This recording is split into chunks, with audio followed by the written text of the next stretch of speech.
Hello, friends. This is your host, Mel, and welcome to a very special Mother's Day marathon of Old Time Radio.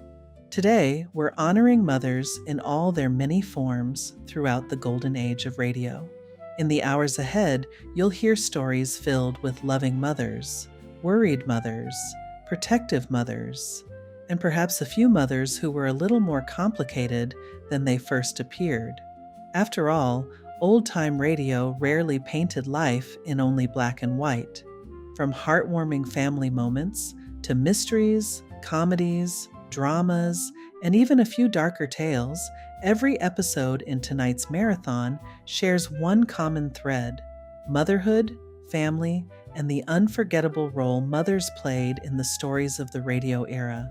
So wherever you may be today, whether you're celebrating with family, remembering someone dear, or simply relaxing with a warm cup of coffee while an old radio softly plays in the background, I hope these classic broadcasts bring you comfort, nostalgia, and maybe even a few smiles along the way. This episode is sponsored by the good people at Cozy Earth, offering luxury bamboo sheets, home goods, pajamas, and loungewear. Any purchase you make helps support this channel. You can save 21% of your entire order by going to CozyEarth.com and enter in the promo code WilburHatch, all one word, in the checkout. The link will be in the episode description. Your support truly helps keep the classic radio, marathons, restorations, and podcasts coming for old-time radio fans everywhere. And one final note before we begin. Some of these classic recordings are nearly 80 years old and may contain occasional age-related audio deterioration. For the best listening experience, headphones or closed captions are highly recommended. Enjoy the marathon, and I thank you for spending part of your Mother's Day with me here on Mel's Vintage Radio.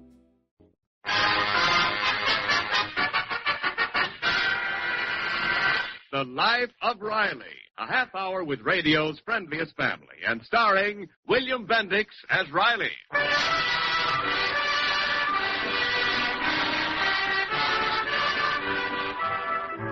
Well, it's early Sunday morning, and all is quiet in the household of war worker Riley. But it's still early morning. As we look in on the Rileys, we find Junior standing outside his parents' bedroom door. Carefully, he opens it and tiptoes to the side of his father's bed. Pop, wake up. Wake up.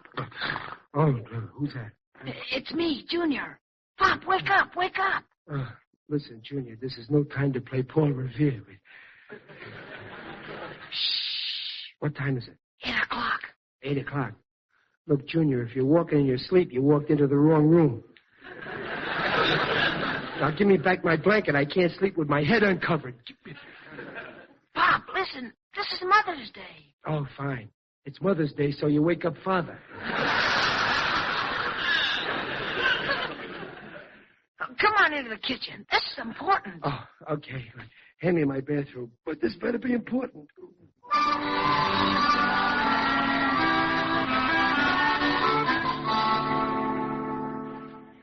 See, Dad, we thought since it was Mother's Day, we ought to do something special for her. Besides just giving her presents.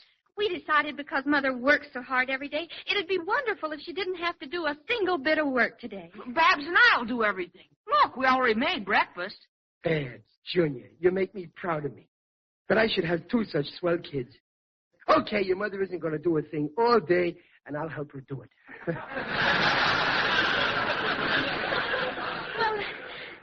Well, Dad, we thought we'd start off by serving her breakfast in bed. Kind of fancy like. Yes, you see, she's the queen, and we're her royal retinue of faithful servitors. Oh, you're up, Uncle Buckley. It's already on this tray. And, Pop, when we bring in Mom's breakfast at the same time, we can bring in her presents. Look what I got, perfume soap. And I got her this bed jacket. Isn't it lovely? Well, you're certainly showing me up. All I got was a pair of stockings. I hid him in the bread bin here so she'd find him first thing this morning. Look, here's the box. Why, Dad, nylons. No, only the box.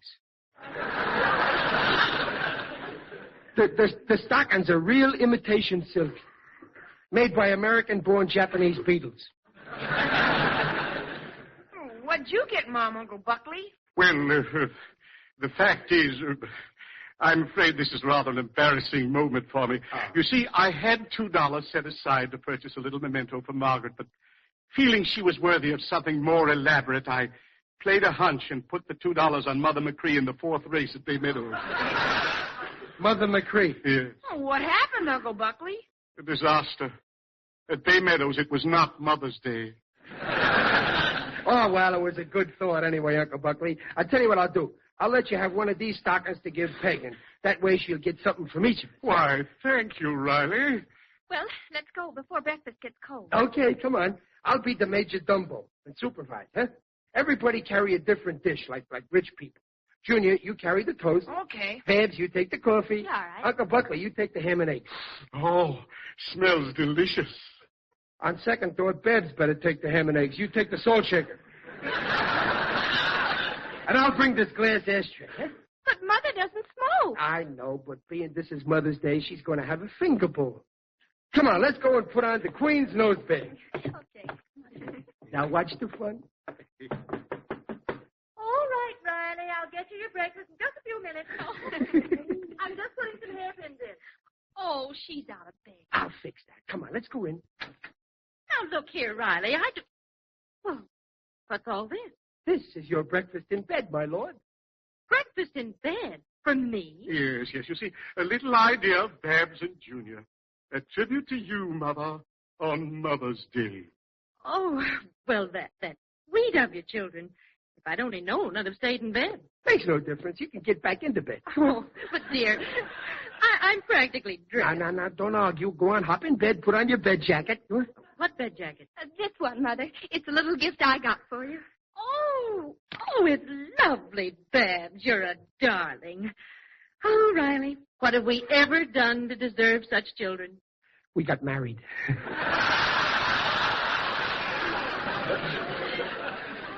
Oh, here's my present, Mom. Oh, scented soap. Now you are spoiling me, Junior. Thank you, dear. Oh, that's okay, Mom. Milady, here's a little gift from your affectionate uncle. Stocking. Yes. Why, that's so thoughtful of... One stocking, Uncle Buckley? Here's the other one from me. I see. Well, I think it's very sweet of all of you to remember Mother. Ah, Mother. What memories the word conjures up. I shall always remember my own dear mother. She did everything for me. She used to wash for me, sew for me, cook for me. She should have picked your horses for you. This is wonderful, all of you surprising me this way. Oh, we got more ideas, Mom. We figured this really wouldn't be Mother's Day if you had to work. So we're going to do all the housework today. We're going to make the beds and clean the house. We're even going to cook the dinner. Oh, well, I think that's a little too much for you children, don't you, Riley? No, I don't. Peg, this is Mother's Day, your day. You're going to do whatever you want to do. Now, you've been wanting to visit your old girlfriend, Miss Lindley, for weeks. So you're going to visit her today. That's final. I've made up your head. Let's pause for a moment. We'll return to William Bendix in The Life of Riley right after these messages. Dimension. George Burns and Gracie Allen. Hopalong Cassidy. Edgar Bergen. The Shadow. John and Blanche Bickerson. The Whistler. Choose from among thousands of downloadable old-time radio shows and spoken word titles at MediaBay.com. The best voice on the net. Yeah. And now let's return to William Bendix and Paula Winslow in The Life of Riley.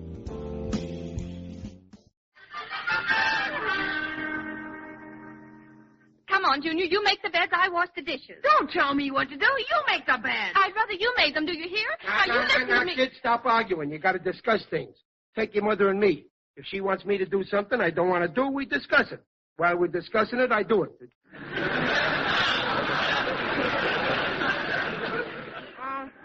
I'm sorry, Pop. All right, I'll make the Well, bed. go on, go ahead. Oh, the door. I'll get it. Is Junior here? Oh, it's you, Frankie. Junior, quick, get your glove. We ain't got much time. Wait a minute. Junior ain't playing no baseball today now. Well, that's right, Frankie. But you got a pitch today. Lefty hurt his hand. Well, gee, I can't go, Frankie. I got something more important to do. What's more important than pitching? Well, today is Mother's Day. You gave your mother a present, didn't you? Well, sure, Well, but... what more does she want? Your right arm? I can't go, Frankie. Mr. Riley, he's got a pitch today. We're playing the Glendale Gophers. This is our big chance to win our first game. Junior, in life, you got to make some sacrifices. I'm sorry, but you got to go out there and play baseball. Yes. Yes, you go on, Junior. I'll do your share. Well, I don't really wanna, but okay, Frankie, let's go. You sure hated to go. Well, Barbara, do you think you can manage by yourself, or would you like some help from your father? I'll pitch in. Thanks, Dad. Well, I'd better start with the bed. Yeah. Hello? Who? Oh, it's you, Tommy. How's the Navy treating you? Ah, that's swell. What? Oh, no, I don't think she can go this afternoon. She's busy. Oh, you're going back east, huh? Well, sure, that's different. Look, I tell you what you do, Tommy. You'll be on the corner of Hollywood and Vine in about an hour, and I guarantee she'll be there. Don't mention it, sailor. Anchor's away, kid. Who was that on the phone? Tommy. Tommy? Is he in town? Well, why didn't you let me speak to He him? was in a hurry. He's got a date on the corner of Hollywood and Vine in an hour. Oh. Did he say with whom? Yeah, with you. But, Dad, I've got to cook dinner. Ah, we'll eat out tonight. Luigi's Restaurant. Luigi's Restaurant is having Mother's Day special. Luigi's mother is cooking it.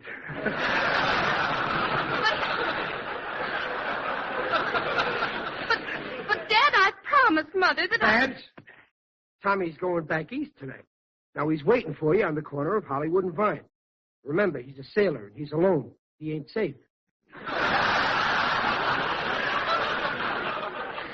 Oh, gee, Dad, you're a peach. Goodbye. Goodbye, Dad.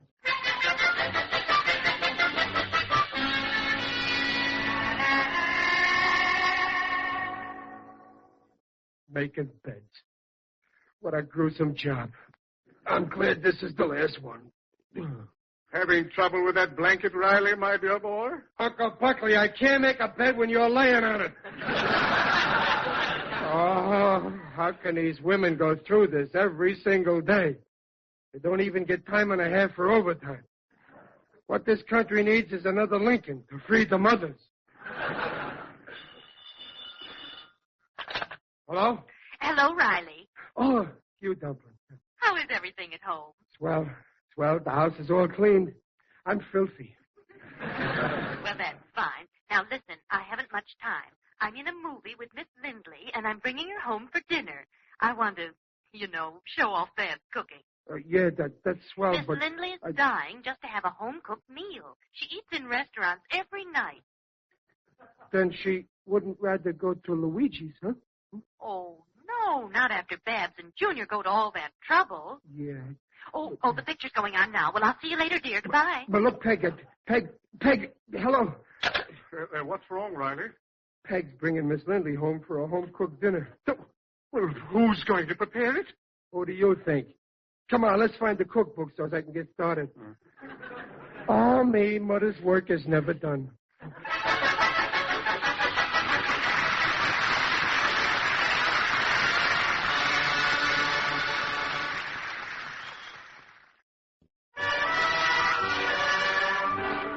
Well, a few minutes have passed since our tired housewife, Mr. Riley, learned that he'd have to cook Sunday dinner. Not only for the family, but also for the guests that Peg is bringing home. The situation is tense in the kitchen. Boy, what a cookbook. I never knew cooking was so tough. Hey, here's a receipt that sounds good. Milk toast. Take 2 pieces of toast and some milk. Riley, don't be absurd. We've got pork in the icebox. Find a recipe that tells you how to prepare it. Well, here's a dish I'd like to try. Sounds very appetizing. Glossary. Riley, glossary is a list of cooking terms. Oh. Now, look up pork. Pork. Oh, here we are. Pork. Here's an Italian dish sounds good. Pork casserole. It's casserole, my boy. Now, what ingredients are necessary? Chopped onions, we ain't got. Diced potatoes, we ain't got. Pinch of paprika, we ain't got. Cup of water, we got that. Okay, we make it. No. You'll have to run down to the market to procure the vegetables. Yeah, I'll take the cookbook with me and get everything it says there. Fine. While I'm shopping, you can get the pork ready. Use Junior's ruler over there. A ruler? What on earth for? Well, the cookbook here says cut the pork up into 1-inch cubes.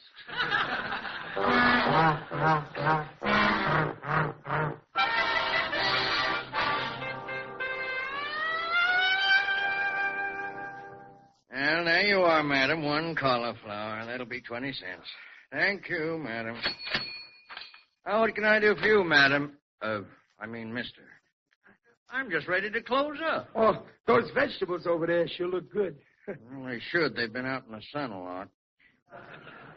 All right, what do you have? I got a receipt in this here cookbook. I'll just read it off to you. First, I want half a cup of chopped onions. Chopped onions? Yeah.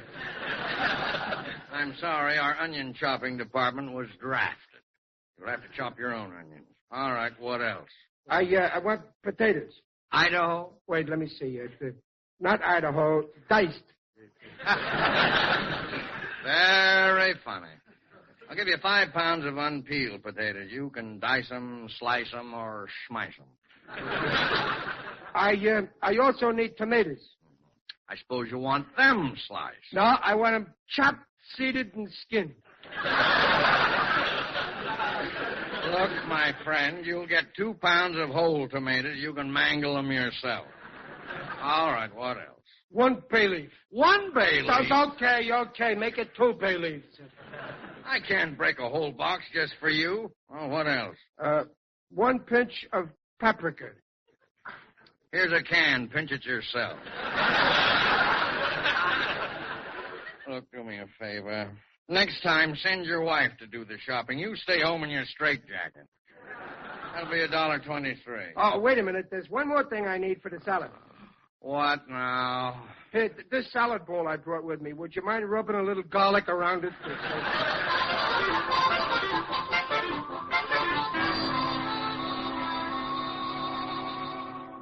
Oh, Riley, what time is it? It's only 4 o'clock, Uncle Buckley, and stop drooling. We ain't eating till Peg and Miss Lindley get here at 5. Riley, Right. I smell something burning. Did you leave your cigar anywhere? No, it must be Waldo Binney burning leaves next door. No, Riley. It's in this house. Don't be silly. What could be burning in this house except the dinner? Oh. The dinner! Go quick, in the kitchen. Riley, the smoke. I can't see a thing, Riley. Riley, the smoke's got me. I hear ringing in my ears. So do I. That was a fire engine. Stopping here. Oh! In here, boys, the kitchen. What's the rush? Where you guys going? To a fire? Ah, it's the stove. I got the hose on it. All right, let it go. Hey, take that hose out of that pot. The cookbook says only use 1 cup of water. Oh, dear me. Riley, look what they did to our wonderful dinner. Look at my kitchen floor. Flooded. Yeah, I guess everything's okay now. Well, let's get back to the firehouse. Wait a minute. Charlie. Holy smoke, it's Riley. Buckley, this is Charlie Miggins. He's a member of my club, the BPLA. Yes, the good old Brooklyn Patriots of Los Angeles. Yeah. Hey, Riley, you going to the meeting tonight? No, it's Mother's Day, so I give my wife a day off. I'm doing all the housework and also the cooking. Oh, brother, you sure made a mess of it. Yeah, I guess it was my fault. The cookbook said to cook it at 200 degrees for 2 hours, so I figured I'd cook it at 600 degrees and save an hour. Poor Margaret, when she sees this Holocaust. Yeah, she's going to be sore, all right, bringing her friend home for a home-cooked dinner. I sure put her in a spot. Where am I going to get a home-cooked dinner now? Hey, listen, Riley, what's the motto of the BPLA? One for all and all for everybody and everybody against the giant. Check. So, let's let's go over to Muley Durkin's house and ask his missus to help us out with some grub. No, how can you go around borrowing a whole dinner? No, listen, Riley, don't be a love. If you ain't gonna ask the Brother Club, brother, who you gonna turn to? Well, but Muley lives pretty far away. We ain't got much time. Well, I'll give you a lift in the fire engine. Come on. Fire engine? Well, okay, if it's good enough for Mayor LaGuardia, it's good enough for me.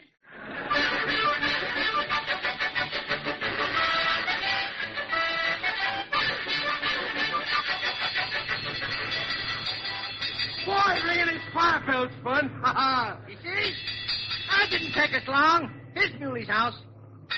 Okay, Riley, lay off that bell now. Okay. Oh, look, there's Muley. Hey, what's going on? We didn't turn in no alarm, we didn't. It's just Muley. Hey, Riley. Hiya, kid. fellas. Hey. Hey, look, can you lend Brother Riley some home cooking, can Just you? enough for 6. We don't Gee, need- I'd like to help you, but we just that.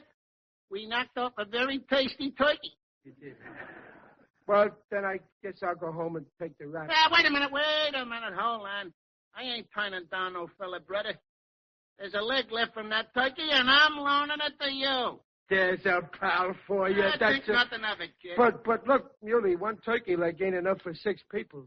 Well, anyways, it's a starter, and there's plenty of other guys in the club that might be able to help you out, ain't there? Oh, sure, that's right, Riley. Look, we'll take Muley's leg, then we'll go over to Ike Shanahan's house. He might have something. Yeah, Ike might have a part of a turkey, too. Hey, with all the airplanes I put together, I can certainly assemble a turkey if I get enough parts.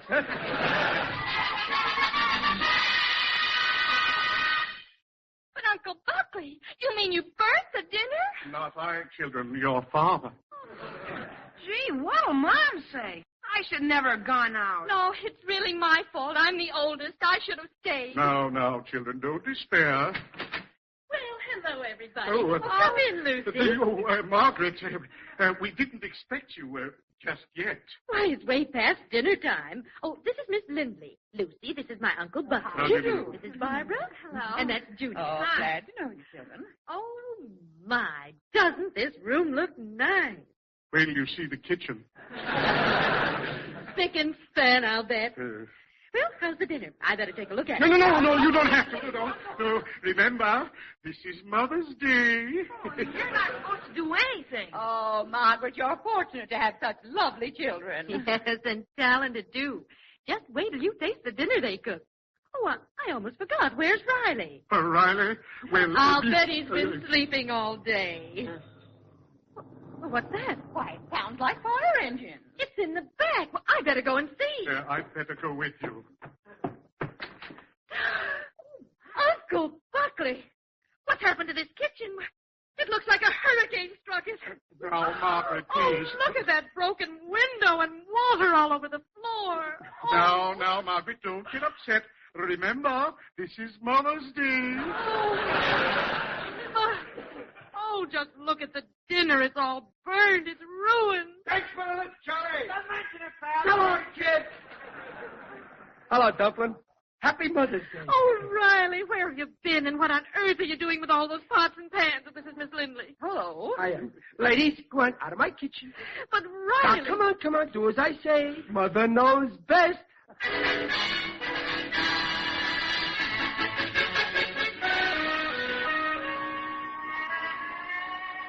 Well, that was certainly a delicious salad. Yes, it's very hard to burn lettuce. Oh, it's a pleasure to sit down to a meal without looking at a menu. You never know what's coming next. Well, here it is. The main course. Here, this is for you, Miss Lindley. Turkey leg a la Muley Durkin. Goodness, a turkey leg. Oh, that's lovely. Riley, where did you get a turkey leg? Don't ask questions, Peg. Here, this is for you. One French lamb chop a la Ike Shanahan. A lamb chop? Yes. And this is for you, Babs. A nice ham hock, courtesy of Fingers Odell. And, Junior, here's a beautiful strip of bacon, address unknown. Now, go on, dig in, folks. Oh, Riley, have you forgotten me? Oh, Uncle Buckley. Now, which pocket I got that in? Oh, here, Uncle Buckley. This lobster claw is all yours. What are you going to eat, Pop? Pork casserole. I like my food well done. Riley, before this goes any further, I'd like an explanation for this fantastic meal. Well, Dumplin', it's this way. This meal is what is called potluck, on account of I didn't have any luck with our pot.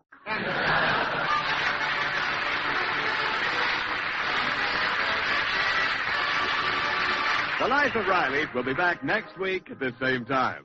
William Bendix appears on this program by arrangement with Hal Roach. The Life of Riley was directed by Don Bernard with music by Lou Kozloff and came to you from Hollywood. This is Ken Niles saying, see you next week. This is the Blue Network.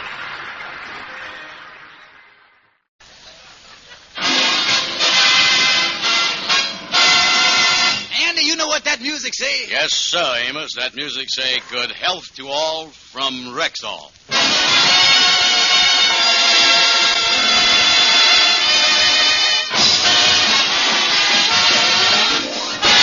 The Amos and Andy Show with Ernestine Wade, Lou Lubin, Johnny Lee, Amanda Randolph, Will Wright, Shirley Mitchell, Vince Townsend, Jeff Alexander's music, and radio's all-time favorites, Amos and Andy.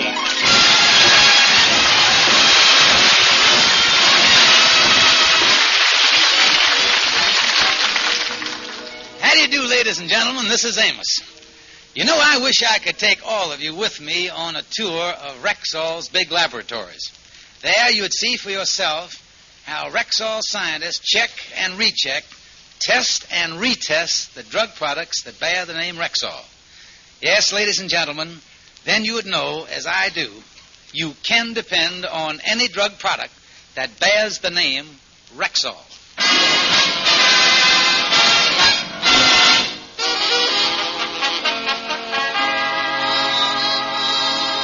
Well, the Kingfish got a rather startling bit of news this week. When he got home from the lodge hall the other night, his wife Sapphire informed him that she was leaving to spend 3 weeks with her married sister in Chicago. Now, listen, honey, you can't go away like this and leave me all alone. You can't run off to Chicago and desert me. You can't desert your poor, poor husband. Well, all right, George. If you feel that way, I won't go. Holy mackerel, I overdid it, George. What did you say? I mean, just thinking of you, honey, the trip is going to do you good. I know that, yeah. But, George, while I'm gone, is you going to write to me? Well, I don't think I'll have to this trip, honey. I got $12. That ought to tide me over all right. You got about as much love and affection in you as a dried apricot. Well, now, listen. You got to face it. After 20 years of marriage, the love light is working on a weaker battery. But don't get me wrong, honey. I really gonna miss you here by myself. Well, George, while I'm gone, you ain't gonna be completely alone. Just how incompletely alone is I gonna be? George, while I'm gone, I've asked my mother to come over here and stay with you. Now, I'm going in and pack. Holy smokes, you leaving and your mama coming. That's like trading Dracula for Frankenstein. What did you say? I said, to be frank with you, honey, I hope you have a nice time. Now, see here, George, whether you like it or not, Mama is going to stay here. And while Mama is here, I want you to show her all the respect that she deserves. Well, if it does that, she's going to hit me in the face. George, I'm warning you. I had a long talk with Mama this morning. She's a dear, sweet woman, always kind and considerate. And while she's here, she's determined to win your love and affection if she has to flatten out that head of yours to do it.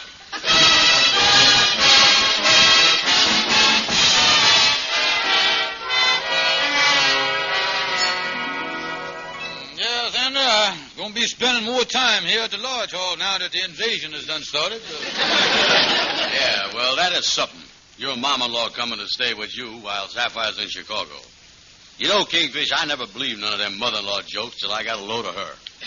Yeah, really something having her cook the food for me and then sitting down at the table opposite her. Pretty bad, huh? Well, last night for supper, she done stewed a flounder for 4 hours. And when she brung it to the table, that dead fish looked more appetizing than she did. It's got a better shape to start with. Listen, Anna, I tell you, I just got to find some way to get rid of that old gal. Well, you has been pretty successful when it comes to relative vacuation in the past. Well, I've been pretty successful with my brother-in-law, Leroy. When he arrives, I usually give him a pretty strong hint that he ain't welcome. How you do that, Kingfish? Well, when he comes to the door, I reaches out and extends the hand of friendship. And while he's shaking this hand like this, I lets him have a rabbit punch behind the ear with the other hand. And then without further ceremony, I flips him down the front stairs. By the time he hits the pavement, why, his visit is over, you see. Yeah, well, that don't sound like the technique you use on your mother-in-law. You ain't going to get far trying to jiu-jitsu no 400-pound walrus, I tell you that. Of course, I was just thinking I might try the medical technique that, like I done with Sapphire's Aunt Minerva last Christmas. She's the one with the big appetite, you know. Oh, medical technique, huh? Well, what was that, Kingfish? Well, when Minerva come in the living room with a suitcase, I threw a 20-minute fit. But it didn't work. When I come to, she would barricaded herself in the bedroom with a half a chicken, you see. She gonna stay there. Well, there again, your mom-in-law don't look like the type that's going to be scared off by no fits. You know, Andy, here, I think the only thing to do is to try a different approach than I ever used before. I'm just thinking here. This time while Sapphire's in Chicago, I'm going to try to be sweet and kind to the old lady. And instead of trying to get out, maybe we can get along together nice, you know. Yeah, sweetness and kindness. It might work. I think I read someplace that Clyde Beatty used that system when he was trying to work a new rhinoceros into his act.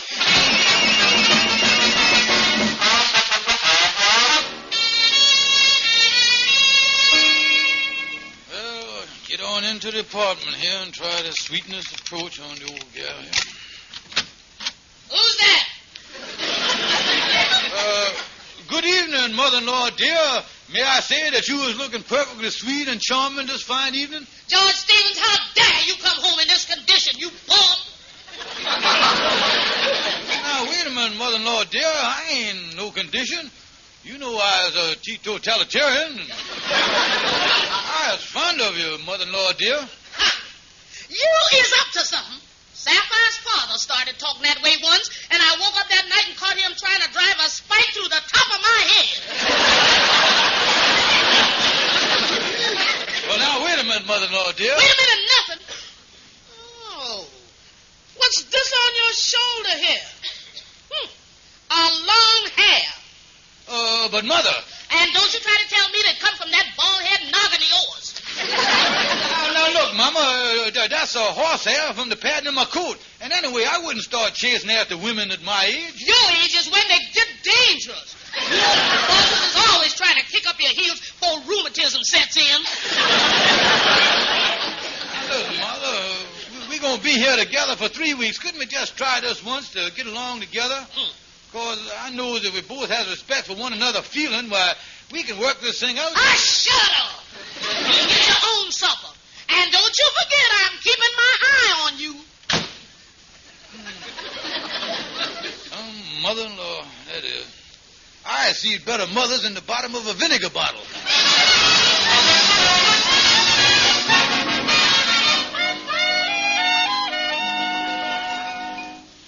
Well, 6 o'clock in the morning, but I done made my bed.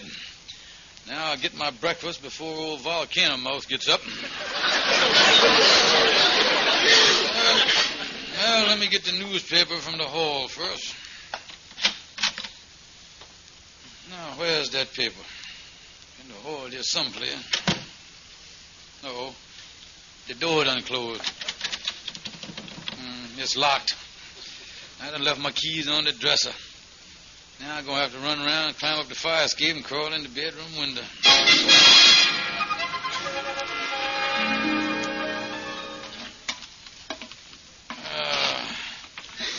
Now, let me get in the open window here. Open it up. Now, get in the bedroom here. Then I'll just go in. George Stevens, what do you mean by sneaking in this house at 6 o'clock in the morning? Well, I was Now, just don't give me that old story about just going out to get the newspaper. Your bed ain't even been slept in. Well, I was. The thing is, you see, I was.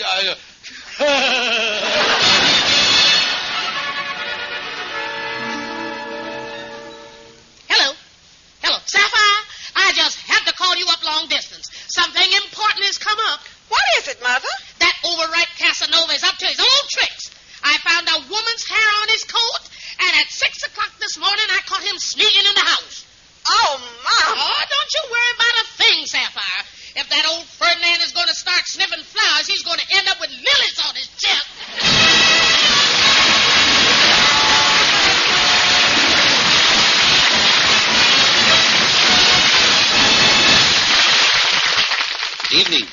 This is your Rexall family druggist speaking to you for the 10,000 independent druggists who have made the word Rexall part of our own store names and who recommend and sell the 2,000 or more drug products made by the Rexall Drug Company. Rexall MI31 is a good example. Used full strength, this all-round mouthwash, gargle, and breath deodorant kills contacted germs in a matter of seconds. Yet it will not harm delicate mouth and throat membranes. Ask for Rexall MI31 at any Rexall drugstore.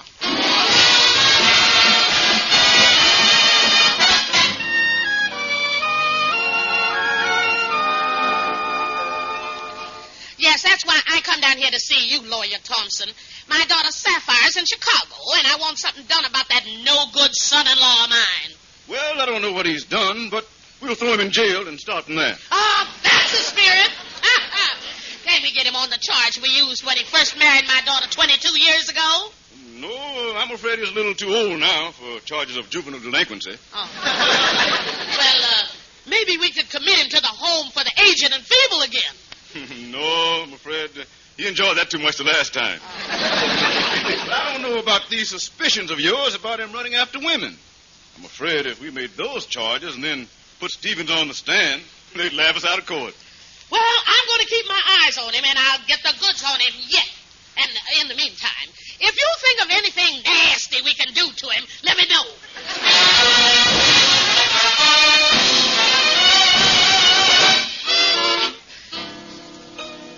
Hey, Kingfish, I was surprised to see you down here at the lodge this early.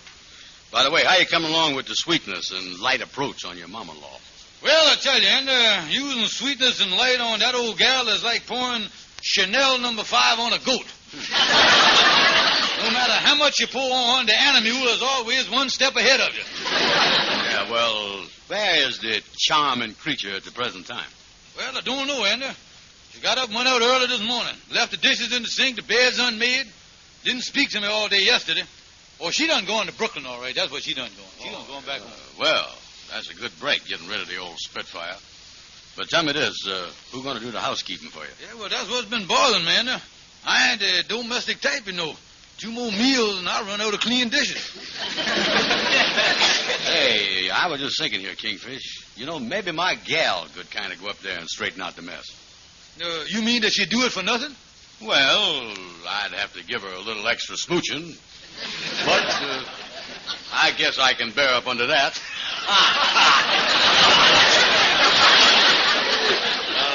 Give me the phone here. I'll call her up.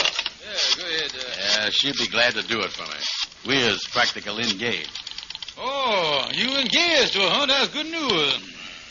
Hello? Hello. How is the sweet Mona Lisa at 8th Avenue this morning? Oh, I was fine, Andy. And how's my big old honey bear? Well, your big old honey bear is just fine. Listen, Andy, cut out the mush and tell her about the mop, will you? Yeah. Can your little honey bear ask you something personal? Of course, Andy. Well, look here. A friend of mine needs somebody to kind of straighten out his apartment. I wonder if you could do it for me, sweet baby, honey lamb, sweet patootie. Andy, you is but to command and I'll obey.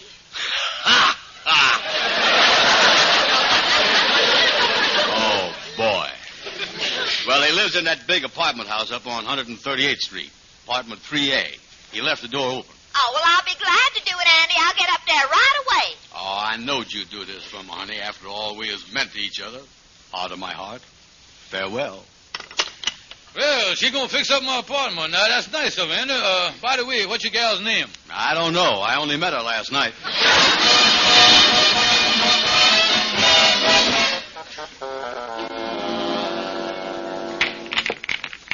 Hey, want to shoot another game of pool, Kingfish? No, Andy. I think I'll go on home. Your gal probably got my apartment all cleaned up by now. Yeah, well, if she's still there when you get there, remember to find out what her name is for me, will you? Yes, hey, look who's coming in the pool hall here. Shorty the barber. Shorty, what you doing in here? I come down here. I'm looking for. I had to stop in and see. I came over to. I must have came down here for something. A very well taken point there, Shorty. Yeah, say, you come in here all excited, Shorty. Something must be up. Oh, yeah, Kingfish. I just ran into your mother-in-law on the street. Well, now, wait a minute, Shorty. Now, just a minute. Hmm? My mother-in-law is back in Brooklyn. How you know it was my mother-in-law? Well, I said hello to her, and she hit me across the face. Yeah, that's her all right. You got her. Listen, Kingfish, what would your mother-in-law be doing back here, Kingfish? Well, I guess maybe she just didn't go back to Brooklyn after all. Maybe she just got up early and she probably went up to the house. Holy smokes, Andy. When she runs into that gal friend of yours, what is she going to think? Oh, I tell you, Andy, there's going to be blood on the carpet tonight, boy. Holy mackerel, you was right, Kingfish.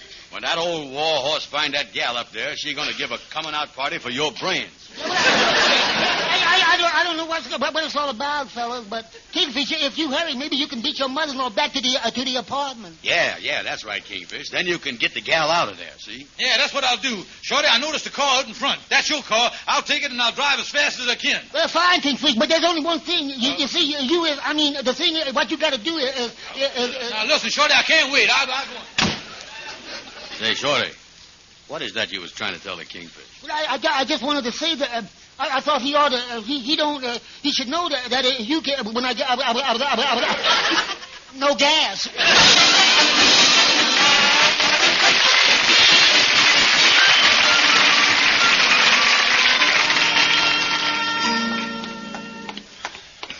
Well, here's the apartment. I hope I got you before my mother-in-law did. Open up. Are you in there? Open up. Yes, what is it? Look, I'm, Mr. Stevens, the thing, Mr. Stevens isn't here. I know he ain't here. Well, then why is you asking for him? Look, I'm Mr. Stevens. Oh, you poor old man. Look, sweet patootie, you got to get out of here. My mother-in-law's on the way up here. If she finds you here, she'll never understand. Well, I can explain to her what I'm doing here. Now, listen. That sweater you were wearing would counteract any explanation you can give. Now, come on. But, Mr. Stevens... Come on, hurry up. Come on. Down the steps. Oh, there's someone coming up. Listen, old lady, don't block the stairs. I'm trying to get this gal out before my mother-in-law sees her. George Stevens? Mother-in-law. What's the meaning of this? Mother-in-law, dear, I'd like to present you with my long-lost sister from Australia, Sweet Patootie.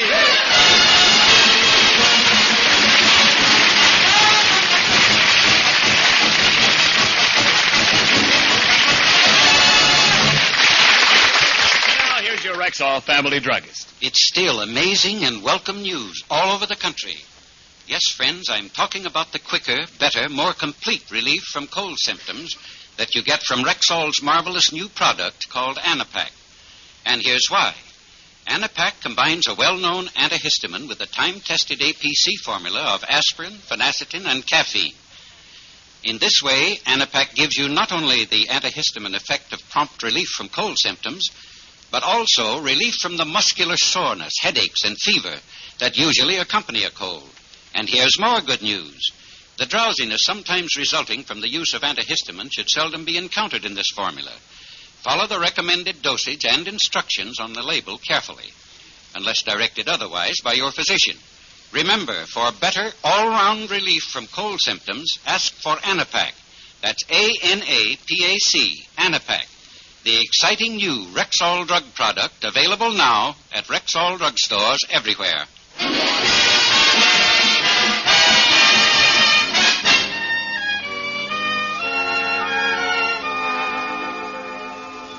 Well, Andy, that's terrible. The Kingfisher's mother-in-law misunderstanding a situation like that. I can't get over it, you know it? Yeah, that's something, all right.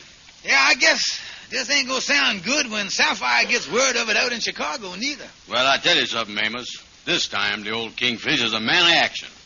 He ain't gonna give her no chance. He done hauled his mama-in-law into domestic relations court. No fooling. You mean to say the Kingfisher done took his mother-in-law to the domestic relations? He sure did. He said that she has always come between him and his wife. And him and his lawyer, Calhoun, is down in Judge Quigley's chamber right now. He's trying to get a court order to have his mom-in-law stop interfering. And then he's going to sue her for $10,000 if she don't. $10,000, huh? Yes, sir. He's going to sue her for alienating his wife's affliction.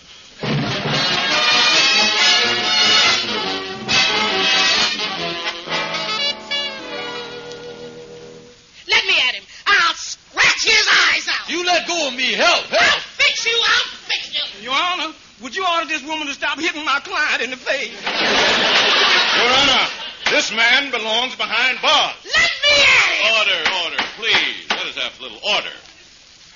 I asked you to come here to my chambers to see if we could work out a peaceful solution. I don't think we're getting off to too good a start. Now, which one of you is counsel for Mr. Stevens? I am, Your Honor. Algonquin J. Calhoun. And my poor client here, Innocent Stevens, is bringing the charges against his mother-in-law, trying to get her to refrain from interfering with his domestic affairs. Yeah, so that's all I want to do, Your Honor. Well, that's a legitimate request, if there are grounds for it. Grounds for it? Your Honor, this woman has caused my client undue mental anguish. She has broken his heart, damaged his reputation, injured his pride, and dealt a mortal blow to his soul. Your Honor, this is a nasty old walrus. That's telling him, Calhoun. Your Honor, don't you listen to this little shrimp. I done caught this old goat here red-handed with a young hussy. What explanation has he got to that? Well, according to his deposition here, Mr. Stevens claims that this young girl was merely tidying up his apartment in the absence of his wife. Your Honor, I object. That is a deliberate attempt to cast aspersions on my client's character. If she's going to I demand that in the future she keep that sneer out of it. Mrs. Smith, you will kindly control your comments. Yeah, and while we're at it, would you have her stop jabbing me in the back with her umbrella?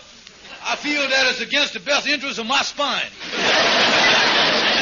Your Honor, if anyone should be brought before this domestic relations court, it's this man, George Stevens. Why, this man has never supported his wife in 22 years of marriage. He's accepted money from his mother-in-law. She has supported them, paid their rent, bought their clothes, and he has never made any attempt to get a job in all this time. I object, Your Honor. The fact that my client is a bum has nothing to do with the question.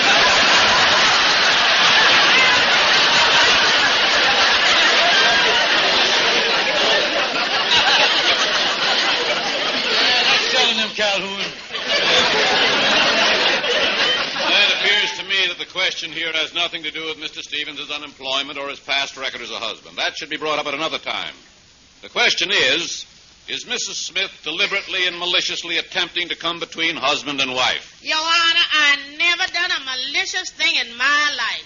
Oh, yeah, you will. How about the time I had pneumonia and you tried to puncture a hole in my oxygen tent? How about that? Your Honor, this woman has caused trouble.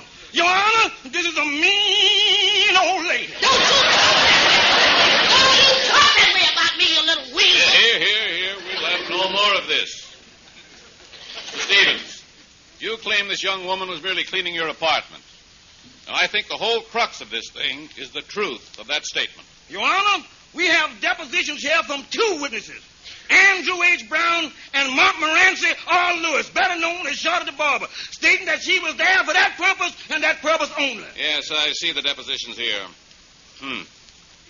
Well, Mrs. Smith, I am convinced that your son-in-law is telling the truth in this matter. No, sir, Your Honor, that's all I've been doing. I've been blabbing out the truth, every word of it. It is the purpose of the Domestic Relations Court to maintain the family unit whenever possible. So I hereby rule that in all domestic arguments between George Stevens and his wife Sapphire, you, Mrs. Smith, are to refrain from all interference. Ain't he the sweetest judge?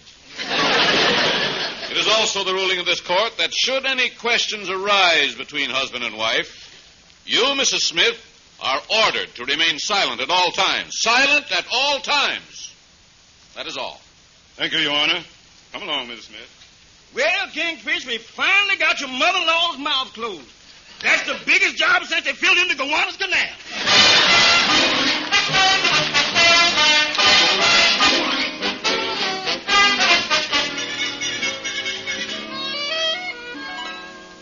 Mother-in-law, it's 6:30. Has you started breakfast yet? Yes, George. Now, I want you to clean up the bedroom and scrub the kitchen. Yes, George. I'll get right at it. Come back here. I ain't finished talking to you yet. Never turn your back on me while I'm speaking to you. I'll haul you right back in the court. You mess with me, boy. I'm sorry, George. And now another thing, mother-in-law, dear. Now that the judge has ordered you to keep that big mouth of yours shut, out of the very goodness of my heart, I was going to show you what I was doing coming in the other morning on the fire escape just to show you how wrong you was. What are you talking about? Well, now, look here. You stay here in the living room, and I'm going to show you. Now, first of all, I went out the front door like this. And the door closed behind me and locked. Now, you stay inside there, and I'm going to take it step by step and show you. Now, I'm going around the alley, and I'm going to climb up the fire escape, and I'm going to show you what happened.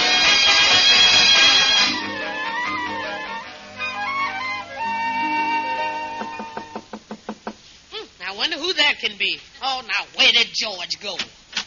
Hello, Mama. Why, Sapphire! What is you doing here? Well, we didn't expect you back from Chicago for another 2 weeks. Well, Mama, I got worried about that phone call. You saying George was chasing after some woman, so I decided to come back and get to the bottom of it. Where is George, anyhow? Well, Sapphire, you see... Oh, there he is, coming in the fire escape there. Oh, hello there, Sapphire. I didn't expect you so soon. I'll say you didn't. What is you doing sneaking in this house at 7 o'clock in the morning? Well, mother-in-law, dear, tell Sapphire what I was doing. Mama, explain it to her. It is the ruling of the court in disputes between husband and wife. The mother-in-law will remain silent.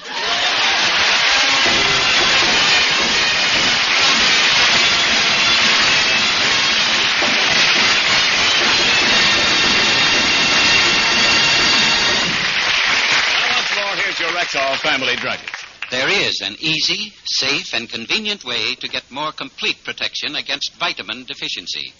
Take Rexall Plenamins. Yes, just 2 Plenamon capsules a day give you 10 essential vitamins, including vitamin B12, plus the nutritional extras of liver concentrate and iron. What's more, Plenamins cost you only pennies a day. Ask for Plenamins. Plenamins, Plenamins, at Rexall drugstores everywhere. And don't forget, ladies and gentlemen, to visit your friendly Rexall drugstore. Good night. See you next Sunday. Hiya,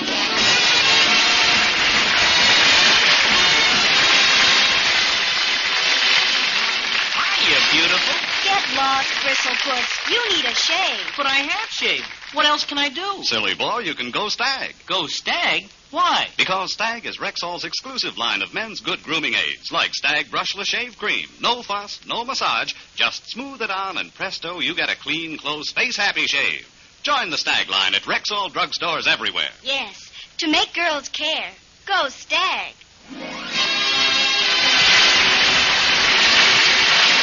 sure to be with us next Sunday at the same time when your Rexall druggist will again present the Amos and Andy Show.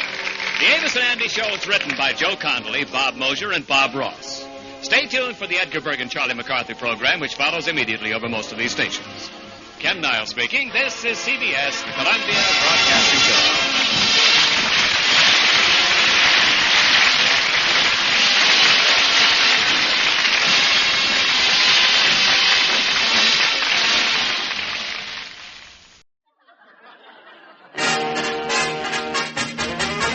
Studebaker, winner of the 1955 Mobile Gas Economy Run Grand Sweepstakes, brings you Amos and Andy. Yeah.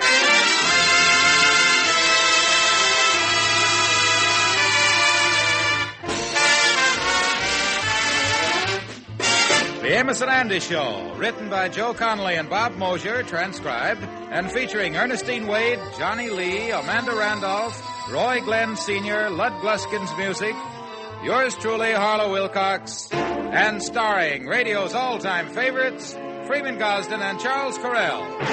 Amos and Andy!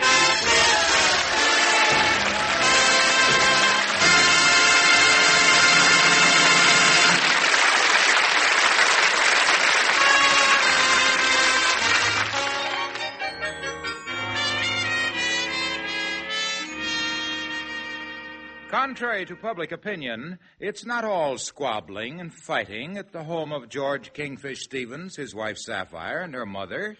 For instance, tonight the family has gathered around the piano for a musical evening of vocalizing. I see your smiling face, a fireplace, a cozy room. I never guessed that nestles where the roses bloom. Just Sapphire and me, and Mama makes three. We're happy in my blue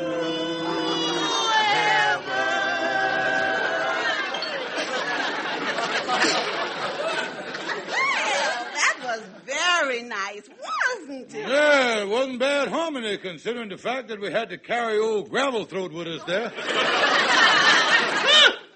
I wouldn't say nothing if I was you with your obnoxious obligato. You couldn't find the right key if you was a desk clerk in a two-room hotel. George, that's enough. Mama's got a beautiful voice. Well, she'd be a lot better off if she'd put the soft pedal on that basso disgusto of hers. She'd sound like a pig stuck in a hog wallow. Now, look, George, this is the last straw. I'm sick and tired of you talking to Mama that way. I'm afraid I'm going to have to ask you to leave. You afraid you're going to ask me to leave? Well, that is a laugh. Ha, ha. It so happens this is my home, and I has the legal right to reside therein.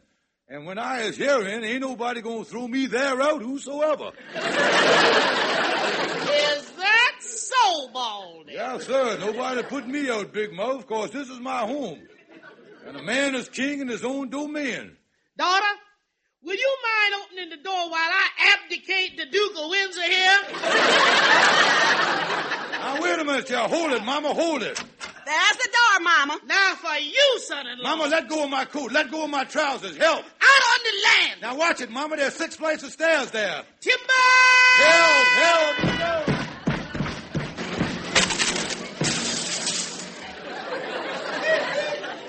I'm getting more distance, daughter.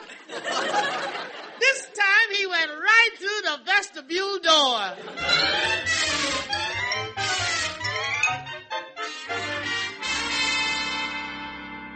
So your mom-in-law done throwed you out the apartment again, huh? Yes, and there's 89 steps to the street. The ones I didn't catch with my head, I got with my sacroiliac. Yeah, well, them is 2 beautiful lumps you got on your noggin there. Yeah, they hurt. And with that bald head of yours, looks like a camel squatting down in a sand dune. Well, I'm going to fix Sapphire with this, though. I ain't going to call up. I through with her. I'm going to let her suffer. Yeah, well, explain to me how you're going to fix her now. Go ahead. Well, now, listen, Andy. Every time she do something like this, she regret it. Why, she's sitting up there in the apartment right now, crying her eyes out about me. Yeah, and you're going to give her the silent treatment, huh? Oh, certainly I'm going to give her the silent treatment. You got to treat a woman like a hound dog. Hey, you be nice to them, and they ain't no good. You treat them mean, they come around licking your hand, begging for favors. Well, now, wait a minute. I don't know about that. You know, we had a hound dog, and Papa was always treating it mean. Mm-hmm. But the dog was always begging to get on Papa's lap. Then one day, Papa give in, and we found out why the dog was begging to get up there all those years. He bit Papa right smack in the neck. Oh, no, Sandy, I knows my women, I tell you. I knows them like a book. Sapphire be calling me up saying, oh, you gotta come back to me. Oh, you gotta. I was heartbroken. Please, George, please. Oh, George. Holy smoke. If she's gonna carry on like that when you go back, you better take a net with you. You're pretty sure of yourself, ain't you? Oh, you'll see, Anna. She'll be calling me. She'll come crawling like a hound dog. She. I'll get it out. Yeah, like a hound dog. Hello? Oh. Hey, Kingfish. Rover is on the phone. See there, Anna? There's something for you. I told her she'd call me up, and that's what she done. Yeah, she done called. Oh, I knows my women. Watch me toy with her. Give me the phone. I'll play with her like a cat with a ball of string here. Listen to this. Well, woman, now that you has called me, I guess you what's that? You don't need me. You got a job. The moving van do what? My clothes out in the street. Bag and baggage.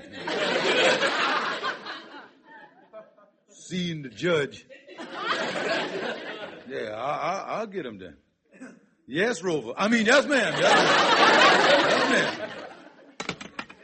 What happened, Kingfish? Is the moving people going to help her climb up in your lap?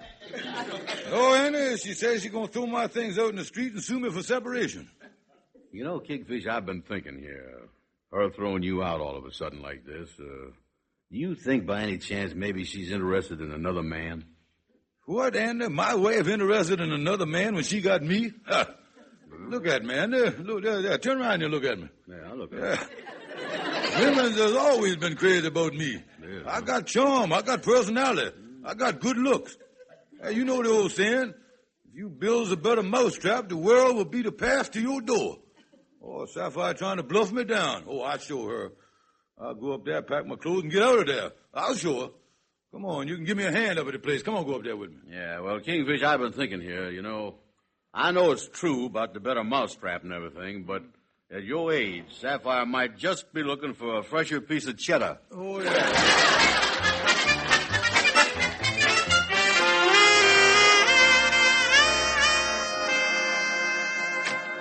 Well, come on in the apartment, Anna. Yeah, look like there ain't nobody home. Guess Sapphire's out working on that new job she says she got, huh? Yeah. Hey, where's your clothes and stuff? Well, I ain't got much stuff here, Anna. Most of us here in this hall closet. Let me get in here. I'll just get my a lot of boxes in there, ain't there? There sure is. Hey, look at this one. Benson's Men's Store. And this one here, Esquire Men's Shop. Well, open that one there. Hey, what is in them boxes there? Open up some of them there. Say, all these boxes has got men's clothes in them, Kingfish. And they're brand new, too. Yeah, what would Sapphire be doing with men's clothes in the closet here? Well, it look like there's presents for somebody. There must be $300-400 worth of stuff here. Holy mackerel, Andy. Sapphire bought all these presents to give to some man. Andy, you was right. It looked like she done found a better mousetrap. Yeah, Kingfish, and it looked like she done run into a pretty romantic rodent. Oh, yeah?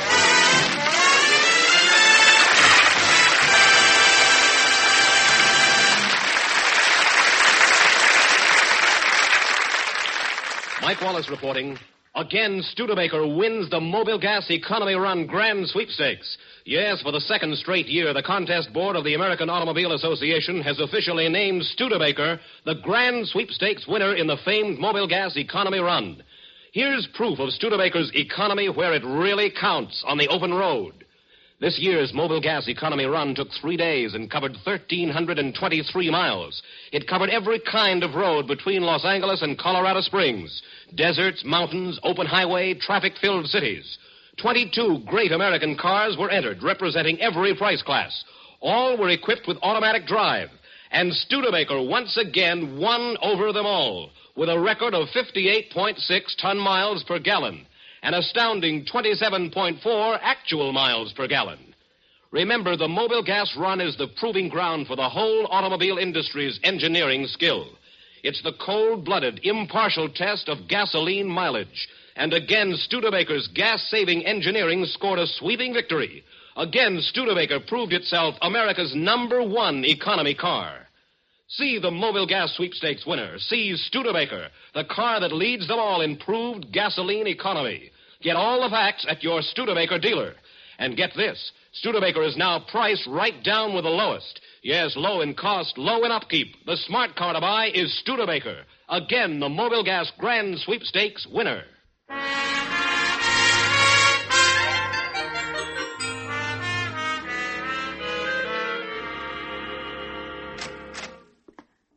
You sent for me, Mr. Brooks? Yes, Mrs. Stevens. Come in. You know, for a woman who's had no previous experience, I must say you're doing a fine job for us here at the department store. Oh, well, thank you. But you know, I don't quite understand the purpose of my job. Why do I go around to other department stores and buy so much merchandise? Well, Mrs. Stevens, you're what we call a comparative shopper. By having someone shop in our rivals' stores, we can get a pretty good line on the competition. We'd like it all kept on the quiet, though. I see. Well, I bought all the items on the list yesterday. 2 pairs of men's shoes, a tuxedo, a fedora, socks, and the other accessories. Of course, most of the things are in different sizes. Oh, you bought them in different sizes. Well, that doesn't matter. Well, I did just what you told me. I took all the clothes home, and they're in my hall closet. When shall I bring them to the store? Oh, no. We don't want you to be seen coming in the store with merchandise. I'll tell you what. I'll drop around at your place later in the afternoon and pick them up myself.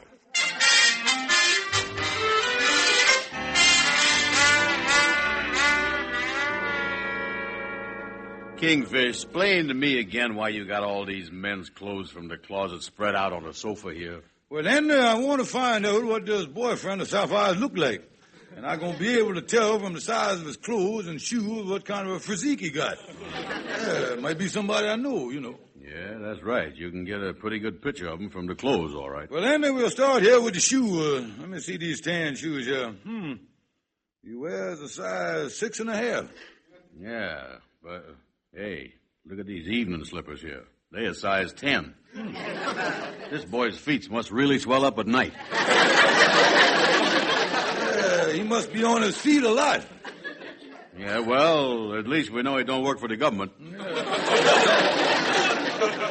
Well, we ain't learned too much from the shoes, is we? No. Let's go on here. What's this here thing in the bag? Yeah, here's a pair of brown socks here. Look here. Yeah, and look at there. Size 13. If he jams them size socks into them 6.5 shoes, he gets a nice lap over there. Yeah, we'll lap over there. Either that, Andy, or this boy's toes curled up on him like the front of a toboggan or something like that. Yeah, well, I don't know what this fellow's got, but I don't think it's his feet that attracted Sapphire. Wait a minute, Andy. Here's a sports shirt. You get a better picture of him from the shirt, you see. Let's hold this thing up here. Wait a minute. Let me look at the size here. Let's see. Size 14.5. Yeah, well, hold it, Kingfish, hold it. Here's the evening shirt here. This is size 18.5. Seems like after sundown, this boy bloats up all over, don't he? Yeah, he sounds like he got the all-over gout. Holy smoke, Kingfish. Look at this fedora. He got a size 9 3/4 head. Yeah, and he got a size 6.5 feet, 9 3/4 head. And I think we better look for a boy that falls down a lot.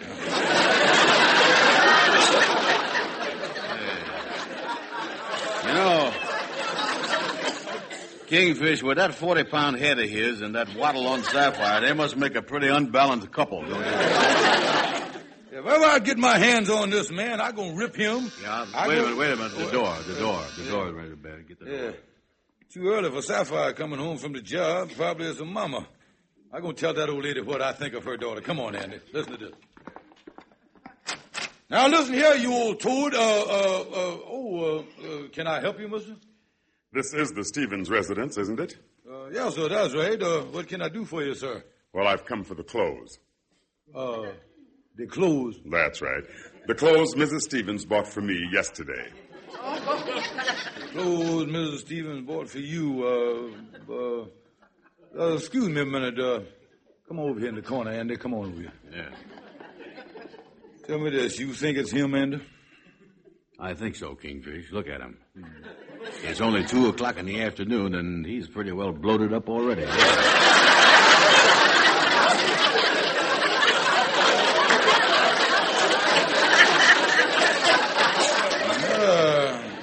He a big fellow, all right. Yeah. Wait a minute. I tell you what I'm going to do, Anna. I'm going to see if I can appeal to his better nature. Yeah, appeal to that. Go ahead. Say, what is all this? Mister, does you happen to know that Mr. Stevens has a husband? Well, yes, but it doesn't make any difference at all at our organization. Organization? Holy mackerel, Andy, you hear that? Yeah. They got a union. Now you look. Now look here. I'll fix you, you big... take this. Timber!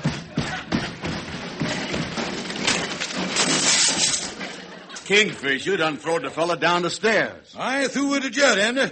Give me them clothes. I'm going to take them down and throw them in the furnace. That's what I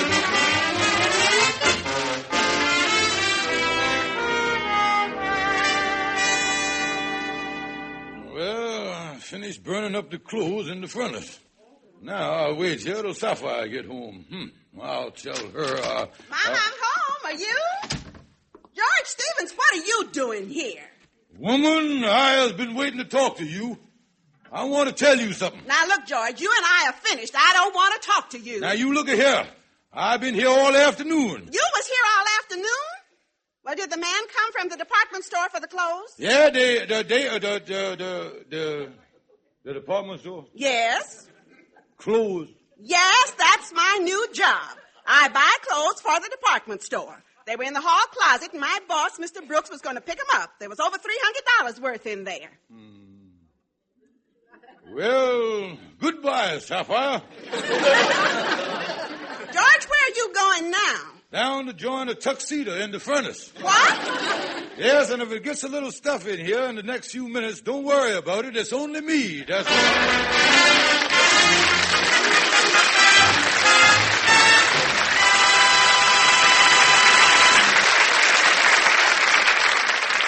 Mike Wallace again. Once more, the winner is Studebaker. For the second straight year, Studebaker has won the Mobile Gas Economy Run Grand Sweepstakes Award. Studebaker's Mobile Gas Sweepstakes record, 58.6 ton miles per gallon, a remarkable 27.4 actual miles per gallon. Authenticated by Contest Board of American Automobile Association. Remember this, the Mobile Gas Run is America's toughest official economy test for cars. And again, Studebaker won it. Yes, here's the thrifty car to drive. Studebaker's smooth, functional road design with less wind drag and Studebaker's action power engines work together. Work to give Studebaker lots more travel on every tankful. That's true on hills and highways, through deserts and cities, as the Mobile Gas Run proves. And this great economy winner is the style setter, too. Studebaker performance is absolutely breathtaking. And listen to this. Studebaker is now priced right down with the lowest. Yes, any way you measure value, here's the smart car to buy. Find out for yourself. Visit your Studebaker dealer and see all that Studebaker has to offer. It's the home of the Mobile Gas Sweepstakes winner. Home of the really smart car buy.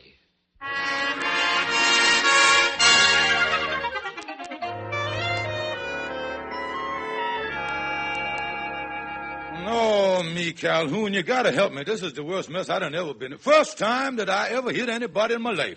Why did I have to pick Sapphire's boss? Oh, it's terrible. Sapphire will never speak to me again. Oh, me. Why did I have to get jealous over nothing again?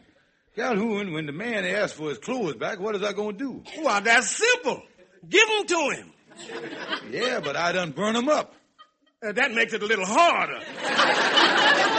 Yeah, but the worst thing, what's he gonna do when he finds out I was the one that hit him? Oh, then he don't know who hit him, huh? No, he never seen me before in his life, but I understand he got out one of them John Doe warrants to have me arrested for assault and battery. Well, maybe you could get the man to think somebody else hit him. Yeah, I might do that, but how's I gonna get to someone else to think that he hit the man? Well, the only person to pull something like that on would be. Say, this is a great idea you got here, boy. You know, I could convince Andy that he done slugged Mr. Brooks. Yeah, I'll go over and talk to the boy right away. Calhoun, you know, when you're in a spot, you is really a quick thinker. Oh yeah. I always has been. Well, just last week I was driving out in the country, breezing along about 60 miles an hour, and then all of a sudden up ahead I see this little pig run out in the road. Well, right then and there I realized I only had two choices to make.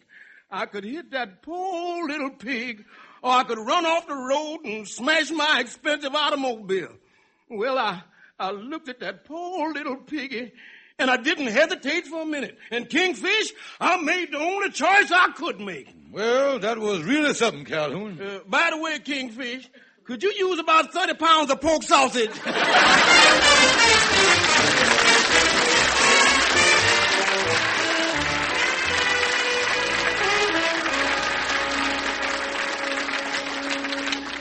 Say, Kingfish, explain to me again about me being the one that hit Mr. Brooks yesterday. What is that again? Well, like I tell you, Andy, you done slugged a man up at my apartment, knocked him right down the stairs. Well, now, how come if I hit a fella that I don't remember nothing about it? Well, Andy, the only explanation is that you was in such a blind rage that you completely forgot what happened. Yeah? Oh, things like this happen to prize fighters all the time. It's what they refer to in the fisticuff circles as top-blowing amnesia or punch-drunk heebie-jeebies, you see. Oh, Jack Dempsey had it all through the Furpo fight. He did, huh? Oh, yeah, when Furpo knocked him out of the ring, out into the audience, Dempsey didn't know what was going on. He sat down in the ringside seat, bought himself a hot dog, and turned to the fella next to him and said, "Who's fighting tonight, bub?" Listen, Kingfish, listen here. Is you trying to tell me that I could have a fight, knock a fella downstairs, and not remember it? Yes, Andy. The medical explanation is that when you get mad, the adrenal gland starts pumping adrenaline through your system. It rushes to your head, and, well, the next thing you know, you was sitting there with a snoot full of adrenaline. That's what you got. My head, huh? Oh, yeah, and before you knows it, it starts soaking into your brain like brandy in a fruitcake. And all of a sudden, you go, ugh. And you blacks out and start slugging. Holy mackerel. I really hit that fella, huh? Oh, yeah, and, well, what made you spring your sprocket was when the fella wanted to hit me. That's when you got mad. Oh, yeah, I got mad, huh? Oh, right. Mad? Your eyes really popped out of your sockets, boy. No fool. Yeah, it looked like somebody squeezing 2 tubes of bloodshot toothpaste. Yeah, you fainted once with your left, and then you brung up the uppercut right off the floor, and that boy took off over the banister like a saber jet. Holy smoke, my pancreas really must have been pinging. I don't remember nothing like that. Oh, you was a terror, Anna. I think the crowning blow was when you picked up the clothes and run down the basement and threw them in the furnace. Well, throwed the clothes in the furnace? Oh, yeah, Anna.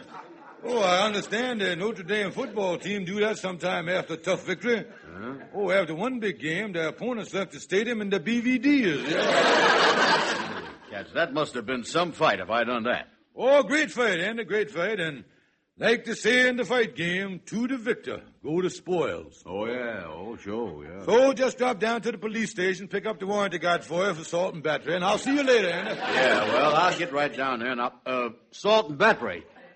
Oh, yes, Andy. Just one of them things. You might have to pay for the clothes, serve 10 or 15 days in jail, but while you were sitting in the clink, you'll have the consolation knowing you fought a good fight. Well, I guess if I done them things, I got to pay for them. After all, Well, how is you, fellas? Hi, Amos. Well, hello, Amos. Say, Amos, walk me down to the jailhouse, will you? I got to give myself up. Give yourself up? Yeah. Oh, excuse me, boys. I just remember I got to run down and file my income tax. I'll be back. Yeah, go ahead. Wait a minute, Kingfish. Don't leave here now. Wait a minute. Is this got anything to do with that Brooks fella that you hit yesterday, Kingfish? Oh, no, Amos. I hit him. I had the blind rage. Now, look, Andy, the Kingfish hit him. He is just trying to blame it on you. Kingfish, I feel that adrenaline snapping at my liver again. Now, look, Andy, wait a minute. Now, unclench your fist there. Now, wait a minute. I'm going to tell you the truth. Now, Yeah, look tell here. me something. I had to do it to you, Andy. Now, look here. I is in terrible trouble. If my wife finds out that I is the one that hit her boss, we'll be finished forever. And I'll never be able to get back with my wife again. And I ain't got $300 to pay Mr. Brooks for the clothes I burned up neither. Yeah, well, that was a dirty trick to pull. You shouldn't have tried a thing like this. Well, now, look, Kingfish, you is in trouble. Now, we down at the Lodge Hall are going to see if we can't help raise the money for you. Yeah. Oh, thank you, boys. And I'll tell you one thing. If my wife takes me back, I ain't never going to fight with her again or Mama again. I knows how to handle women now. You got to flatter them. No matter what they say, you got to tell them they is right. Yeah, you're right there. Oh, yeah, Amos. From now on, I'm going to turn their heads with flattery. I'm going to turn them with kindness. Well, Kingfish, if I was living with them 2 old goats, I'd want to turn their heads all right. Or mine.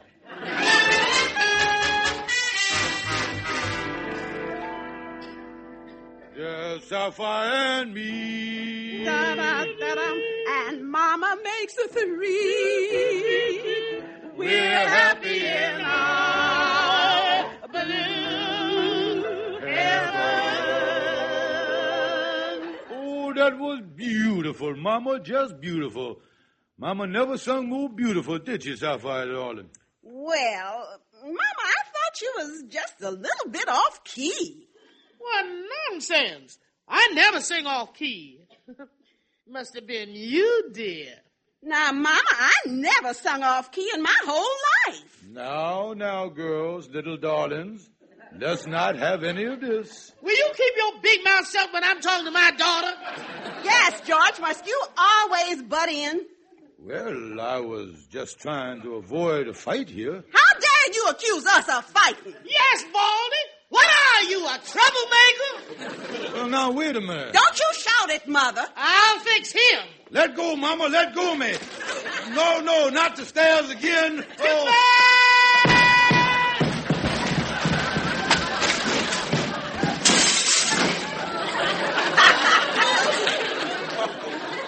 Shall we go back, Sapphire? Yes, Mama.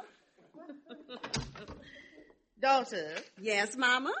If you please. Dum-tum-ta-dum-tum. Da-da-da-dum. We threw out the bomb. Da-da-da-dum. We're happy in our blue heaven.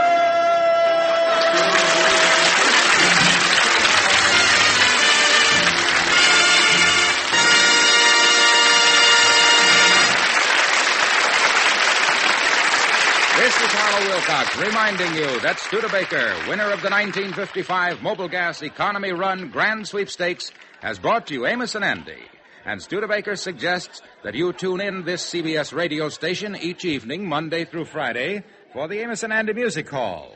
You'll hear Amos and Andy at their very best, plus interviews with famous guests and lots of good popular music. Your local newspaper will give you the time of the Amos and Andy Music Hall. So remember to tune in and enjoy the fun and music and laugh with Amos and Andy. Yes, that's right, folks. Every evening, Monday through Friday on this CBS station. Thank you and good night. See you tomorrow night on the Music Hall.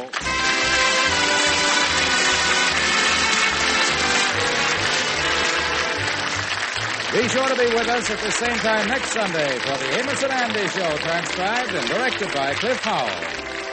Now stay tuned for Our Miss Brooks, which follows immediately over most of these same stations.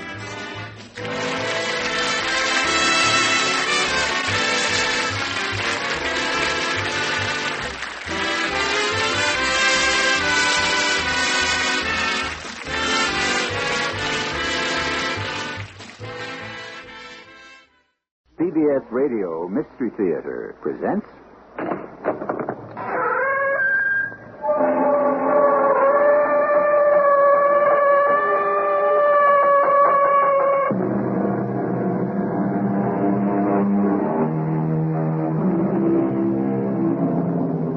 Come in. Welcome. I'm E.G. Marshall. If wishes were horses, then beggars might ride. Or so says the poet. The problem is that wishes are only wishes, and they form the distance between dream and reality. For most of us, that distance will remain fixed and constant forever. However, there are those people who know how to make horses out of their wishes, and thus ride on to wealth and fame. Now, look, ma'am, the boy was heard to threaten him. I know, Lieutenant. He said he was heard to say, I'll kill you. I'm aware of that. His fingerprints are on the murder weapon. I can't deny that. Well, then why do you insist he's innocent? Why? I'm his mother. That's why.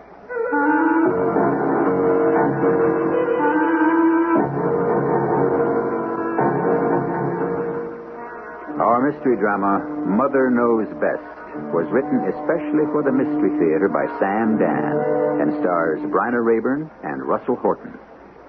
It is sponsored in part by Contact, the 12-hour cold capsule, and X-Lax.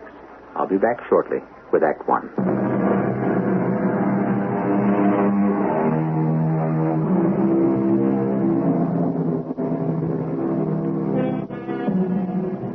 It's a wise child, they say, who knows its own father.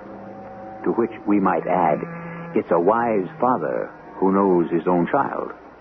And in these liberated times, what goes for fathers also holds true of mothers.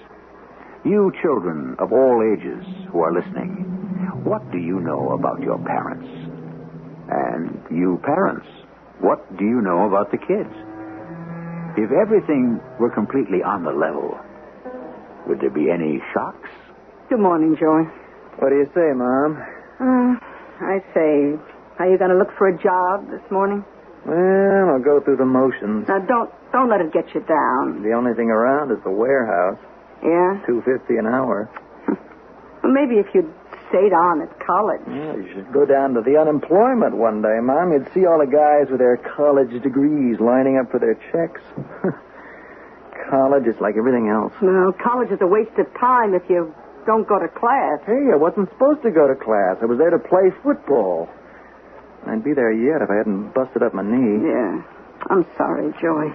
But I am gonna make it big someday. Oh, sure you will. Listen, Ma, you got $1,000? $1,000? Yeah, I got a chance to go into something with Ralph and Albie. Who's Ralph and Albie? Two pretty sharp guys. Now, where would I ever get $1,000? Oh, come on, I know you, Ma. You're always putting money aside. Oh, maybe. But it's gone. I don't think I got $100 in the bank. But you've been saving your money for years. Did you ever hear of inflation? I don't make enough to live on. I've been dipping into the savings account. And the well's almost dry. Oh, gee, you never told me. Well, that's why I was hoping you could get a job. Any kind of job for a while. I simply have to raise the $1,000. This thing with Ralph and Albie, what could make us rich? I don't know if I want to be rich. I have enough to pay the bills with a little bit left over. That's good enough for me. Why should it be good enough? I've seen how rich people live.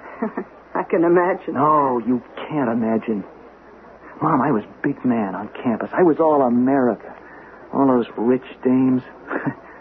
They wouldn't let me alone. Joey, that was the one thing I never approved of. You take what's there while the taking is good.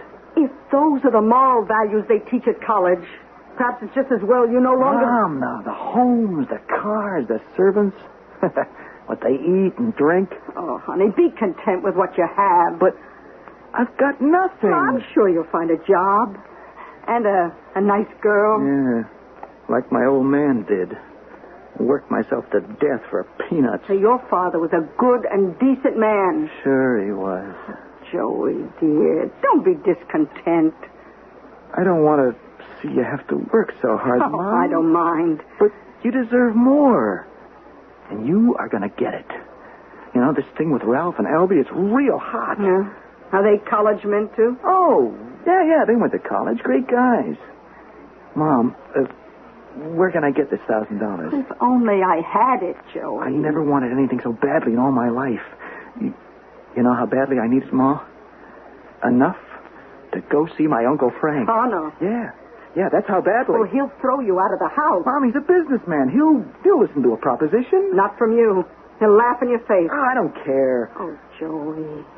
Don't you have any pride? I can't afford it. No one is that poor. I am. Then get a job. Learn a trade. That's not where the real money is. Ma, where else can I get that money? Well, I don't want you to crawl to your Uncle Frank on your hands and knees. I don't care. I don't care. I'll do anything to get that money. You hear me? Anything.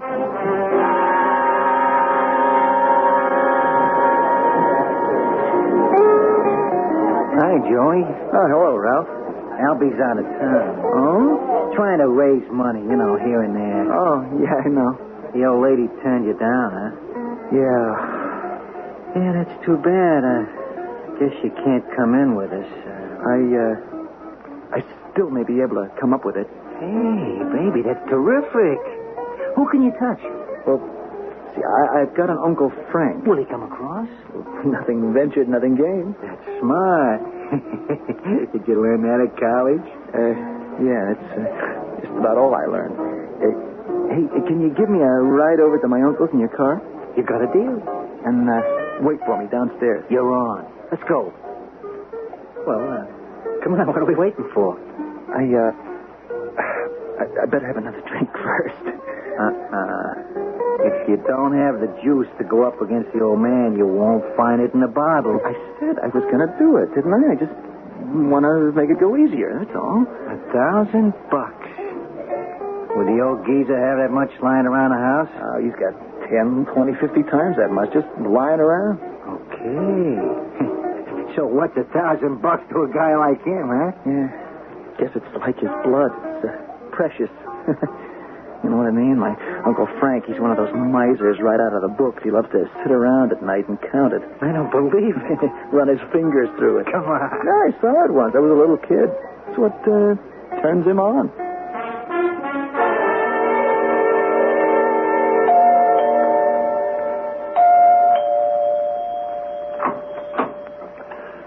Mr. Joseph Dawson, Jr., live here? Oh, why do you want to know? I'm a police officer. I can tell. It's written all over your face. Yeah. I didn't know it showed. You accustomed to having cops stop by to ask about your son? How do you know he's my son? Well, you're just a bit too old to be his wife, or these days his girlfriend. Oh, what else do you do besides ring people's doorbells and make insulting remarks? My name is Casello, Detective Vito Casello. Yeah? Where's your identification? That's right. You should always ask. My badge. My card with my picture. Well, what do you want? I want to talk to your son. About what? May I come in? Have you got a warrant?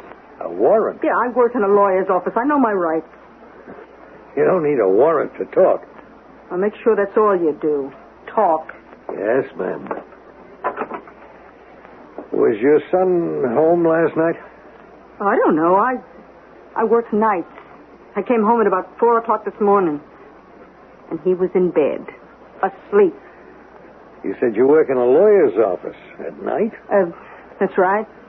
Joey, you better get up. Till 4 o'clock in the morning? Or, yes. It must be an interesting job. Joey, you have to come in here. Where was I? Oh, what I do is that the business of the police? It could be. Does Joey have to know? Well, I won't tell him. You see, I told him I do typing there. But the truth is I clean the offices. What is it, Ma? A man here wants to see you. A cop. You still haven't told me what this is all about. Oh, well, when Joey comes in. Ah, Joey. Oh, who are you? Who am I? I thought you'd never forget me. You were 12 years old, and I was pounding a beat, and you were caught shoplifting in a 5 and dime. Now, hold on, Lieutenant. I can have you sued for slander. Joey has no record of ever having been... Thanks to me, he has no record. Because I gave him a talking to and let him go. Well, you come here so I could say thanks? Okay, thanks. Joey, last night a man named Frank J. Timmons was murdered. That's Frank. Your Uncle Frank. Uncle Frank murdered? Outside the apartment house, witnesses reported seeing a red sports car. The license identified it as belonging to a Mr. Ralph Perry.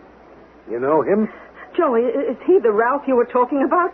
Mr. Ralph Perry, a small-time hoodlum, confidence operator. Joey, you said he was a college man. On being questioned, Mr. Perry said he had given his friend Joe Dawson a ride to Mr. Frank Timmons' apartment. And he was waiting for him to come out. Is that true? Yeah, that's true. Several of the neighbors report that they heard sounds of a violent quarrel. Did you quarrel with your uncle, Joey? Well... Answer him. Yes. You were heard to say, "I'll kill you." Joey! Did you? Now, don't say another word. You're not required to. What's the difference? Yeah, I said it. You said, "I'll kill you"? Yeah, but I didn't mean it. Well, if you didn't mean it, why did you pick up a heavy brass candlestick that was on the table? Joey, that's not true. People heard Mr. Timmons say, "Put down that candlestick, It Joey." can't be true. Is it true? All right. Let me tell you what happened. I went up to ask him to lend me some money. How much? $1,000. For what? Well, for a business proposition. Well, we got into a hot and heavy argument. Oh, I told you not to go, Joey. I told you not to go. And I said I had to have that money. Well, you know what he said? He said people in hell have to have ice water. It was the way he said that, the nasty way he said it, as if I was dirt under his feet. Oh, I lost my temper. I shouted at him, if you don't give me that money, I'll kill you. And I picked up that heavy candlestick. I shook it at him. He looked at me. He just looked at me with a funny kind of expression, as if he was seeing me for the first time. And you know what he said? I believe you would. I believe you would kill me. Uncle Frank, don't make me do it. Look in your eyes, and I see a kid not even 25, consumed by hatred. I need that money. Why? No, don't tell me. It's something crooked, something shady, isn't it? Yes. It's my fault. My fault. When my brother died, I should have done something for his widow and his kid. You're willing to commit murder to get $1,000. Yes. It isn't worth my life and your immortal soul. Take it. Uncle Frank. Take the money. Take it and do something worthwhile. Uncle Frank, You better go now, Joey. And give my regards to your mother. He gave you the money? Yes, Ma. He gave me the money. It's in my drawer. The $1,000 is in your drawer? Maybe.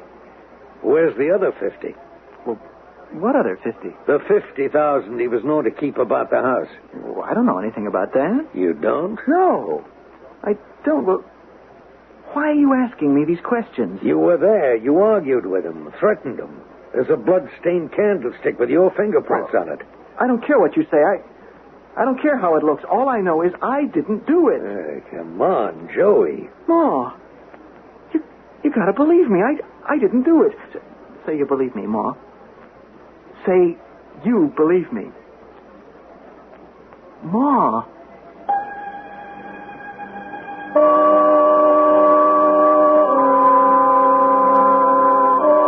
Well, now, thinking ahead, did Joey kill his Uncle Frank, or didn't he?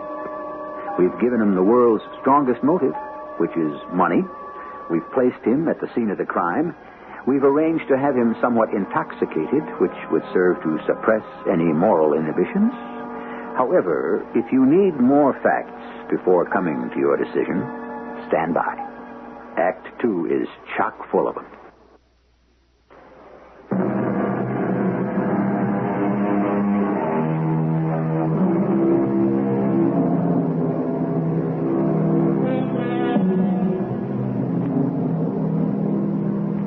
It's money alone that preserves life, said a Japanese poet. And it makes excellent philosophy, because the reverse is also true. You could say, in many cases, it's money alone that destroys life. You don't believe it? Well, a man named Frank J. Timmons is dead. Why? The only reason: somebody wanted his money. Ma, I didn't kill him. I didn't. You have to believe me. You lied to me. I couldn't help it. These friends of yours, Ralph and Albie, they're a couple of hoodlums. Look, Ma, I was only trying For to... $1,050, you killed your Uncle Frank. I didn't kill him. I should have known. You said to me, I'll do anything to get that money. Anything. Joey, I think we gotta go down to headquarters. Ma, you gotta help me. Now you want me to help you? Now, after you committed murder? But I didn't do it. Oh, don't lie to me, Joey. It's bad enough as it is. Now or later, Joey? I didn't do it, Lieutenant. Now, let me help you. Why should you want to help me? I helped you once. You were 12 years old. As it turned out, it didn't do any good. You became a bum anyhow. If I hadn't busted up the tendons in my knee, I'd have been number 1 pick in a draft. Yeah, well, whatever the reason, you became a bum. Maybe if I help you this time... Help me do what? Get the best deal you can. Cooperate. You could be out of jail in 6 or maybe 7 years. You'll be just about 30. That's time for a whole new life. But you're wrong. Now be smart. Tell me what you did with the other 50,000. What other 50,000? Joey, I got lots of time and lots of patience, but it can run out. I don't know what you're talking about. You went there to borrow $1,000. To you, it was a matter of life and death. Well... Come on, now don't rewrite history. Okay. Your friend Ralph drove you down, waited for you in the car. Finally, you came out, and Ralph said... You get the dough? Yeah. Hey, it's great. He popped for the thou, huh? Yeah. Hey, wait till I tell Albie. Don't tell Albie. Huh? I changed my mind about the deal. I don't want any part of it. You gotta be kidding. No, I mean it. Oh, hold on. You said you'd be willing to commit murder for the money. Well, that's right. And now you got it? You want to call it off? Yeah. Well, why? Because I was all ready to commit murder for it. I don't get it. Goodbye, Ralph. Was that the conversation? Yeah. What made you change your mind? The look on my uncle's face. I decided I'd use the money for something worthwhile. I didn't want any part of the confidence scheme of Ralph and Albie's. I decided I would do something worthwhile with my life. Just like that, huh? Yeah, just like that. And what were you going to do? I'll get a job, maybe go back to school. And that's why you changed your mind about the scheme, huh? Yes. Well, now, let me tell you why. You went in there, you were a small-timer. You were looking for $1,000 to buy a piece of small-time con from two small-time hustlers. You knocked off your uncle. But I tell you, I'm still telling you. You looked around. He had more than 1,000. He had 50,000 more. It's not true. So you grabbed it all. Now, what did you need Ralph and Albie for? You just outgrown him. He gave me the $1,000.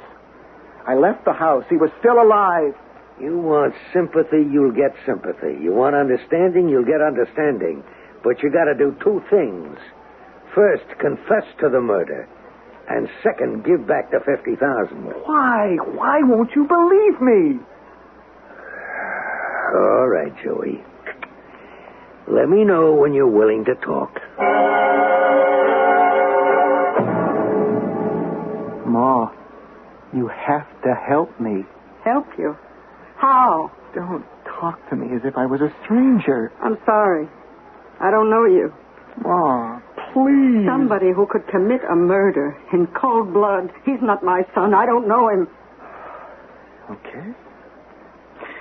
Okay, I'm sorry I bothered you. All you ever wanted was to be a bum. Oh, that's not true. No?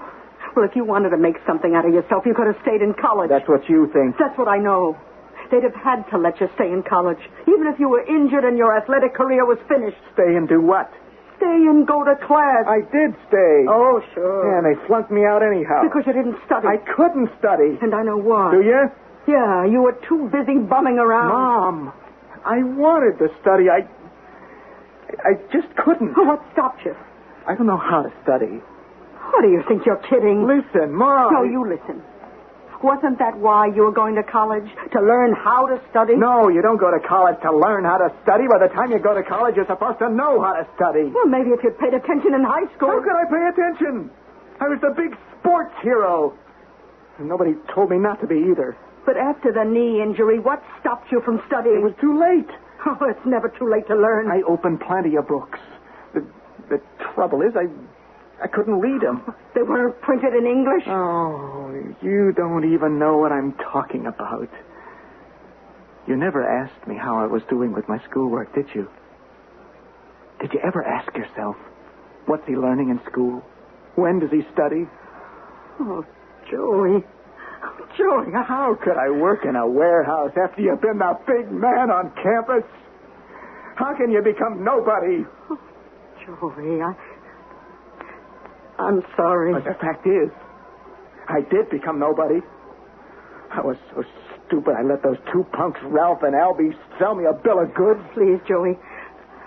I guess both of us, we really didn't know the score.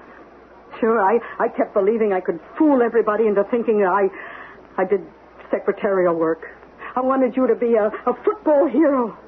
What other way was there for you to make it? And it would have been good for me, too. Ma, you gotta help me. Oh, sure, Joey. You know, the lieutenant says that it won't be too bad. A few years at most if you cooperate. What are you saying? You believe I killed Uncle Frank? Ma! Joey. No, Ma, I didn't. The evidence, Joey. The witnesses heard you. And your fingerprints. I told you how those fingerprints got there. I don't know. I am innocent. You gotta help me. Oh, I'll help you, Joey, because so much of it is my fault. Oh, Ma, that's not why you should help me. You can only help me if you believe me. Please. Please believe me.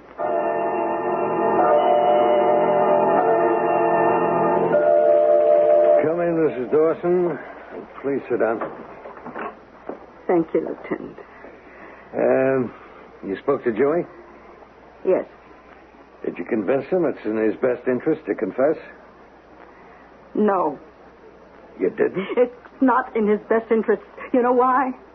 He didn't do it.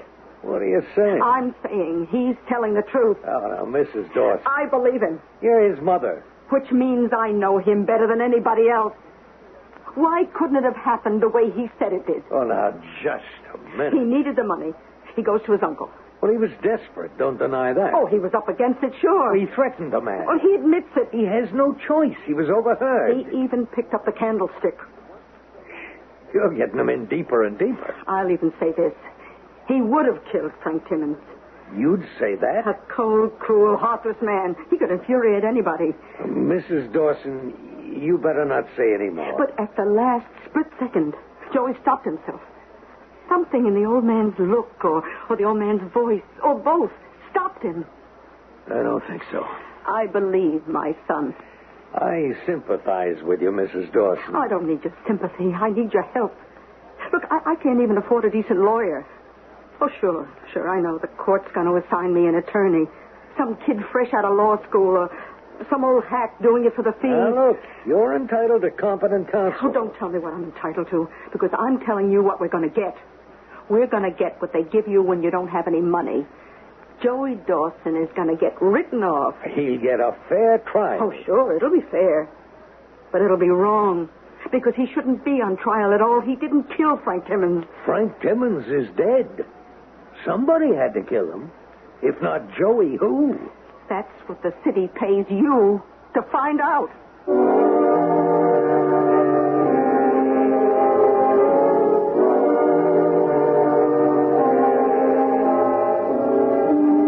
If not Joey, who? To which we might add, if not Joey, how? Well, so far, all Joey has been able to do is convince his mother of his innocence, which, when you come to think of it, is hardly an earth-shaking event.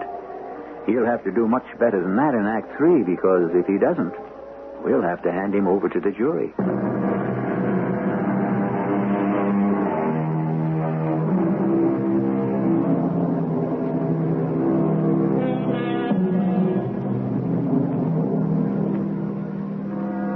Men freely believe what they wish to be true, said Julius Caesar, who was quite guilty of that little conceit himself.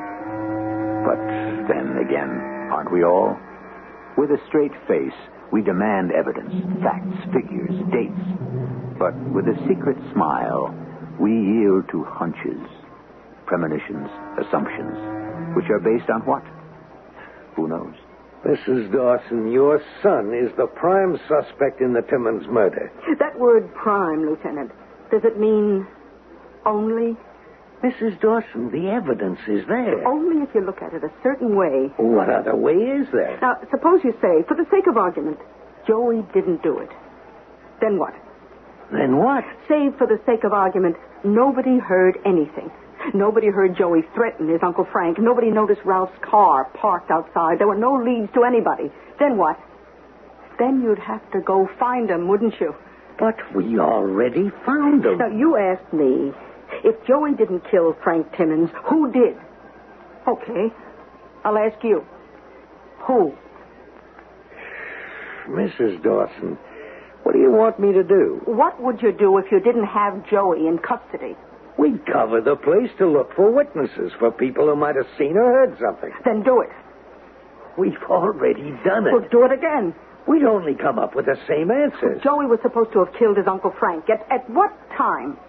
Well, he was seen leaving there about 10:30. Let's say someone else killed Frank Timmons. It would have to be after 10:30, wouldn't it? Well, this is your theory, Mrs. Dawson. Well, wouldn't the autopsy report show the exact time? And it would be after 10:30? No. What do you mean, no? You can't fix the time of death to the split second.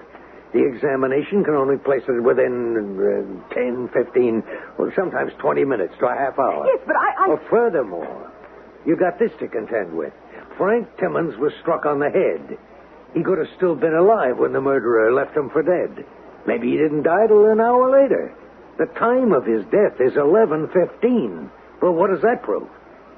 I believe my son is innocent, and I'm going to prove it. Don't ask me how, but I'm going to prove it. I have to. Mrs. Dawson, you've got a guilty conscience about that boy, haven't you? I don't know what you're talking about. You had a tough life. There were two half-brothers, Jerry Dawson, your husband, and Frank Timmons. Frank was rich, Jerry was poor. In addition, Jerry died young. Did you refuse Frank's help, or did he never offer? I don't know whose business that is. Well, anyhow, Joey was your hope. You struggled to raise him, to send him to school. He could have made it big as a football player. But a couple of tendons in the knee ended all that. And your hopes to become somebody were out the window. Now, look, all of this is my business. He was such a bitter disappointment that when he was accused of murder, you practically disowned him. But then, of course, your natural love for him took over. So now you're trying to make up for it. I'm trying to prove he isn't guilty. Okay, Mrs. Dawson. If you need any help, let me know.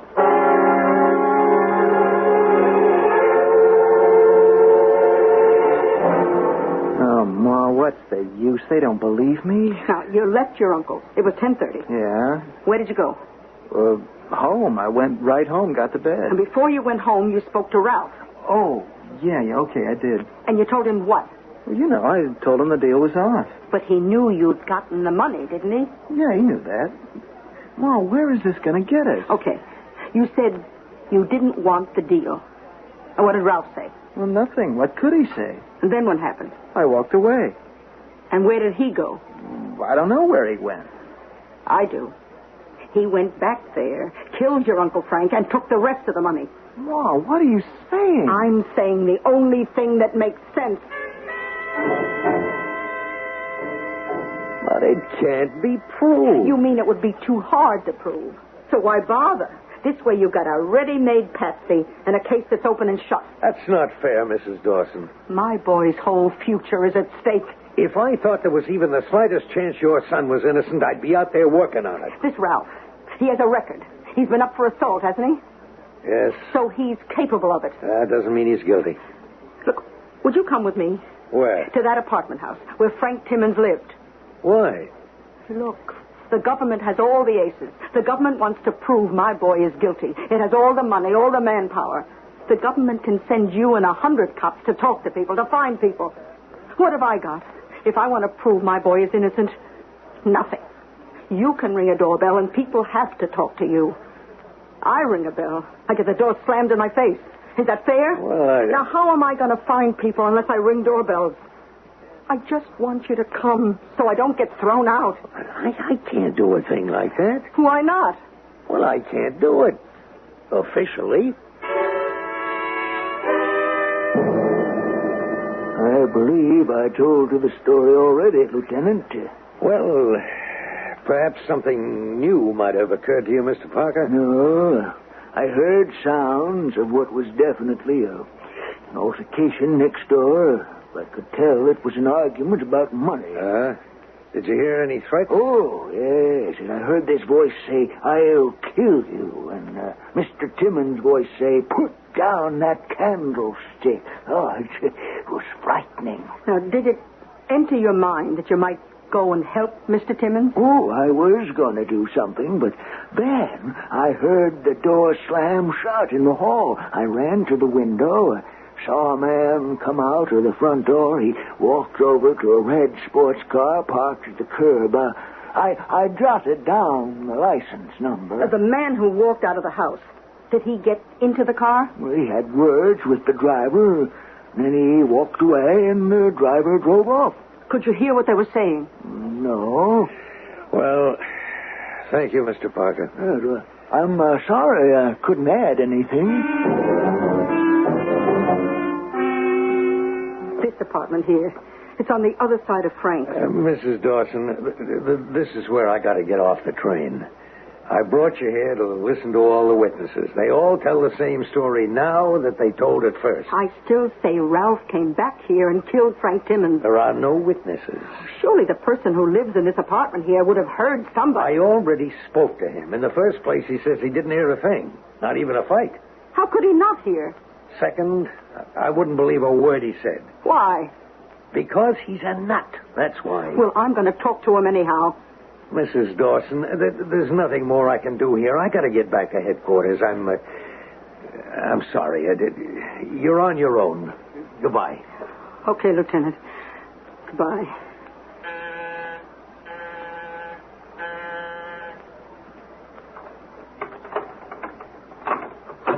Yes? Your name is Mr. Jedwick? Isn't that what it says on the door? Look, could I please talk to you, Mr. Jedwick? Why would you want to talk to me? About what happened here the other night. Did something happen here the other night? Your neighbor, Mr. Timmons, was murdered. Don't know a thing about it. I don't know a thing about it. Now go away.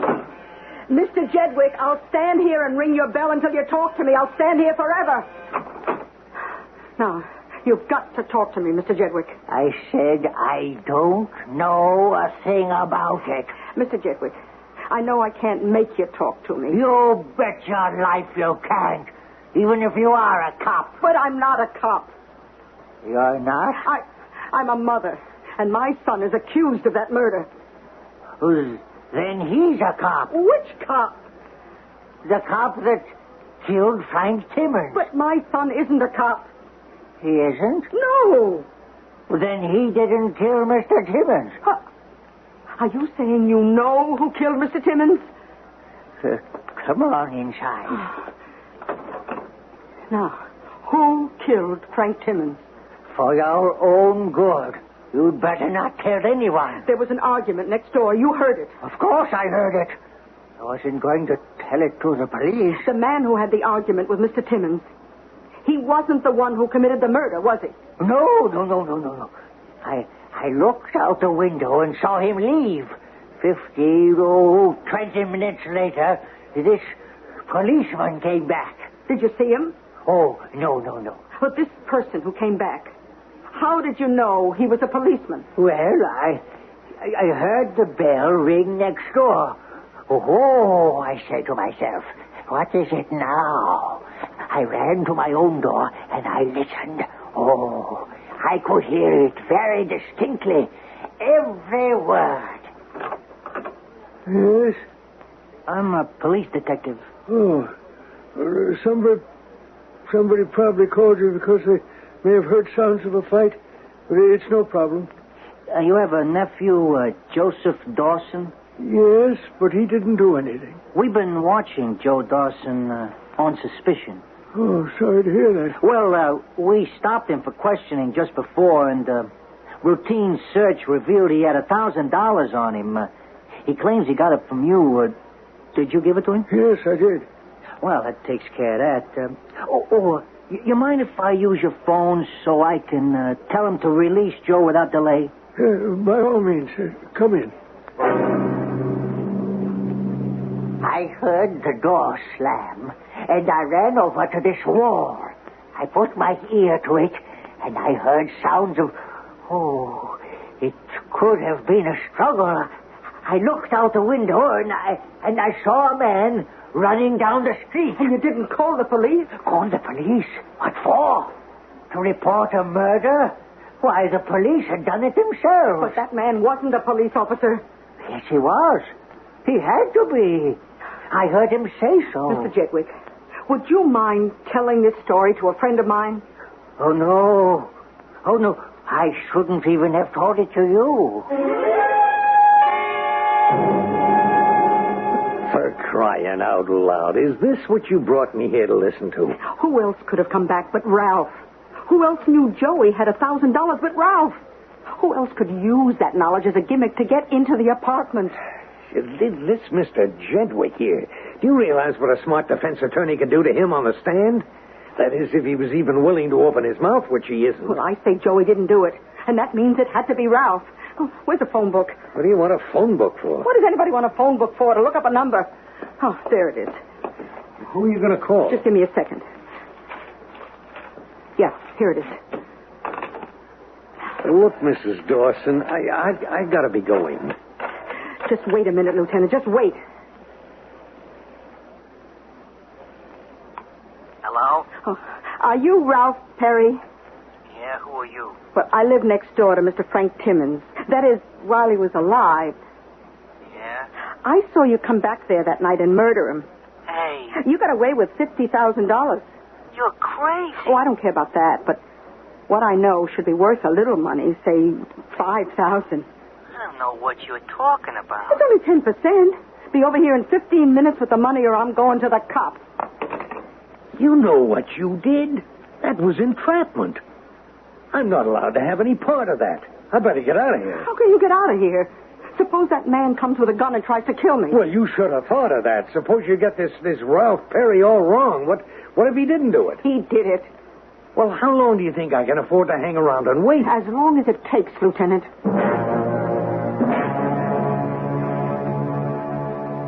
Okay, Mrs. Dawson. I'm afraid this has to be it. Oh, you can't leave. It's been 3 hours. Surely, even you have to admit that Ralph Perry, whatever he may be, isn't the murderer. I don't admit anything. Not even the fact that your son is a killer? Don't say that. I wish that all the amateur sleuths would let the police do their job. Suppose Ralph is the killer. You admit it. No, I don't. There's no evidence. But if he is, you know what you did? You ruined it. You tipped him off that he could be in trouble. Maybe we could have watched him, waited for him to flash a lot of money. You warned him to stay low, to play it cool. I didn't realize. Oh, of course not. This little trick on the telephone. You think he'd fall for that? He's an experienced crook. Your word against his. He's probably got himself an ironclad alibi. I'm sorry. It's just so hard to believe that my own son could murder. I have to go now. You don't have to worry about him. He's laughing at you. He figured it as a trap, with the cops waiting to bag him the minute he rings a bell. I said I was sorry. I was desperate. I was willing to try anything. Yeah, well, be quiet. Stand at the side of the door and just reach over and pull it open.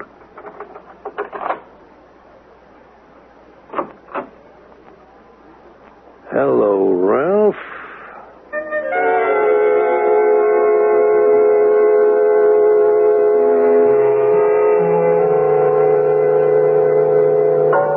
Hello, Ralph. See? Sometimes the amateurs win one, too. And while Ralph is looking into the big black muzzle of a police positive, let us remember that evidence which is compiled by the heart is as powerful as that which is gathered through the brain. I'll have some further evidence for both organs when I return in just a few moments.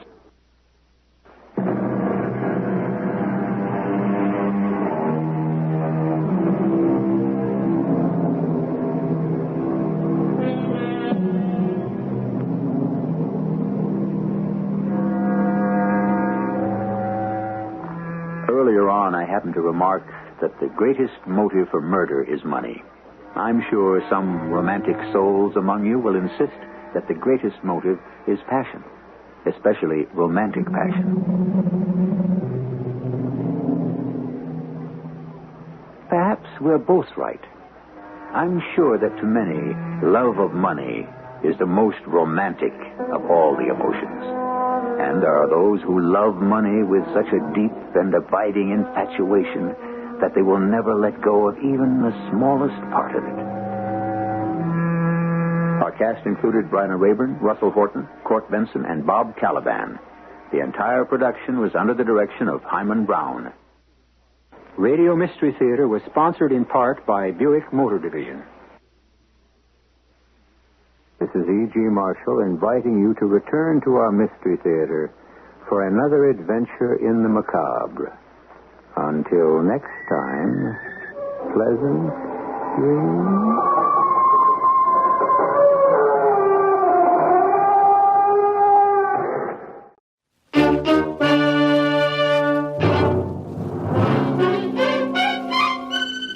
Box 13, with the star of Paramount Pictures, Alan Ladd, as Dan Holliday.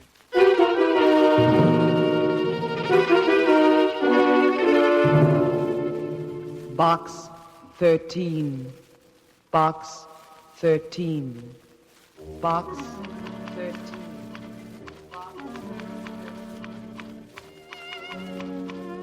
They stood in the warm rays of the autumn sun while the wind played in the girl's hair. Oh, no, not that. Susie, Hello, Mr. Holliday. Oh, no, not what? I'm referring to the story I'm writing. Better forget the story, Mr. Holliday. I've got mail for you. So, what's new in Box 13? Box 13, starring Alan Ladd as Dan Holliday.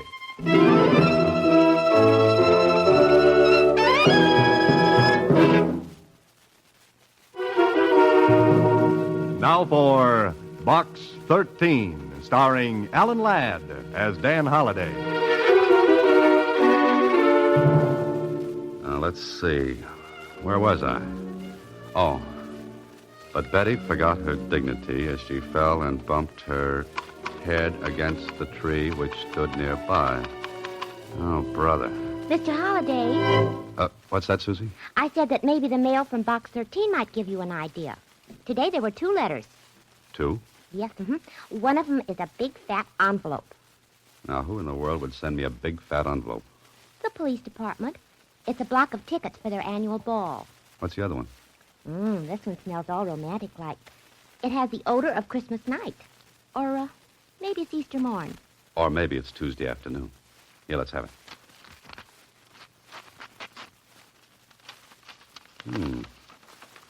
If you will really do anything, what I have to ask is very, very little. Please meet me in North Park at 10 o'clock tonight. I'll be waiting at the bench near the entrance to the bridle path. Signed, Anonymous. It couldn't have been very romantic, Mr. Holliday. Oh, why not, Susie? I don't see stars in your eyes. We'll take another look, Susie. Tonight at 10 o'clock.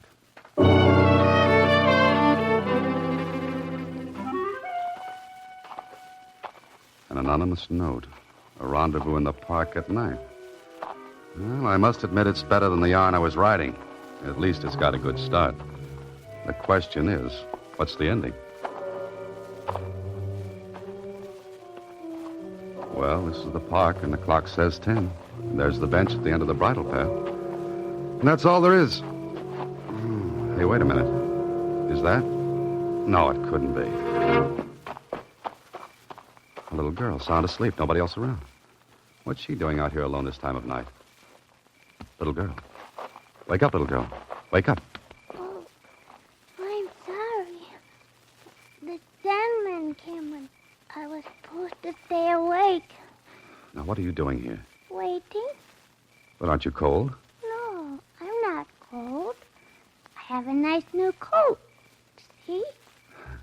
Yes, it's very pretty. But for whom are you waiting? I'm waiting for the man. What man? He comes out of a box.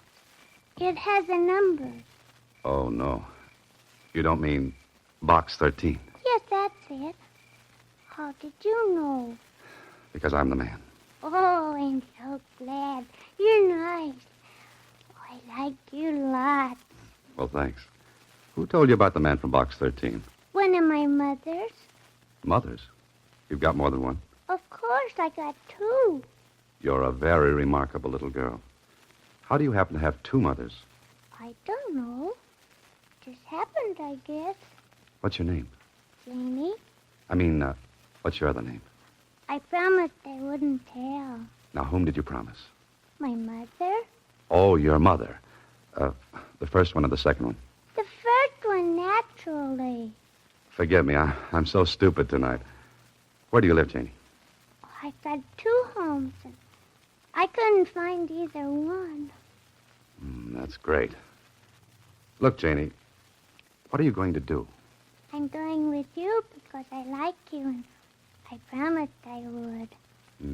So that's it. Oh, no, you're not. I'm going to take you to the police station.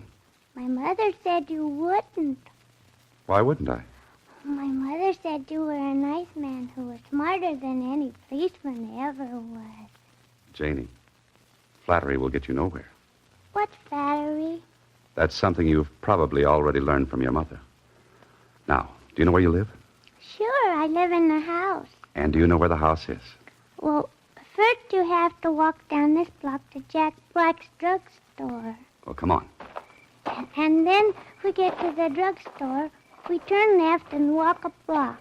Oh, that's where you live. No. That's the corner where Johnson's toy shop is. Now, Janie. And then we turn right and go 2 blocks. That's home. That's where the ice cream parlor is. Now, stop that, Janie, and tell me how to get to your home. Well, you walk half a block up that street. That's home. Oh, that's your home. No, that's David's home. So you're not going to tell me where you live, is that it? I think maybe you'd better look at my book first. It's Grimm Fairy Tales. Only they're not grim at all. They're nice. You want me to read to you?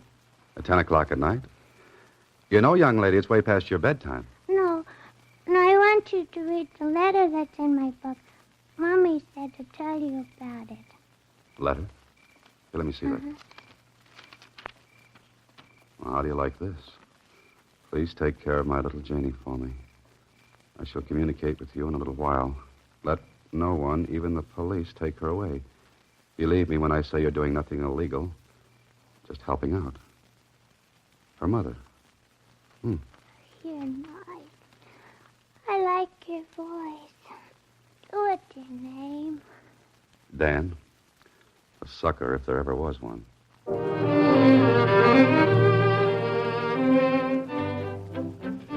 Well, this is not good. A small girl left in your care with no more authority than a letter. Suppose the woman who wrote this letter isn't Janie's real mother. Then, Holiday, you're in trouble. But suppose she is the real mother. Why should she leave her child with a perfect stranger? Why? Well, there's only one thing to do. Take her to your apartment. Come on, Janie girl, let's go. Let's hope that the neighbors won't see you bringing home a little girl. Because that happens to be one item you don't win at a bingo game. Put her down on the couch, Holiday. That's it. Never knew a kid could have so much strength in her arms, did you? Feels kind of good, too.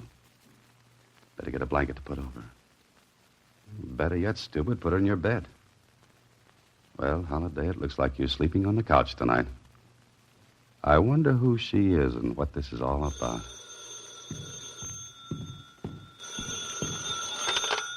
Hello? Dan Holliday? Yes? The man from box 13? Yes? How's my little girl? Did you get home all right? How did you get my phone number? That's not important. How do you know who I am? Please, how is my little girl? She's asleep. Oh, thank heavens. I heard the bell ringing. She just woke up. Is she all right? She's fine, but... I want a fairy tale. Just a minute, honey. How long will it take you to get over here?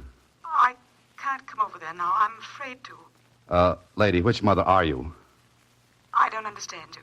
She says she's got two. I'm her real mother. Well, then get over here and take her. I can't explain now, but please, Mr. Holliday, keep her just for a few days. A few days. And don't give her up to anyone, not even the police.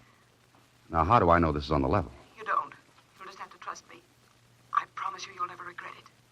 I don't like any part of this, except Janie. You'll understand soon, Mr. Holliday. And remember, be very careful. Both Janie and you are in danger.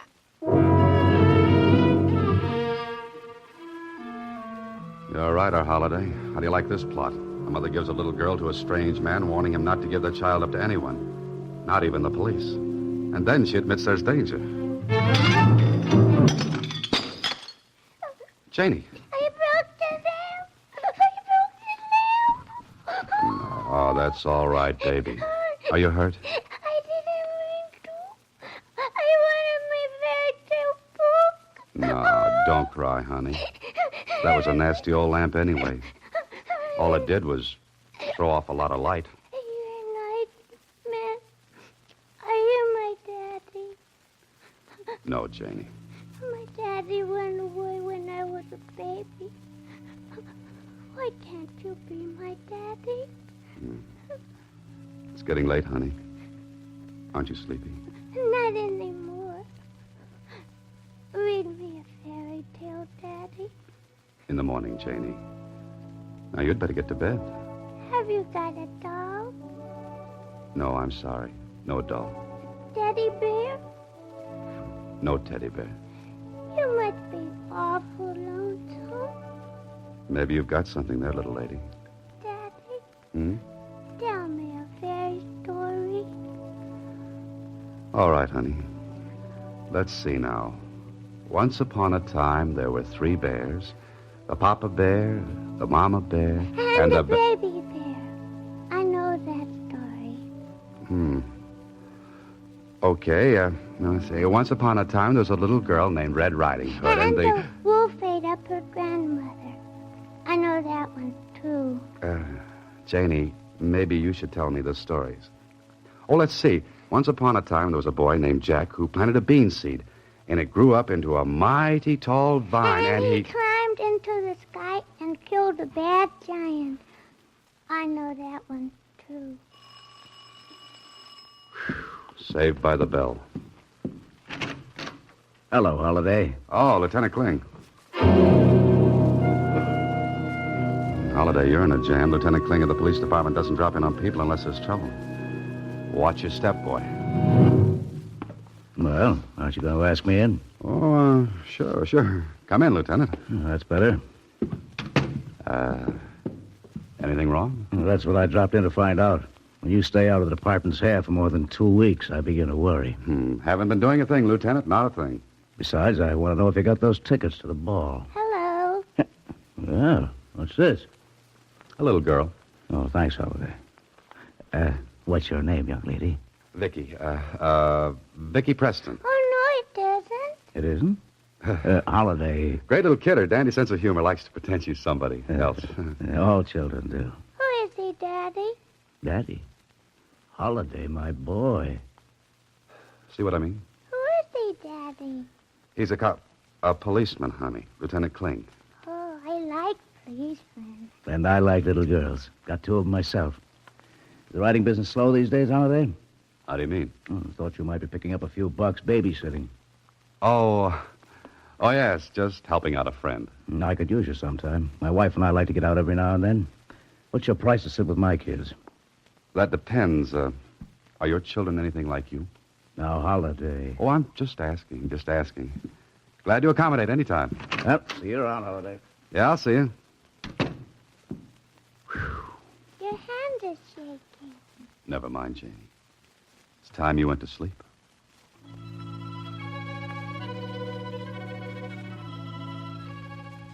There's something about a kid asleep. Maybe I'm glad this happened. Got to use more kids in my stories after this. You know, it wouldn't be a bad idea to have one around all the time. What am I saying? Now what? Lay off, you'll wake the kid. You Dan Holiday? Yeah, that's right. I'd like to come inside and talk with you. If you don't mind, I'd rather talk out in the doorway. Very well, I'll be direct. You have a little girl here named Janie, about 5 years old. Why? My name is Sam Parker. That mean anything? No. I've got a letter here authorizing me to take the little girl away. You're her father? Read the letter, then hand over the child. No. Very well, I'll call the police. I wish you would. Can I use the phone down the hall? I'm sorry about this. But get inside there and keep your hands over your head. Put down that gun. What do you think you're pulling? Now, shut up and get inside. Oh, there she is. Put down that gun, I said. She comes with me, Holiday. Just keep those hands high. And I said she's staying here. Move over to that wall. Stay away from her, I said. One more move and you... Think so. Harry! Harry, help! Hit him with the gun, Harry, now. I got him.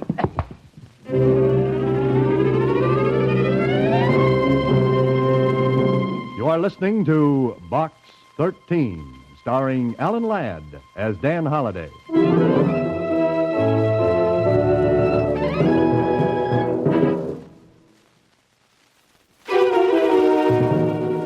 Box 13, starring Alan Ladd as Dan Holliday.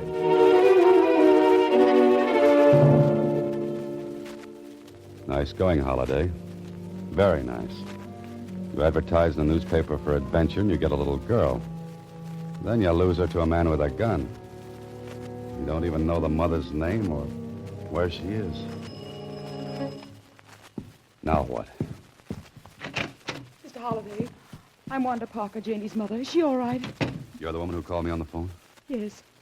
My baby, where is she? You're a fine one to be asking that after you leave her alone on the park bench. I was there hiding. I saw you take... Where is she? You shouldn't have let her go in the first place. Mr. Holliday, where is she?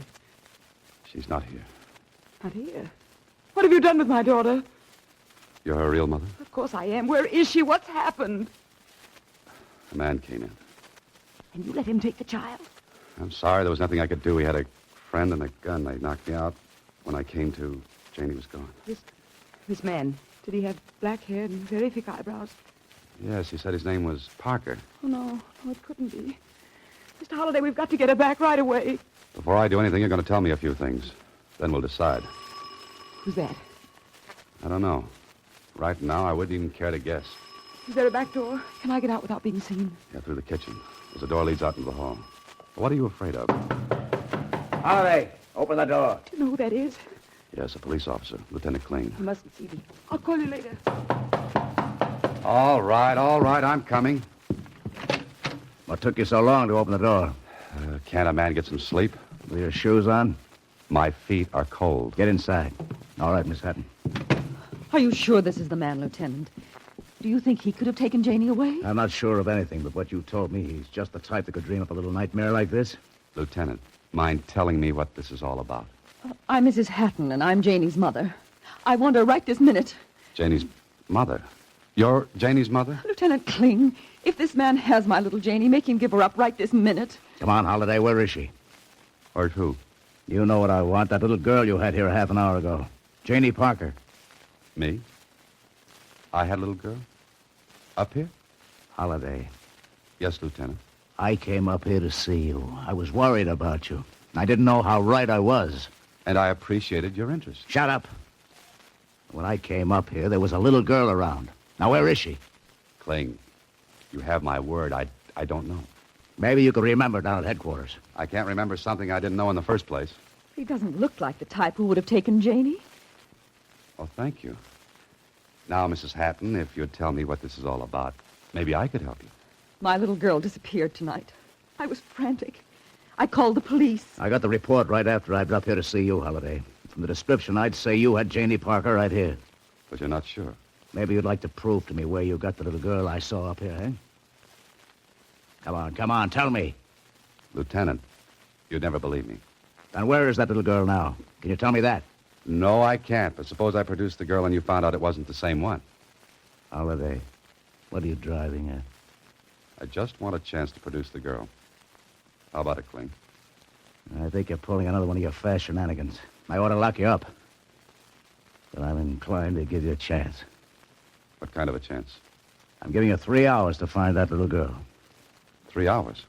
Then I'll be back, Holiday. So don't try anything funny. Lieutenant, at the moment, I have practically no sense of humor left. At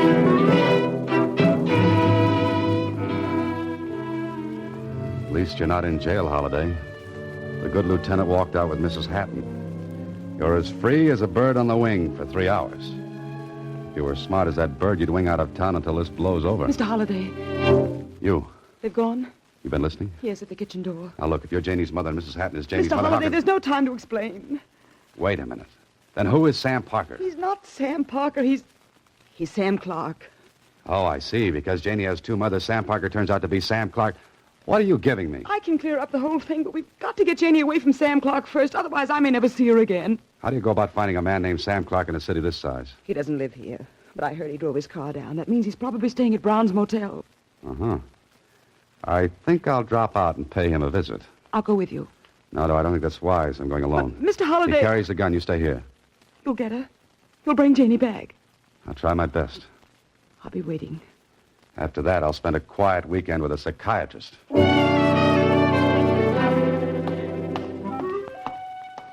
This is it. Brown's Motel. Now, to find a man named Sam Clark or Sam Parker. Ask the manager. That's logical.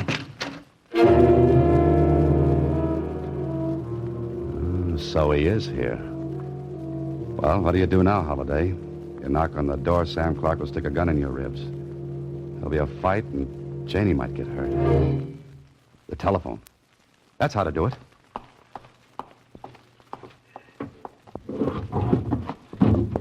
Remember to thank the man who invented outdoor phone booths. There it is.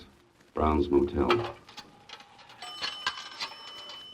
This is one time you'd better be right, Holiday. Because if you're wrong, you're dead. And that's so permanent. Brown's Motel? I want to speak to Mr. Clark. I don't know. He said he didn't want to be disturbed. It's a matter of life and death. Get into the phone. Who is this? Hurry, man. I've only got a couple of minutes. Okay, I'll see. Now, quick, Holiday. Out of the booth and around the corner towards the back. Wait. Now.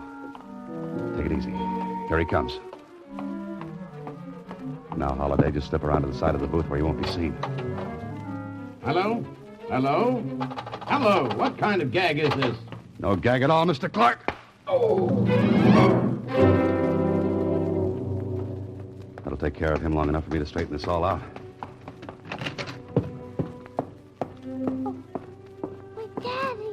Did you bring my fairy tale book?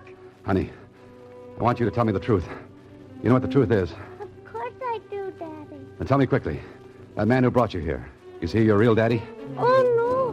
He's not my real daddy. Besides, I don't like him. Well, come on, Janie. We're getting out of here right now. I hope that's Lieutenant Kling and Mrs. Hatton. So, Holiday, you brought her back.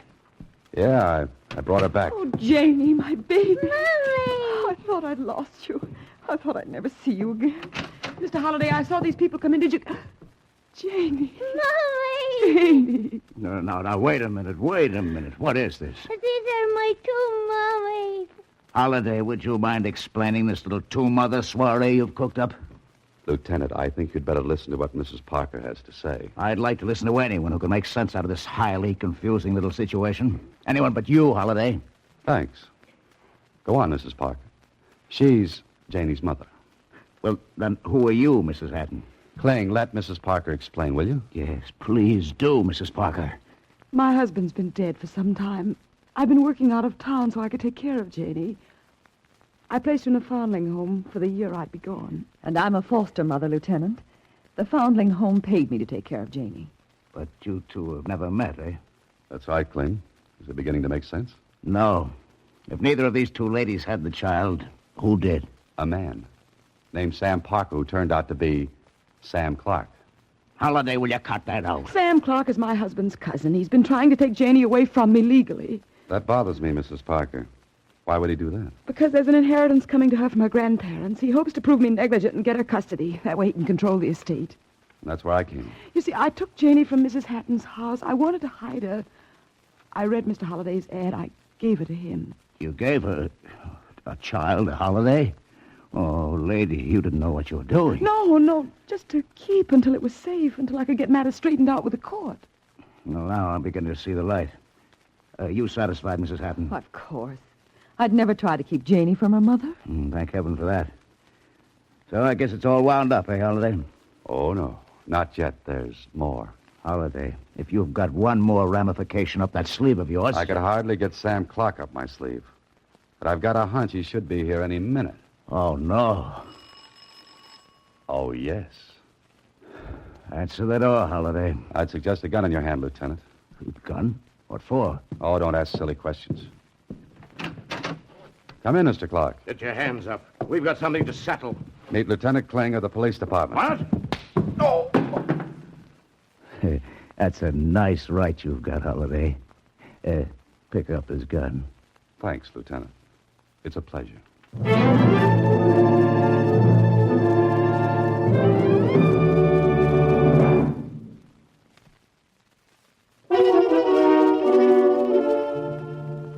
Mr. Holiday, how can I ever thank you?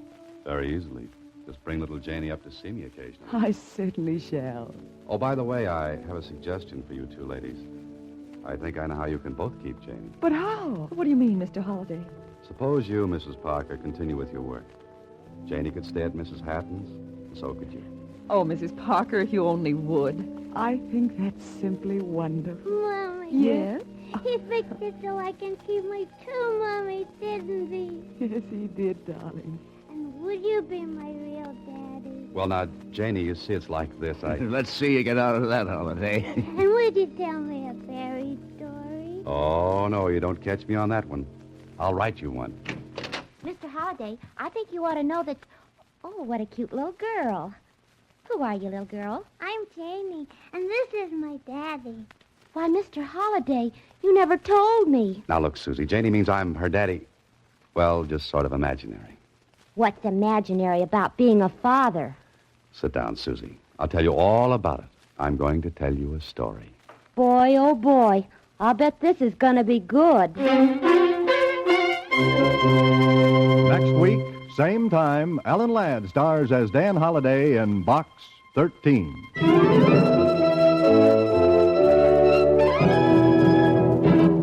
Alan Ladd appears through the courtesy of Paramount Pictures and may currently be seen in Wild Harvest. Box 13 is written and directed by Ted Hediger. Original music is composed and conducted by Rudy Schrager. The part of Susie is played by Sylvia Picker. This is a Mayfair production.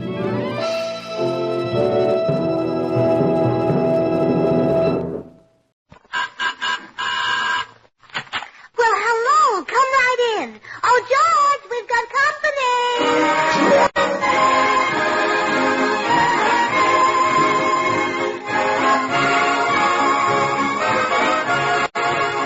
And now meet the people who live in the Burns house, George and Gracie.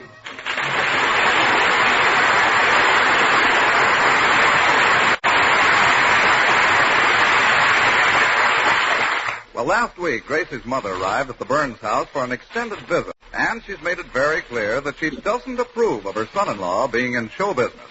She keeps telling Gracie that she should have married a bricklayer, or a carpenter, or a mechanic. Or a plumber, or an electrician. Someone who'd be useful if anything goes wrong around the house. Oh, George is pretty handy, Mama. When our radio was broken, George got it fixed with one finger. One finger? He went to the phone and dialed the repairman. There you are. Your husband is a puny, helpless little nincompoop.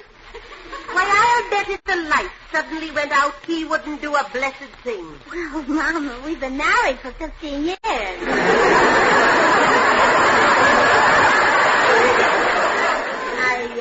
I mean he wouldn't know how to fix them. Oh, Gracie, darling, I'd like to go back to San Francisco, but you need someone around here to look after you. Oh, but Mama, George is a wonderful husband. Even if he isn't show business, he's a good provider. I don't believe it.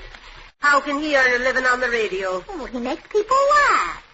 But on the radio, who can see his face?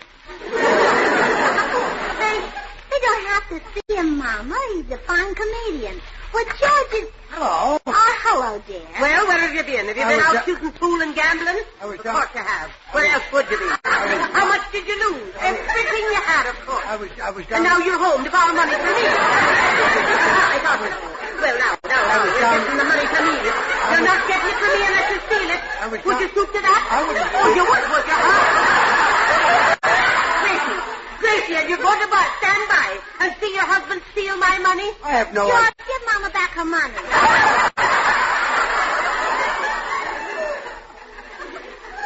I wanted to like you.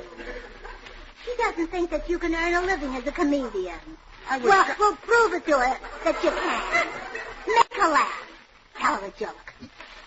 Tell her a joke? Yes. And tell her the joke about the baker who worked night and day because he needed dough.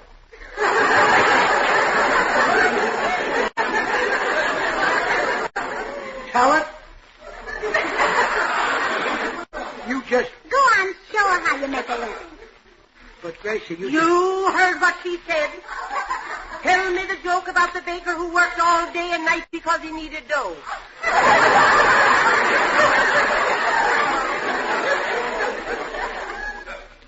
A baker worked day and night because he needed dough.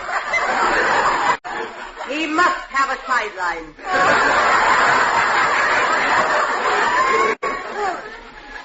You didn't tell it very well, George. I even had the feeling that I'd heard it before. It's hard to work without But makeup. That's not his greatest talent, Mama. You should hear him sing. He sings? Oh, just like a bird. He's even fooled some of our neighbors into shooting at him with an air rifle. A pity they missed. Sing for Mama, George. Open up the blast furnace of your throat and melt her down. Okay. Here's a song that'll do it. Sure, I love the dear silver that shines in your hair. And the brow that's all furrowed and wrinkled with care. Oh. I love the dear fingers so toil-worn for me all.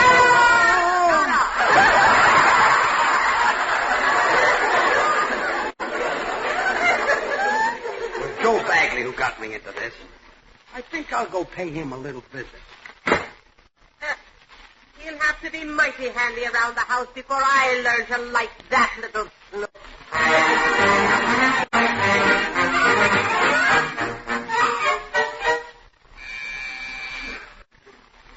Come in.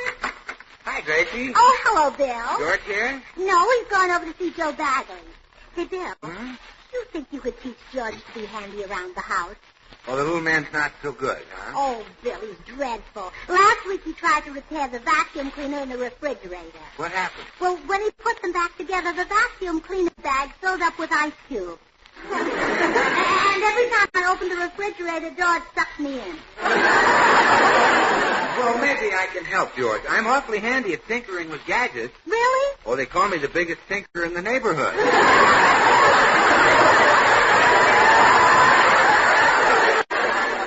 I should have said that slower. Yeah. Gracie, why the sudden urge to make George a handyman? Well, because then Mama will go back to San Francisco satisfied that George is a good husband, and everyone will be happy. Oh, well, it's easy to convince your mother that George can fix things. Now, I'll just slip down in the basement and loosen a fuse and shut off the water valve. Then when your mother says the lights and water don't work, George goes down in the basement, and with a simple twist of the wrist, he's a hero. Oh, you think he can fix them? Well, all he has to do is screw in a fuse and turn on a valve. A moron can do that. Oh, well, then I'm sure George can handle it. I'll go right down to the basement and turn him off.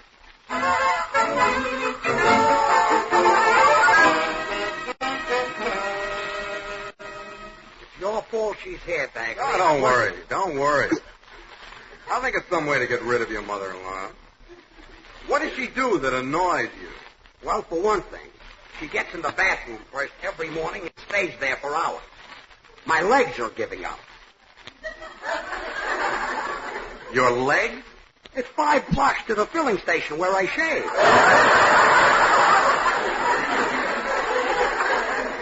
Well, at least they clean your glasses for you. What was that?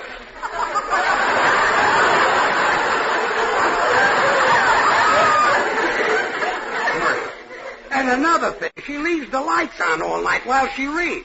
Hey, I've got it. If those are the things she does, we can make her want to leave. How? By lousing up your wiring and plumbing so there'll be no lights and water. Joe, you're a genius. I know. So I'll get Clara to invite Gracie and her mother here for tea. Then we'll sneak down your basement and rip out all the wires and pipes. Rip them out. But I won't be able to fix them again. After the old girl leaves, call a repairman. Well, okay. I'll meet you down at my basement. So long. Yeah.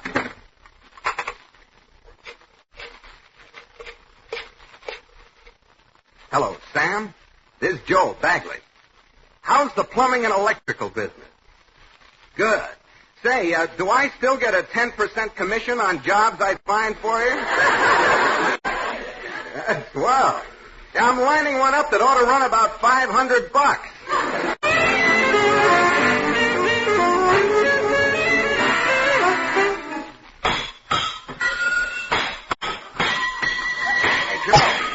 Joe. There. All the water pipes are down. Hey, Joe, take it easy. It'll cost me $50 to get those put back. What's 10% of that? $5. We're just getting started, George. Now let's rip out these electric wires. Hey, Joe, they'll charge me $30 to replace that. Let's see, 10% of 30, $3. How much do you think it would cost to repair that gas pipe? $10. Well, a buck is a buck. What's that 10% you're figuring? What is that? Well, that's a discount. I may be able to get you. Oh, of course, I'm a pro. Yeah.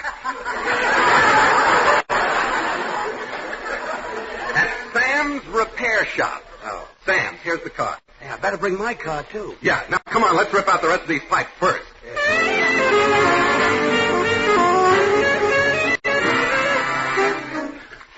George, Mother has some news for you. She may be heading back to San Francisco tonight. That's right. Oh, it worked already, huh? Oh, boy. I've only been staying here because I didn't think you were capable of looking after my daughter properly. But now the lights and water and gas have all gone on the blink. You don't say. Yes, I do. And now, here's my proposition. If you can prove to me that you're a handyman by fixing everything, I'll pack up and go home. I have to...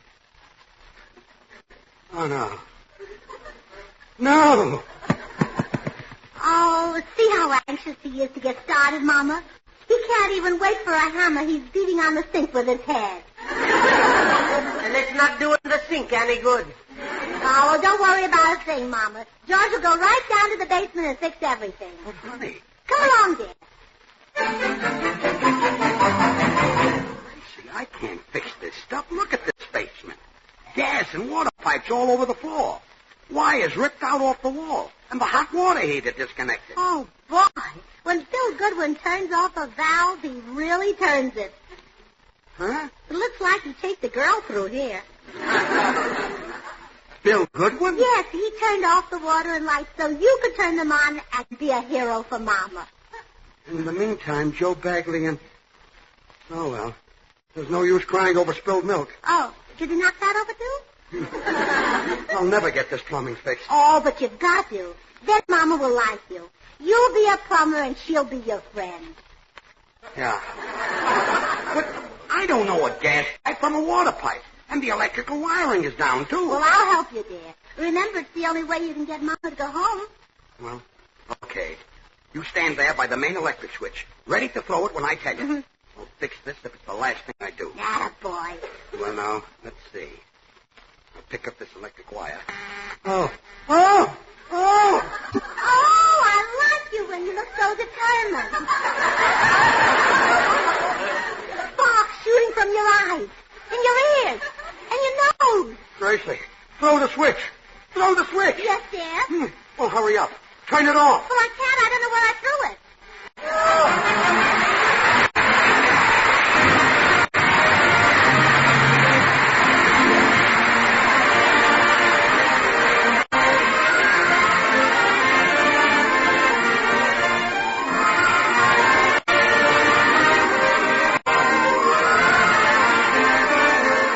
The daring young man on the flying trapeze. Right on the button, Meredith. The summer circus season is underway, so chill the pink lemonade and scatter the ground with tan bark. And pass me another bag of peanuts, Toby. I've been a sucker for a circus ever since I first crawled under the tent flaps back in Mason City, Iowa. Yes, the circus is full of rich, warm memories for all of us, Meredith. The early morning chill and mist at the freight yards, the glaring red and yellow of the bright painted wagons, the strains of the calliope down Main Street as you tramp behind that gay parade. These are all memories that easily explain why, down the years, the circus has always been such a thrilling and popular part of the American scene.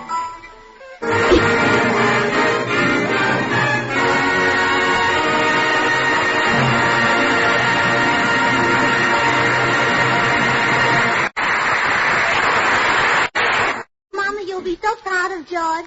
He fixed the gas pipes and the water pipes and the electric wires just like a professional repairman. That's right. And now that you're satisfied, I'm a good husband. I guess you'll be heading back home. I'll be sorry to see you go. Not so fast. Let's see if things are really fixed. Turn on that water faucet, Gracie. All right. Gas! There's gas coming out of the water faucet. It's impossible. Turn on the gas stove. All right. Oh, no. I thought so. A handy man, is he? And the gas stove's squirting water. Well, Mother, it's not so bad. When you want to take a nice hot shower, just crawl in the oven. Sure. And I suppose when I'm thirsty, I just turn on the faucet and take gas.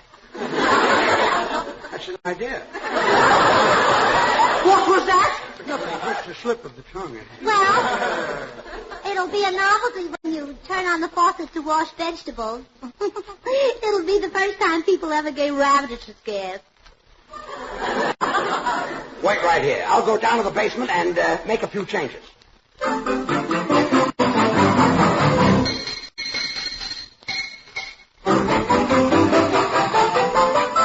I switched a few wires and pipes around. Turn on the gas now. All right. What happened? The lights went on in the living room. I'll turn on the water faucet. There. What's that? The phone's ringing. Well, answer it. Hello? Who is it, dear? It's you, George. You're talking in the faucet.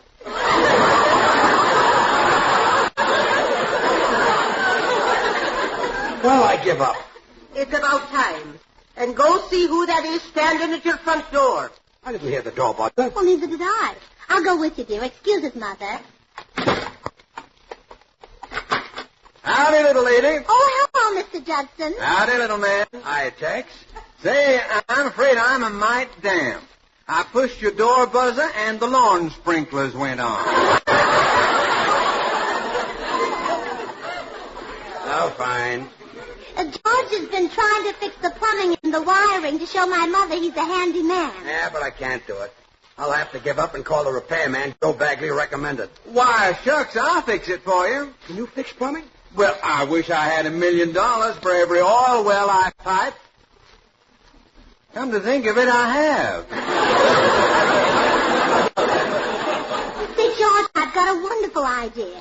If Mr. Judson can slip down to the basement without Mother seeing him, we can tell her that you fixed everything. Yeah. Then she'll go home. Well, now, I'd regret not meeting your mother, little lady. I bet she's as pretty as a movie star. She's got the looks and build of a Texas steer. Prettier than a movie star. Yeah, she's a doll. Well, come on, Mr. Judson. We'll slip in the basement window. Now, Gracie, don't let your mother come down the basement. If she sees Judson, I'm finished. Oh, don't worry. I'll keep Mom in the kitchen. Good luck, Mr. Judson. Hope you can lift those pipes. They're awfully heavy. Well, now, don't you worry. I can lift them with one little jerk. He'll help you, but don't call him that.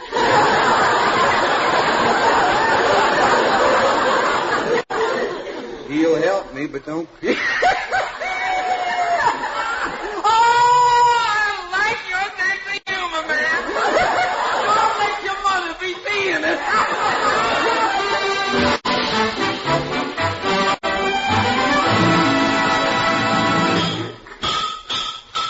What's that? Oh, that's George, Mama.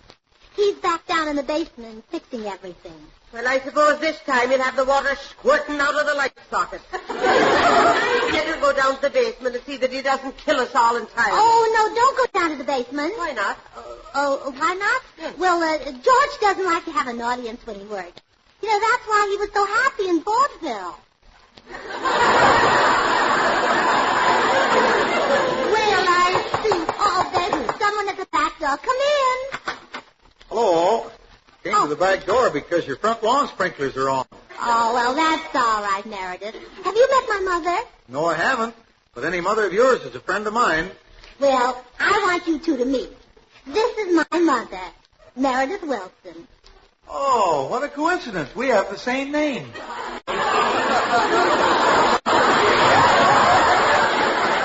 Well, I don't have to stand here and listen to this simpleton. I'll go down the basement and see how the other one's doing. Oh, no, Mother. We'll send this one down. I shall be happy to descend to the basement and observe the progress of the other one. Pleased to have met you, Gracie's mother. I'm glad it's over, too.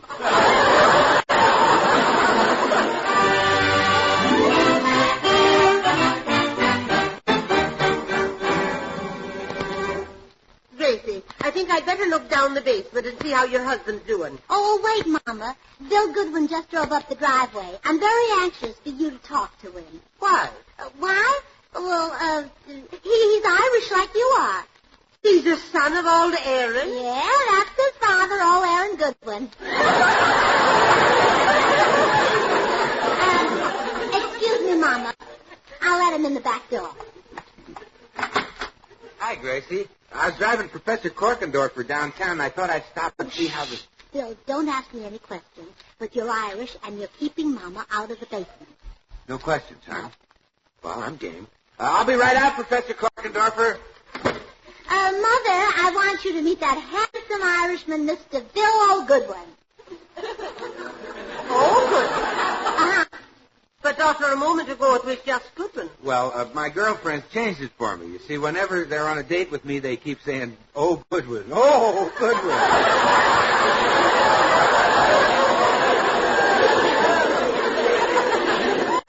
Tell me now, what part of the old sod is your favorite? Griffith Park. This man doesn't sound like an Irishman to me. I'm going down to the basement to watch me stupid son-in-law. Faith now, Mrs. Allen, sure you're not to be going down a dark and dirty basement and depriving me the company of a colleen as young and pretty as yourself, 𝒆𝒍'𝒔.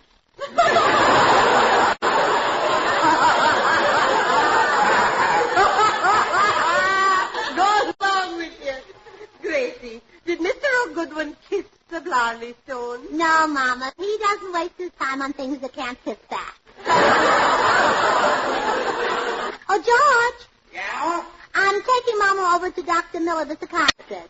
It's about time. Come and get us when you're ready.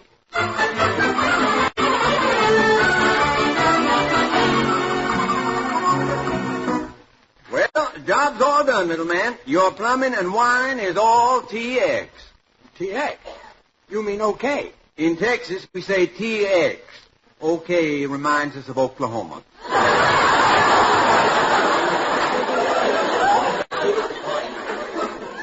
Where's Meredith? Well, to keep him out of the way, I told him to sit in the corner and smell that water pipe to see if there was any gas coming out. Oh. Well, thanks a million, Mr. Judson. I'd offer to pay her, but all I've got with me is cash. All you've got is cash. Oh, I despise your sense of humor, little man. I'll be seeing you. Come on, Meredith. Let's get Gracie and her mother. Oh, no, George. A leak might still occur in this pipe. I shall stay by my post and smell.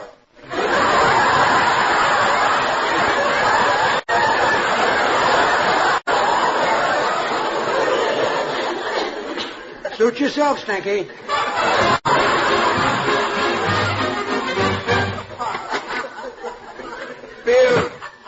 Bill, are you still in the house here? Here is Professor Korkendorfer. I'm tired of waiting in the automobile. Hello? Speak up, somebody. I'm down here, Professor. Somebody spoke? Yes, I'm Meredith Wilson in the basement. Who are you when you're upstairs? I'm still Meredith Wilson. Why don't you come down and join me? You're standing right at the head of the steps. You don't gotta tell me there's the steps. I got eyes like a hound. Here I go.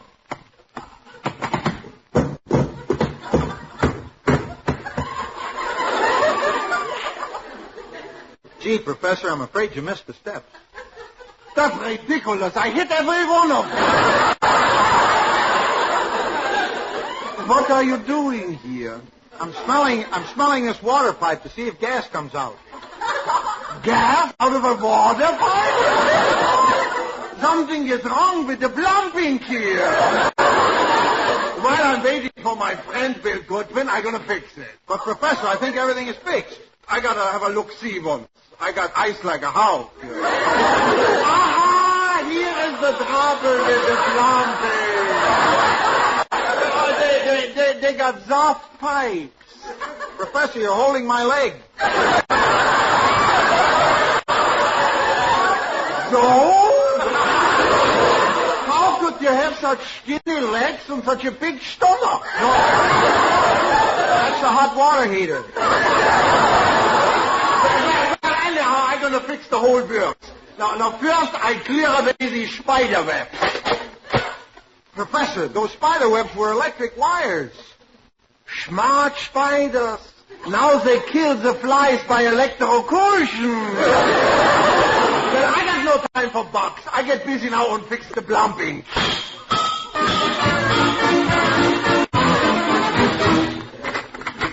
Come in, Gracie. Come in, Mama. I want you to see that I've got the plumbing and wiring all in apple pie order. Oh, George, I'm so proud of you.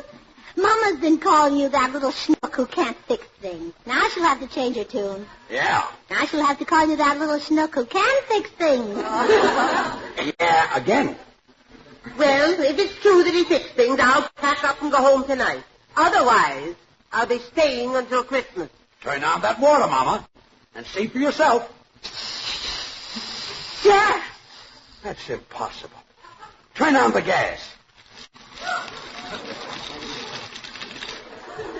What would you like for Christmas dinner, Mama?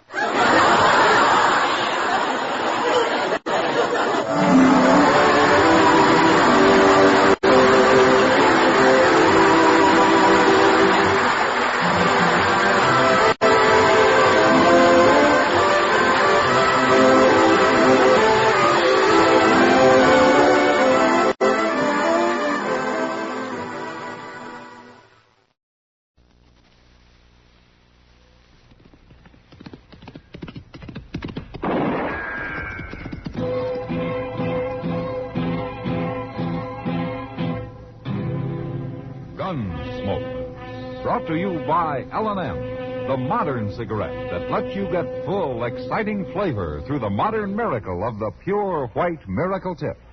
Live modern. Smoke L&M.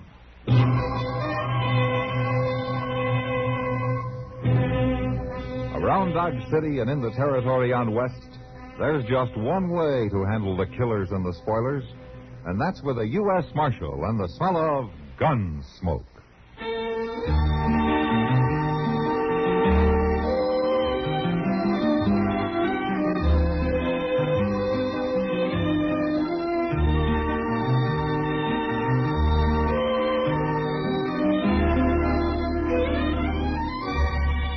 Gunsmoke, starring William Conrad.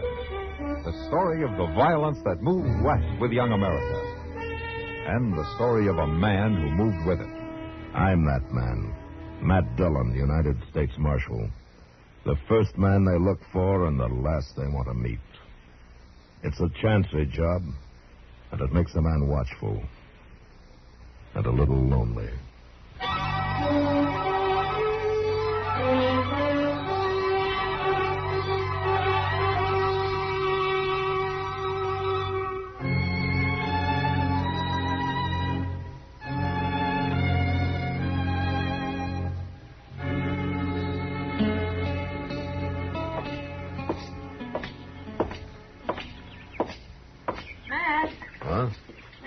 minute.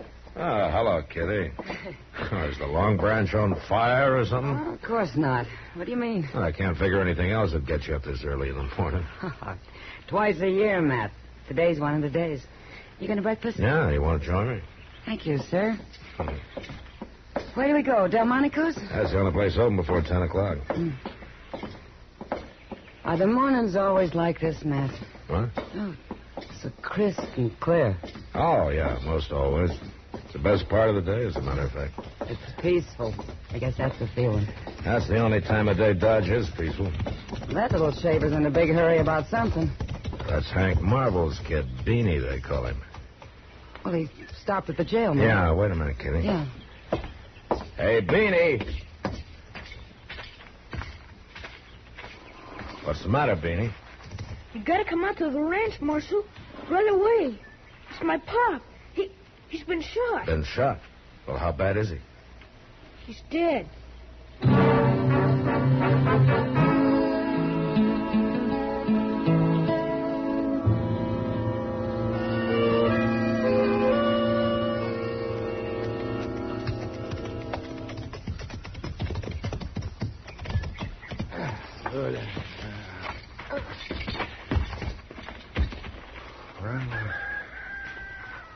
Where is he, Beanie?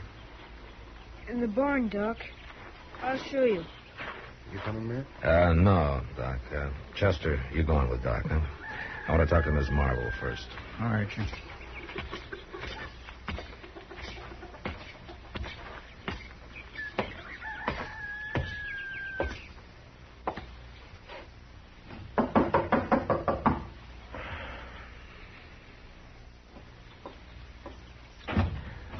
Miss Marvel? Come in, Marshal. Thank you, ma'am. I'm sure sorry to hear about this. Just a few hours ago, Hank was sitting there eating his breakfast. Now he's dead.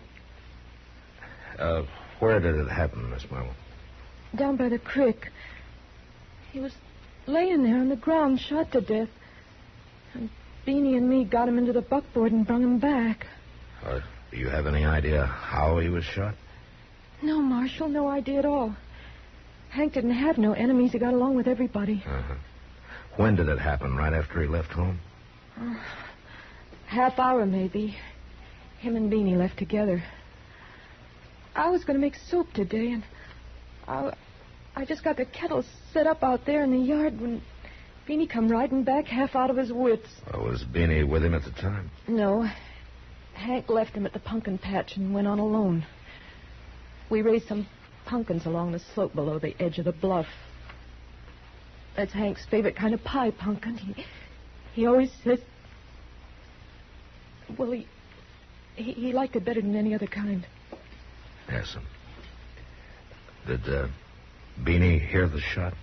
Yes, and he rode along the bluff to see if maybe Hank had shot a deer.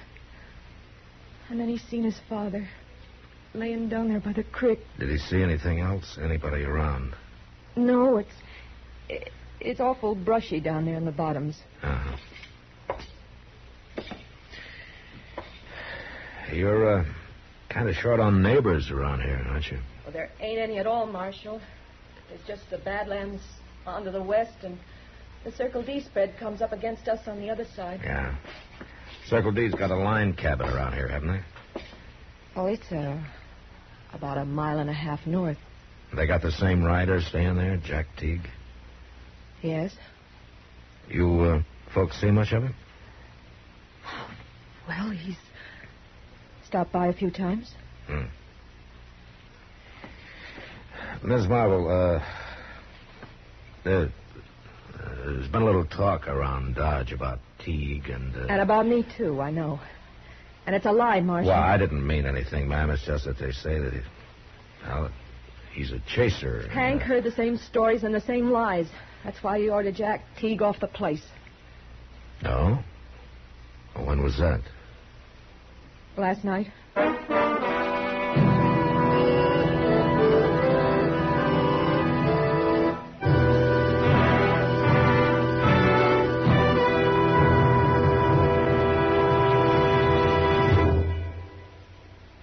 Free yourself of old-fashioned ideas. Why don't you live modern? Live modern. Live modern. Free up. Freshen up your taste. Smoke an L&M. Live modern. Smoke modern. Smoke L&M. Enjoy full, exciting flavor through L&M's Pure White Miracle Tip. L&M draws easier. Tastes richer. Smokes cleaner. That's why today more people are changing to L&M than to any other cigarette. So free up. Freshen up your taste. Live modern. Change to L&M. Make today your big red letter day and start to live the modern way. Live modern. Smoke an L&M. It's America's fastest growing cigarette.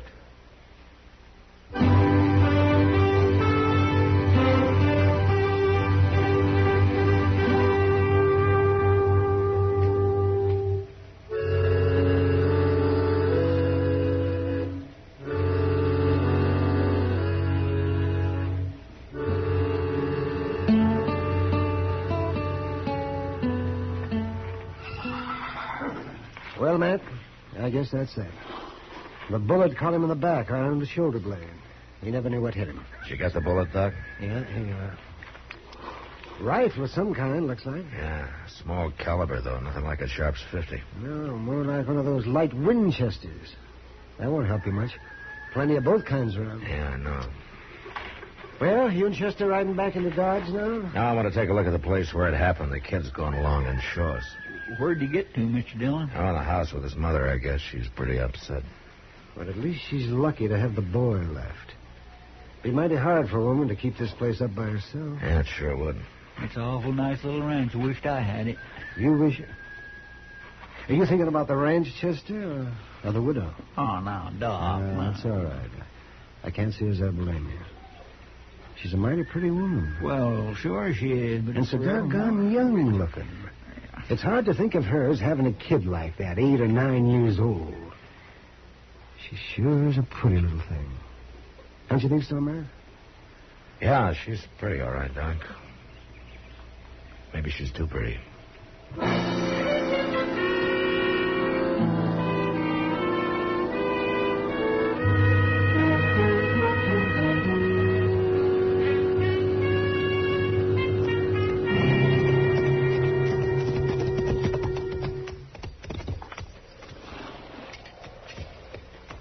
There's where he was, Marshal. Laying right there in the trail. All right, Beanie. Let's take a look, Chester. Sure.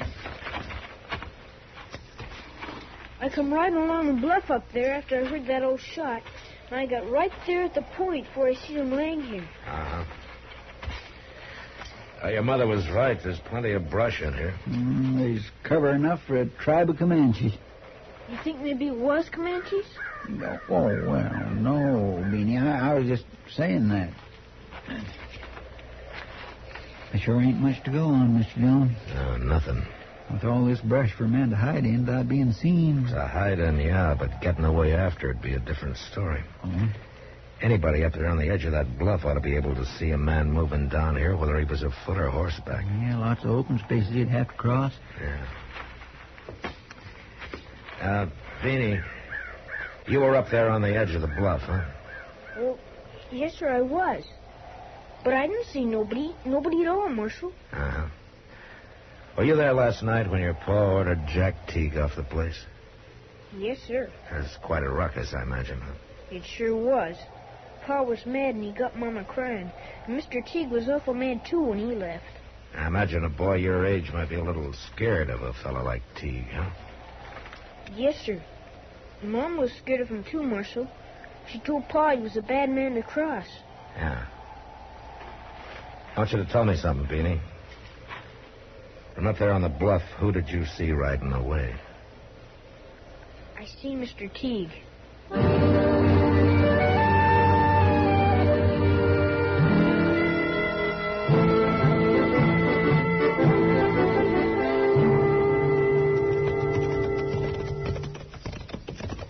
I think that line cabin just round the next turn yonder, Mr. Dillon. Yeah, I caught a glimpse of it from back up the trail away. Doggone it all, you'd think they'd clear out some of this cussed brush from along the trail. I bet there'd be some good hunting along these bottoms, though, when the deer starts drifting down from the north. Well, maybe we'll give it a try in the next couple of weeks or so. Yeah, I'll get my old Springfield out and clean it up some. Pull up, Chester. Huh? There's the cabin. Yeah.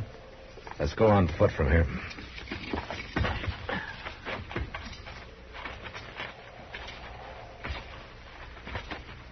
There's a horse tied there at the corner. Yeah. All saddled up. Bedroll tied on behind. Looks like maybe Tig's figuring on moving. Hit the block. Reckon we come to the right place. Yeah, it looks that way.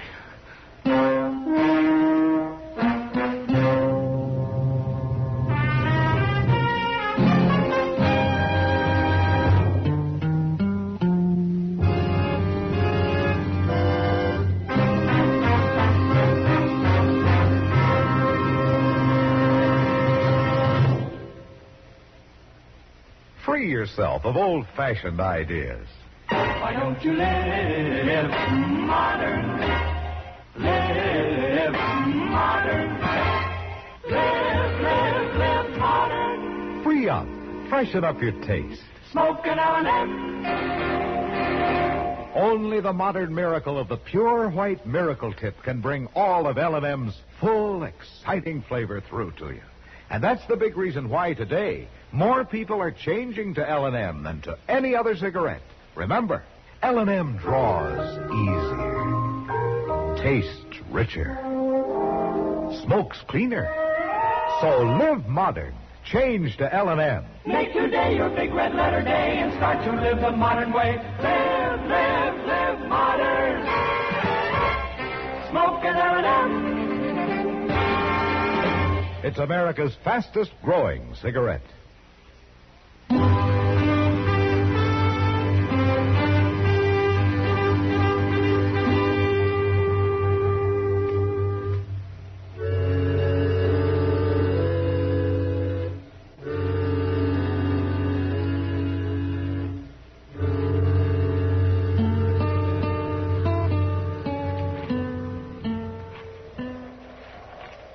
Making no move, Mr. Dillon. He's still there, though. That cabin ain't much protection. Just built out of shake sidings. Yeah. Maybe we ought to show him that, Chester. Might convince him.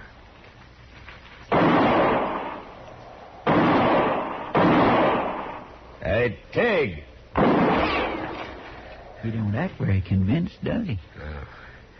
Don't be a fool, Tig. Those walls won't even slow down a bullet. Now come out with your hands up. All right, then. Oh, hold it. Marshal, hold it. I give up. All right, come on out, then. That last bullet must have breathed on him.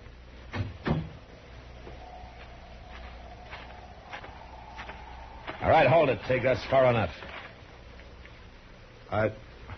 I knowed I was in for it when June rode over and told me Hank was shot. June? Yeah, it was Marvel. That's why I was trying to get away. I knowed I wouldn't have a chance. Tig, Hank's boy saw you. He saw me? He saw me what? Right away, right after his dad was shot. Well, that's a lie. I weren't even near them bottoms this morning. You got a rifle here? Sure. I got a Sharps 50, and it's been fired, too. I tried for a deer this morning. Hank Marvel wasn't killed with a Sharps. You got a small bore here, a light Winchester, maybe? Of course not. That's a woman's gun, Marshal.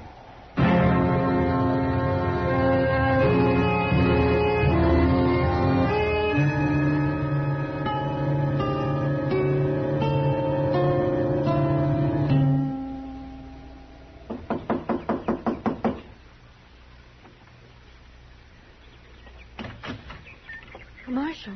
Miss Marvel? Oh, I wasn't expecting you back so soon. Well, it's something I had to check on, ma'am. Oh, won't you come in? No, thanks. Got a couple of questions, that's all. Have you talked to Mr. Teague? I arrested him. What? Chester took him into Dodge. Is Beanie here, Miss Marvel? Well, no, he went out along the bluff where he stacked them pumpkins. Raccoons are always getting into them. They come out sometimes just before dark. Why do you want to see Beanie, Marshal? I just want to talk to him, that's all. Well, if it's something I can tell you... There's one thing you can probably tell me. What kind of a rifle did your husband own? Well, the only one he ever used was the Sharp's 50. Uh-huh. Is that the only one he owned? No, there's a light Winchester out in the barn, but... Marshal, if you've arrested Mr. Teague, why are you asking all these questions? Do you know how to use a rifle, Miss Marvel? Of course I do. Hank taught me. You figured anybody living out here on the prairie ought to know how to shoot. Uh-huh. All right, I won't take any more of your time now, Miss Marvel. Goodbye.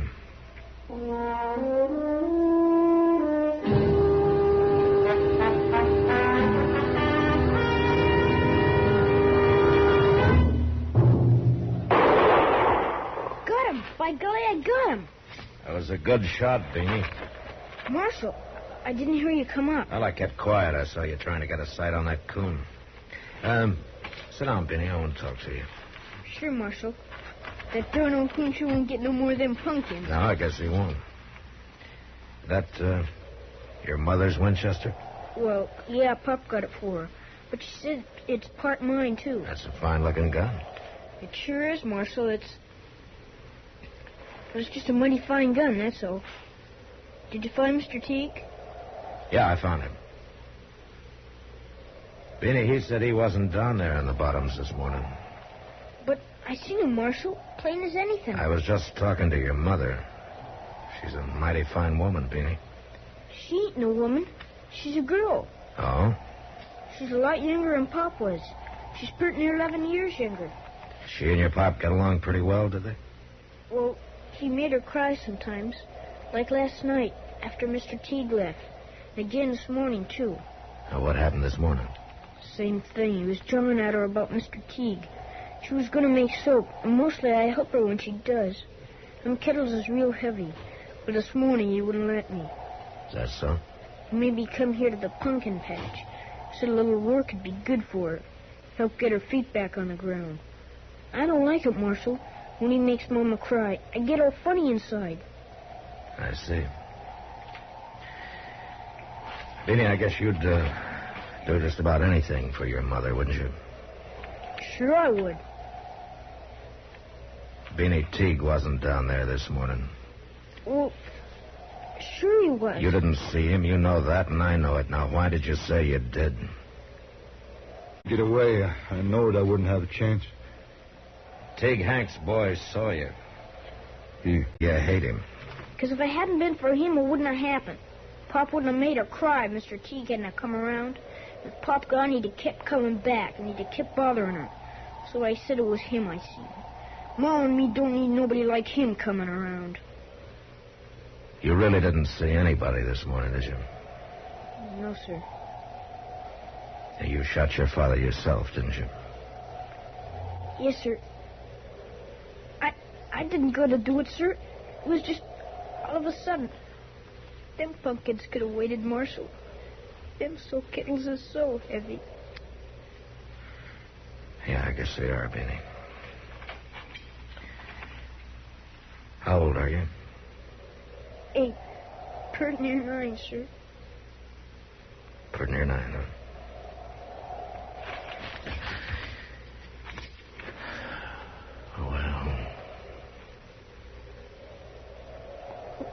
What do you figure will happen, Marshal?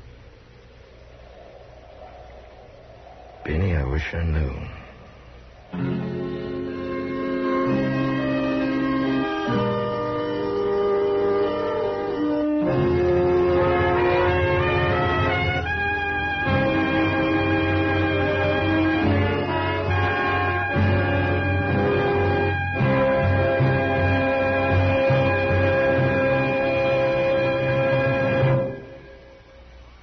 Moment, our star, William Conrad. America's Protestants, Catholics, and Jews are strengthening the bonds of brotherhood and friendship by helping the needy overseas. Through their houses of worship, These three faiths are sending voluntary relief to virtually every free country in the world. Hundreds of millions of pounds of goods, clothing, and medicine will go to victims of war, disaster, and famine in many parts of the world. More than 80% of American voluntary relief work for the hungry and needy overseas is conducted through the religious agencies of these three major faith groups. When you share with needy persons overseas through your house of worship, you are promoting the spirit of democracy that unites all peoples for peace and goodwill. You are keeping faith with the finest tradition and heritage of America. CBS Radio urges you to keep faith with those in need overseas by giving as much as you can through your faith. And now, William Conrad. You know, on the high plains, a man lived hard and worked hard, and the years slipped by in a hurry. Well, next week, a man returning to Dodge finds that everything has changed because he stayed away too long. And his plan for changing things back calls for the murder of his brother. And that was the West. Gunsmoke, produced and directed by Norman Macdonald, stars William Conrad as Matt Dillon, U.S. Marshal. The script was specially written for Gunsmoke by Les Crutchfield, with editorial supervision by John Meston. The music was composed and conducted by Rex Corey. Sound patterns by Tom Hanley and Bill James. Featured in the cast were Gene Bates, Butch Bernard, and John Daner. Harley Bear is Chester, Howard McNear is Doc, and Georgia Ellis is Kitty. Join us again next week for another story on Gunsmoke.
Hollywood, the makers of Hallmark greeting cards bring you Linda Darnell in Kathleen Norris's great novel, Mother, on the Hallmark Playhouse.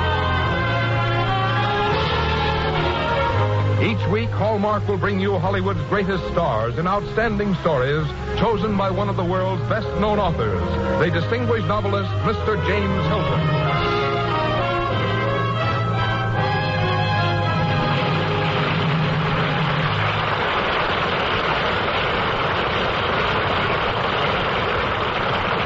Good evening, ladies and gentlemen. This is James Hilton.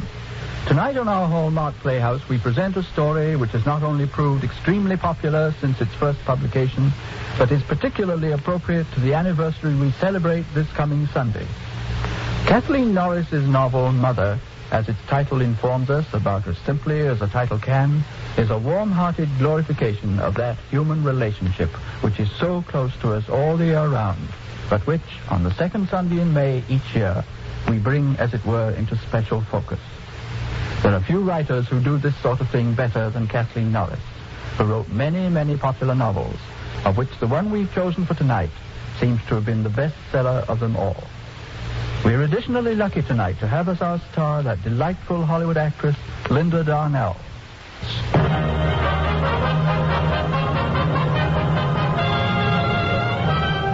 Now, Hallmark Playhouse, starring Linda Darnell in Kathleen Norris's novel, Mother.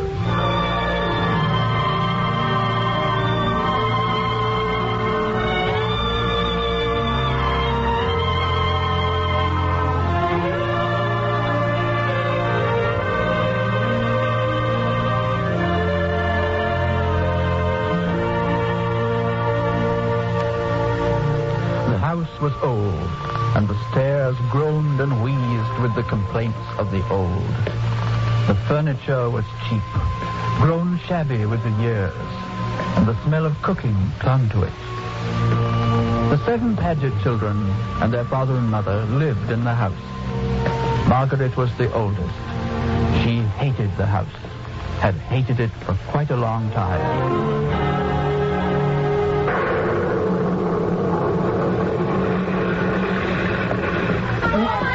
Margaret, it's almost 9, dear. Your class will be waiting. Margaret. Yes, Mama? Margaret, it's late, dear. Oh, my arithmetic's missing. Someone stole my arithmetic. Look on the dining room table and tuck your shirt in. Yes, I wish they'd never invented arithmetic. Ow! Mother said hit me. I didn't hit you, bunker. I know what way you're going. It bumped me, Mother. Oh, well, you sit here by me, Becky, until the children leave for school. Then you and I'll give the baby a bath. Rain. That means the classroom will be full of wet clothes, and the stove won't work, and the schoolyard will be full of mud. Why, Margaret, that doesn't sound like you. Oh, Mother, don't you ever get sick of the drudgery of cheap clothes and cheap dishes and cheap furniture? Don't you ever get sick of poverty? Margaret, I've never felt poor. How could I sit at our dinner table and feel poor? With your father sitting there, and 7 young faces smiling back at me. You haven't felt poor. Mother, other women have time to take care of their hands and their hair, and to fix up and have people into tea and to go to beauty parlors. Well, those aren't the women with 7 children, are they, Margaret? No, you bet those aren't the women with 7 children. I'd rather have my children. Margaret, you're going to be late. Mother, is my hair ribbon straight? Turn around. Oh, no, here, let me fix it, dear. It's a little crooked, Julie.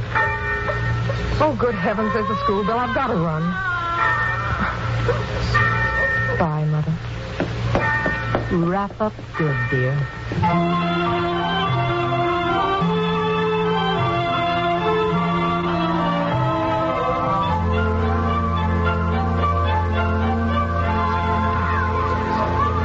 Margaret, you're going home to lunch in this rain? No, I don't think so, Emily. I thought I'd just fix some tea here in the teacher's room.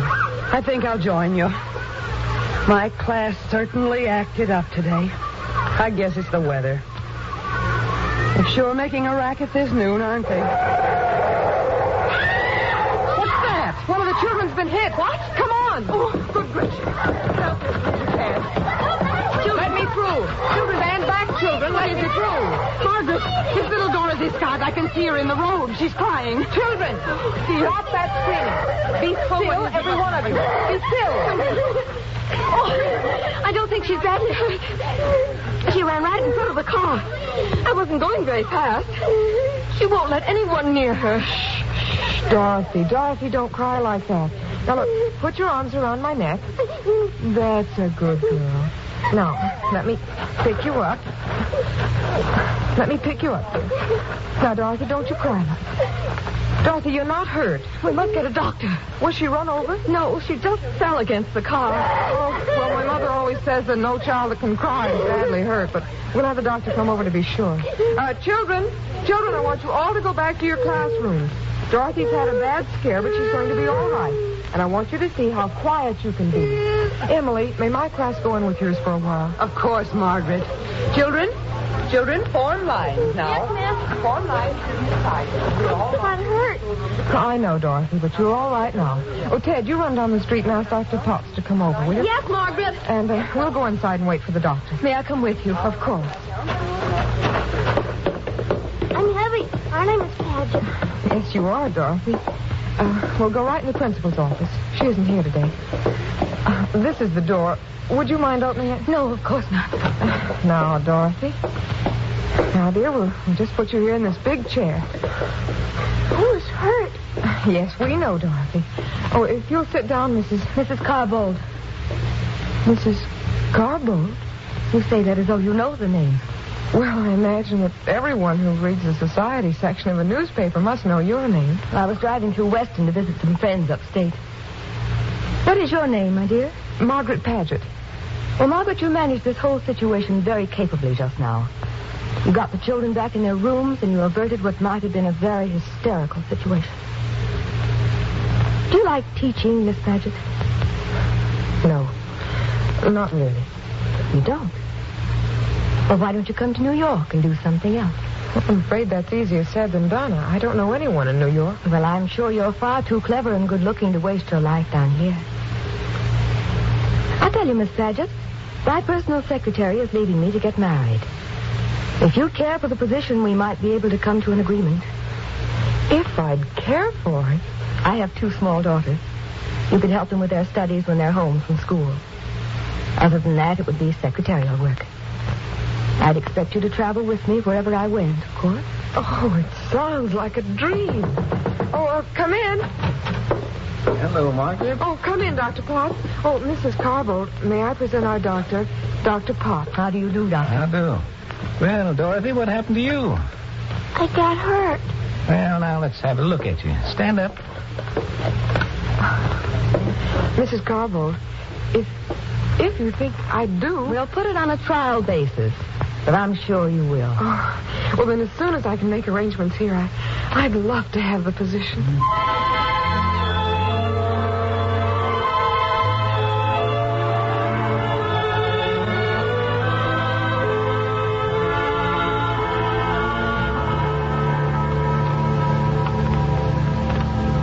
York's so far away, Margaret. Oh, I can come home often over the weekends, Mother.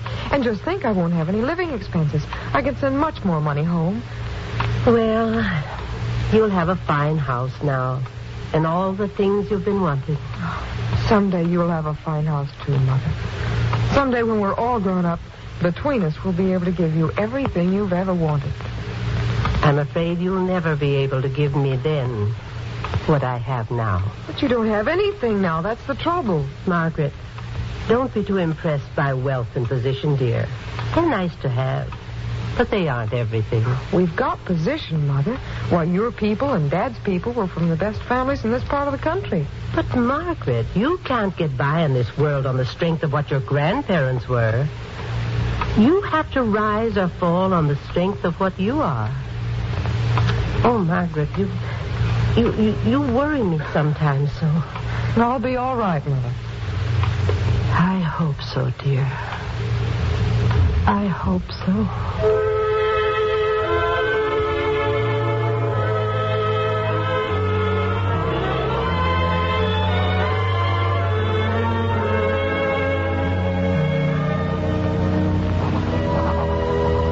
Dear Mother and all, I'm writing to you from my suite at Mrs. Carbo's.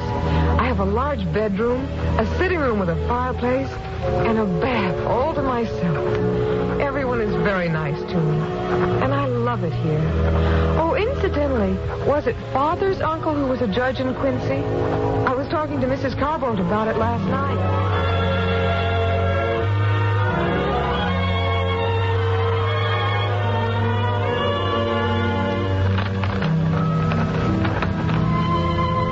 Mother and all. The days go so fast here that sometimes it's hard to keep track of them. We're sailing for Europe next week. The children are to be put in school in Switzerland.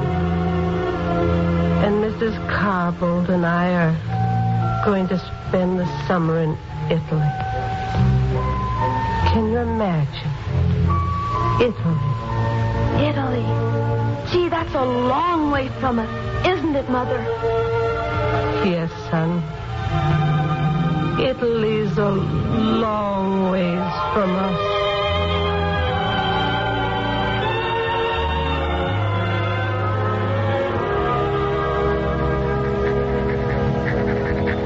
Dear Mother and all, I'm writing to you in an Italian garden. I wish you could see it.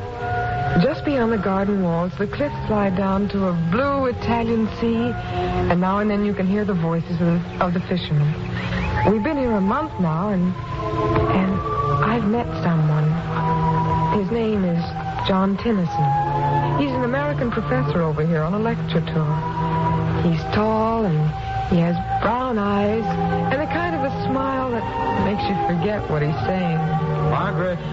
Oh. He's coming now. More later. Love, Margaret.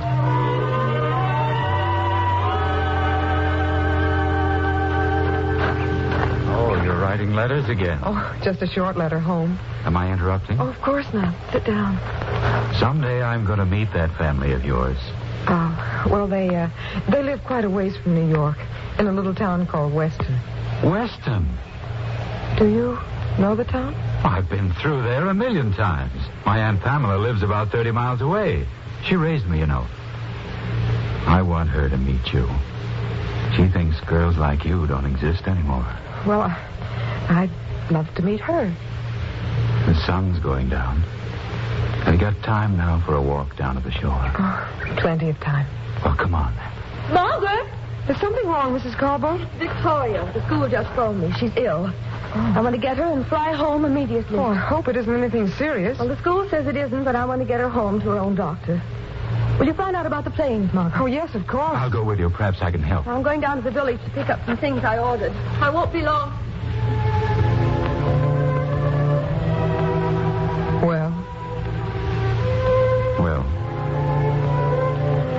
a dream ends quickly, doesn't it? Someone sticks a pin in it, and there it goes. I'd hoped we were going to be here all summer. so did I. I'm going to miss Italy. I'm going to miss you. But I'll find you as soon as I get back.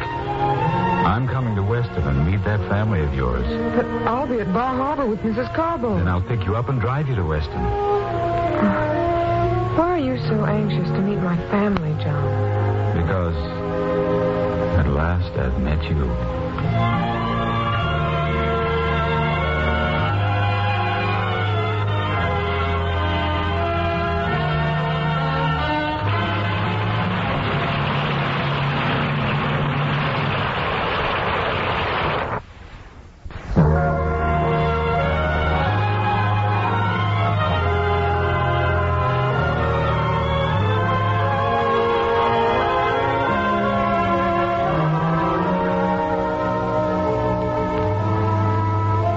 Margaret and Mrs. Carbo flew home with the children. Victoria recovered almost at once, but it was late August before Margaret managed things so that she could get home for a visit. She didn't tell anyone she was coming, and the front part of the house was empty when she walked in, except for the flies that had come in through the holes in the front screen. She looked around hopelessly. The springs were still broken in the sofa. The piano was still littered with books and magazines. Everything was just the same. She found her mother in the kitchen. Margaret! Oh, my baby. My girl, Margaret. What are you doing here? Well, why didn't you let us know? Oh, how good it is to see you. Hello, Mother, darling. Why didn't you tell us you were coming? Oh, I wanted to surprise you. Mother, Myra's wearing the mailbox. Margaret. Oh, Margaret, when did you get here? Just a few minutes ago. Oh, you look wonderful. Gee, I'm glad to see you. Here, this wire is for you. Oh, it must be from Mrs. Carbo. I hope she doesn't want you to come right back. No, it's from John. John? John Tennyson. Remember I wrote you about him? Oh, yes. He says he's just back in the States, and Mrs. Carbo wrote him that I was here, and he wants to drive over tomorrow for the day. Well, that's lovely. I bought a roasted beef. Isn't that fortunate? Oh, I don't think I'd better let him come, Mother. I mean, there's so many of us, and there's such confusion on Sundays. I'll warn him that some other time might be better. Oh, he's more than welcome, Margaret. Mother, can't you see? Margaret doesn't want him to come here. Oh. Well, whatever you think is best, Margaret. Maybe it would be more pleasant for him later in the year. In October, perhaps. And the leaves turn. Why, I'll wire him right away.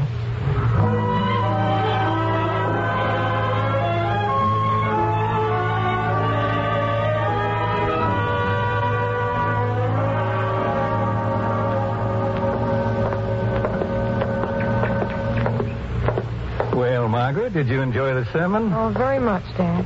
I'm sorry Mother couldn't come, though. Mother always feels she has to fuss for the Sunday dinner.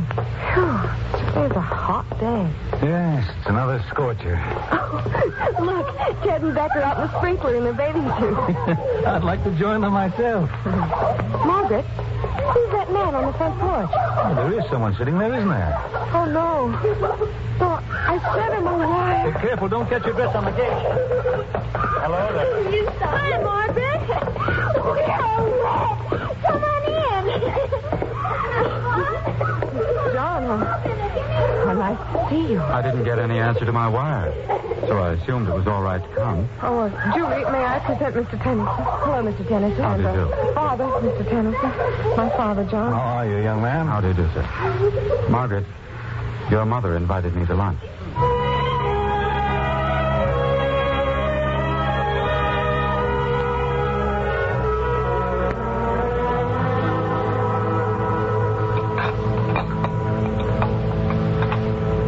Mother, can I have some more meat? Please, Ted. Please? Well, pass your plate.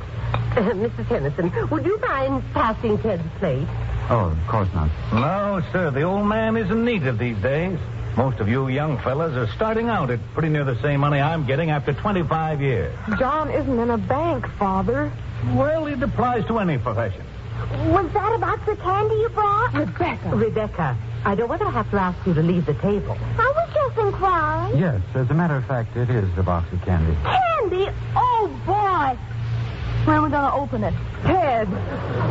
Oh, I'm so sorry, John. They really know better. We don't get much candy. Ted, we don't. Well, you know how it is, Mr. Tennyson. To children, sometimes it seems like a long time between candy. I suppose it does. I'll get the ice cream. Well, that's the idea, Mother. That'll be a nice treat. You know, Mother can make ice cream so much cheaper than you can buy it, and there's no comparison in the flavor. In the summer, we buy cheaper meat. And then we can have ice cream more often. And you appreciate the ice cream when you get it, don't you, son? You bet. Aren't you going to open the candy? Now, Rebecca, I don't want to hear any more about that candy. Mother, please excuse me for a moment. I've got a headache.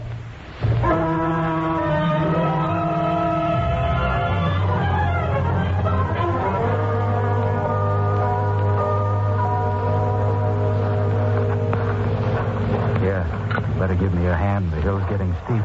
Why don't you say it? You're thinking it. Why don't you say it? Thinking what? If only you hadn't come down here today. If only you'd gotten my wire. I didn't want you to come down here. The dust and the heat and the flies and the kids. Well, you wanted to know about my background. Now you know. What are you talking about? I'm talking about you and what you're thinking. Do you want to know what I was thinking? I was thinking that life at Mrs. Carbold's must seem very dull and uninspired after all you've had here in Weston. After all I've had here. A wonderful, mellow old house like that that's been lived in. A warm, friendly family. You can say that after that lunch? I hope your family didn't think I was an awful dope. I hardly opened my mouth, but I was having such fun listening to those kids. Oh, but they behaved so badly. Well, you can't expect them to behave instinctively like adults, you know. That only comes with time. And your mother. Margaret, I think your mother is one of the most beautiful women I've ever seen in my life.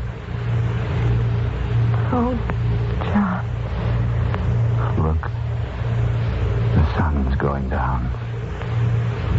What does it remind you of? A garden in Italy?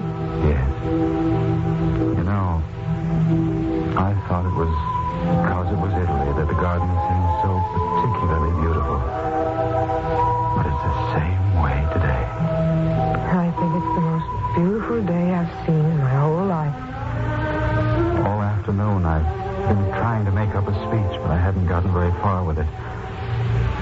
Now the day's almost gone. And all I can do is tell you, Margaret, I love you. Will you marry me?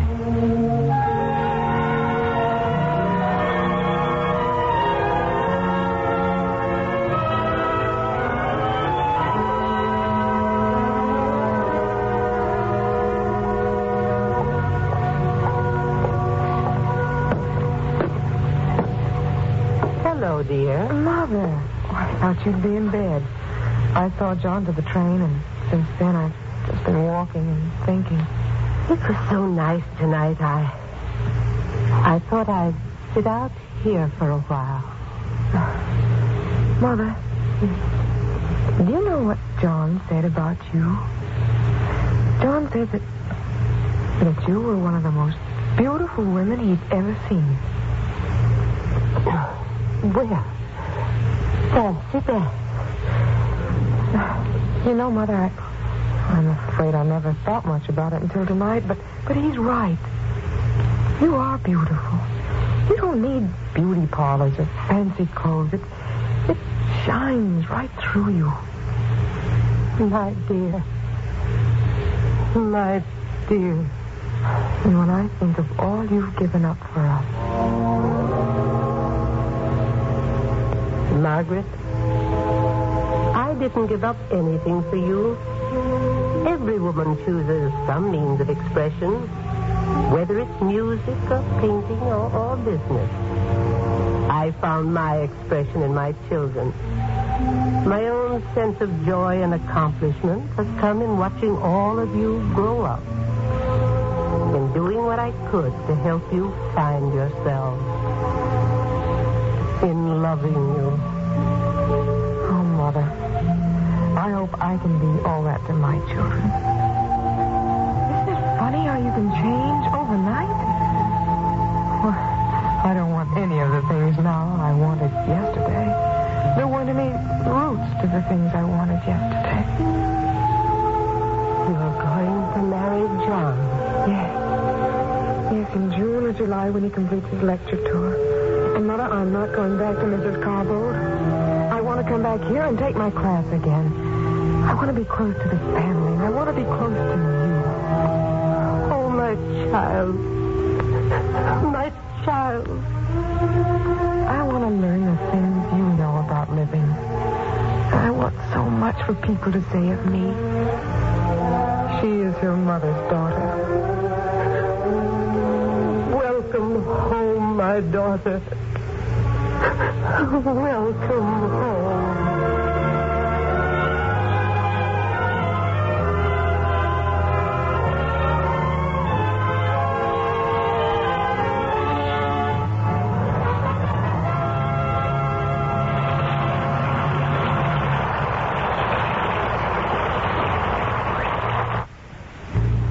Here again is James Hilton.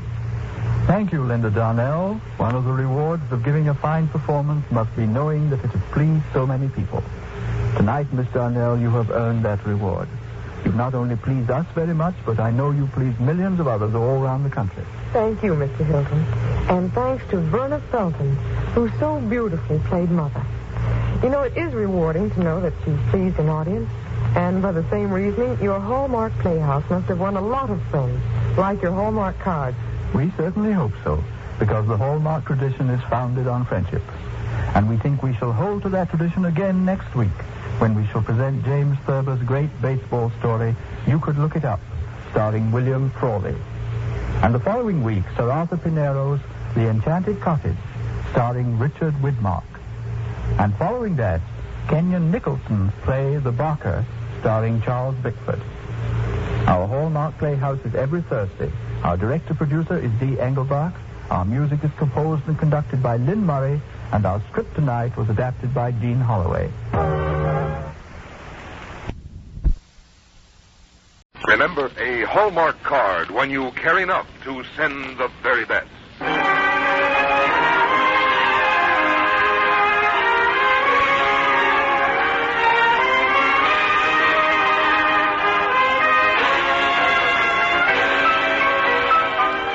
From Hollywood, the makers of Hallmark greeting cards bring you Ethel Barrymore in Gladys Hasty Carroll's A Man's Mother on the Hallmark Playhouse.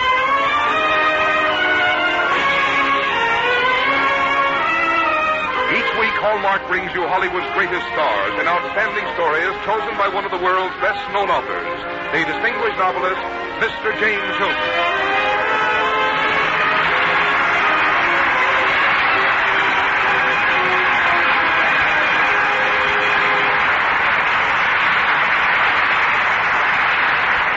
Good evening, ladies and gentlemen. This is James Hilton. Tonight on our Hallmark Playhouse, we present a dramatization of a story very appropriate for this week, a story called A Man's Mother by Gladys Hasty Carroll.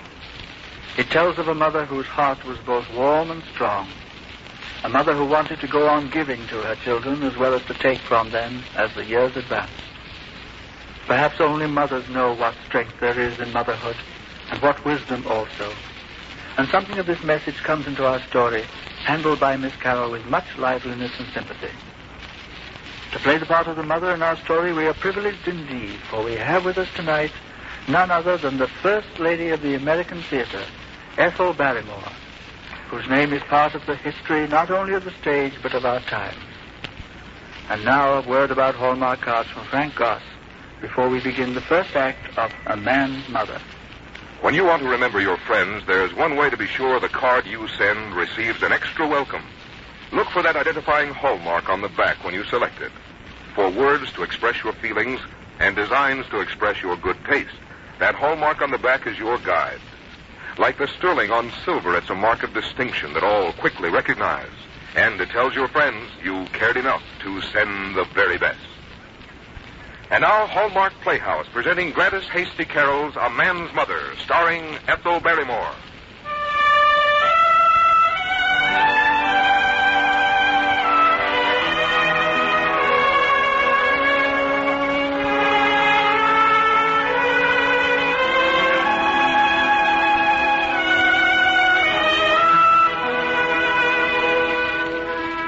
When a man has come to the age of maturity and success, it's only natural he should feel a great responsibility for his mother, that he should want to do for her every single thing that he can.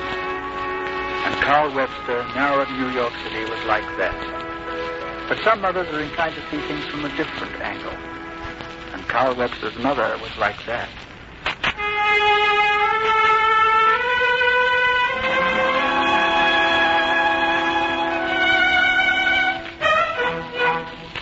My goodness, no one appreciates what her children want to do for her more than I do. Makes a mother feel proud and warm inside when her children show real concern for her. Still, just because you're 73 doesn't mean you're exactly helpless or that you have to have everything done for you. Trouble is, it's hard to make them understand that without hurting their feelings. But mothers have a way, even at my age.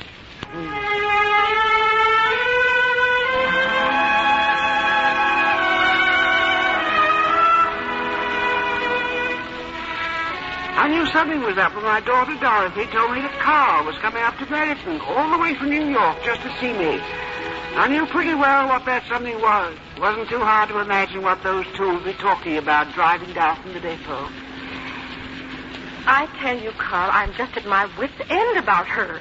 She insists she's going back to the farm as soon as it's warm enough. And nothing I can say makes any difference. She just goes right ahead getting ready. You mean she wants to go live there alone? Yes.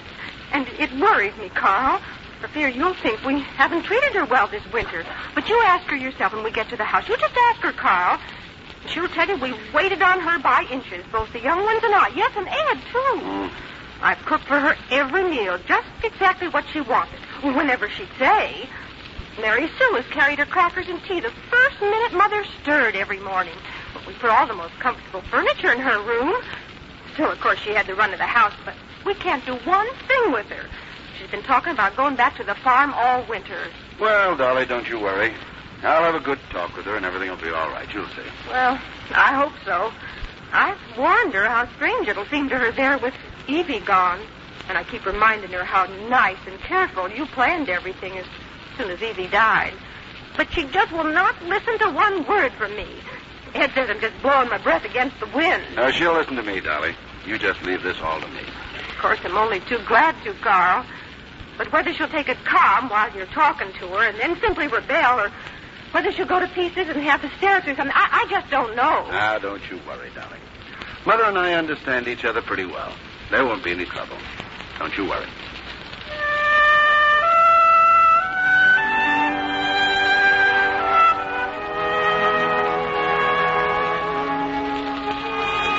Maybe they didn't say all that, or in just that way, but I'll bet my bottom dollar they covered the subject. I could tell that by the way he looked when he came into my room. There was kind of a worry in his eyes that showed through his tired look from working too hard in the city. That made me feel all the more that what I was going to do was right. He did try to appear cheerful, like nothing was the matter at all, but it's hard for a man to fool his mother.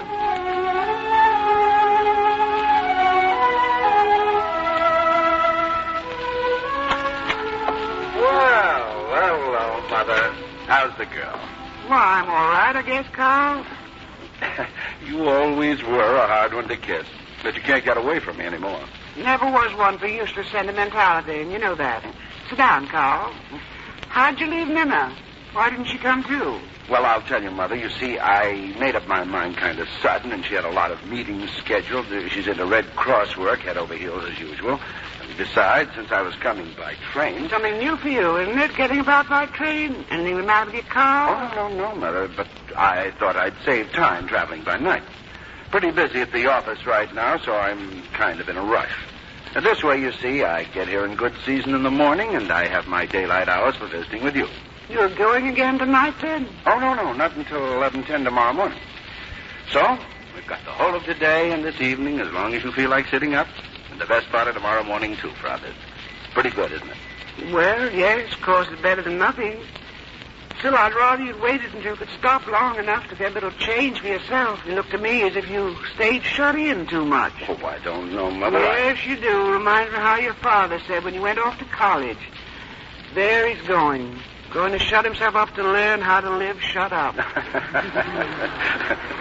What you need, Carl, is a couple of weeks anyway to roam the field just the way you used to, and to go off fishing down the brook with some meat and biscuits in a paper bag in your pocket. Remember how good your little pickerels used to taste when I fried them in cornmeal for supper as soon as you got home? Oh, good. I'll say they tasted good. Why, I've told people who get excited about broiled brook trout and fancy New York places that they didn't know what fish could taste like. My mother, I've told them. Yes, son. Throw this Afghan on the end of the bed there. But, Mother, are you sure that... Well, I mean, at your age, after all... It's got my legs so they feel as if they were in an oven. I let Mary Sue lay it over my lap because she wanted to be sure you'd see it. She's been working on it all winter. Waste of time, seemed to me. But I managed not to say so. Poor young one. I'm sure she meant all right, Mother. Well, of course she did. And so did Dorothy and Ed, and you, too. Let's see. We were talking about your pickerel. Of course, as I'm here, I don't even have a chance to cook a fish or anything else. Can't even boil a pot of coffee, and I do think Dorothy makes the worst coffee I ever put my mouth to. Thick and rank, it's terrible. I don't know what she can do to coffee to make it taste as bad as hers does. I'm sure I don't. Well, now, Mother, I don't see any reason why you shouldn't have a place fixed up somewhere to plug in a coffee pot and maybe a toaster. There's plenty of reasons, even if you don't see them. One is that Dorothy would be so hurt she'd have her never get over it. Tears come to her just as easy, Carl, as they ever did. Another reason is meals had to be cleaned up after. I haven't got anything to clean up with. Dorothy wouldn't let me use it if I had. She'd be in here wiping and brushing and clattering around till noontime every day. So I try to keep out from underfoot. Now, Mother. I'm sure that Dorothy'd be... But the first reason is I don't like your electrical contraptions. I always made my coffee on a stove. I don't like toast, either. I always had warmed-up potatoes and a piece of meat or an egg and some good fresh bread and donuts for my breakfast. And you know it. I always said I never was myself till I got a good, healthy breakfast into me, and now I never get one. Ain't had one for 6 months. Yeah, I can see how you feel, all right, Mother. Still, it seems to me... No, I've said my piece. Now, what about you, Carl? What set you out to make this rush visit? I know something did. What are you here for? Don't beat about the bush. Well, it's all in Dolly's imagination. I know that, Mother. It's just too silly. Well, you've got too much sense to even think about such a thing. Going back to the farm to live all by yourself. Now, you may be feeling a little cramped here. I'll sure see that I can do to get Ed and Dorothy to get into a bigger place before next winter. Don't you worry, Mother. Everything's going to be all right. Just right. What's the good of having a son if he doesn't look after his mother and see that she's kept safe and well and happy? I see what you mean, Carl. You needn't come so far to tell me. You could put that in the letter as well. It ain't right you should be bothered this way. Bothered? Why, Mother, I never meant to be a bother to you. Never, Carl. You've been a good boy. Good son all your life. I want you to remember as long as you live that I said so. No, Mother. You plan everything as you see fit, Carl. I shan't make any trouble. Well, settled then. I had a feeling Dolly was exaggerating. Well, now, what'll we do the rest of the day? My goodness, it's only 9:30. You want to just sit and chat here where you're comfortable, or... No, Carl, I'll tell you. It's come up a nice warm day, and it's not likely it'll turn cold at nightfall. Couldn't the two of us have one more night alone together in the old place? You mean you want me to take you out to the farm? Right now? Might do you some good, son, too. Well, I don't see any great harm in it, as long as you feel up to it. Oh, don't you worry about me, Carl. No ulterior motive, Mother. I don't know what you're talking about. All right, then. By George, we'll do it.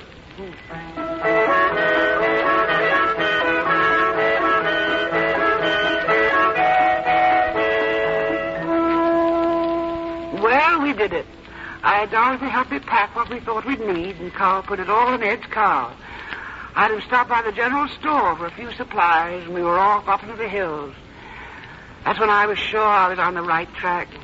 I don't know which was most excited, Carl or me. I think it was Carl, after we got on the old dirt road. How is it that old poem goes? Backward, turn backward, no time in your flight. Make me a child again, just for the night.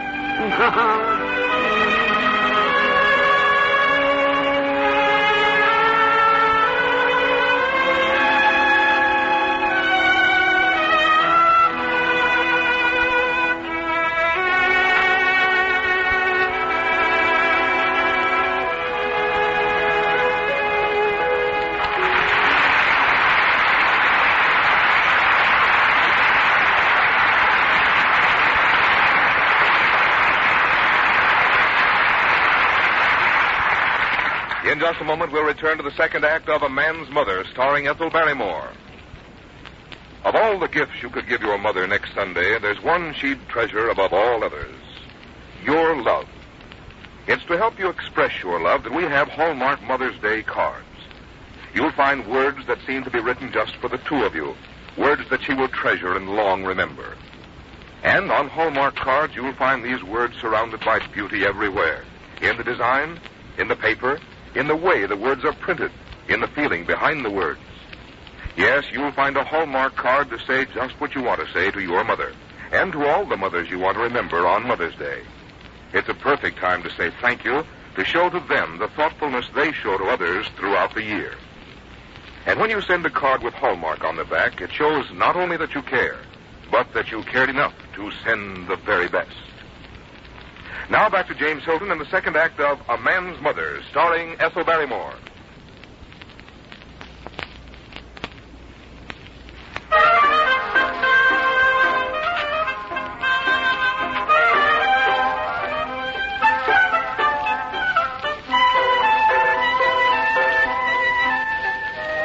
There's nothing like the spring of the year to wake up your memories, and no sights like the old familiar ones to take you back to childhood.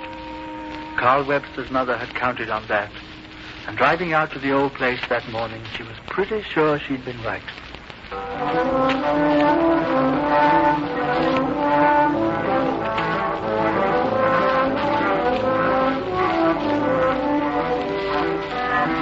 Watching him as we drove through the countryside, I could see that he wasn't going to give me too much trouble.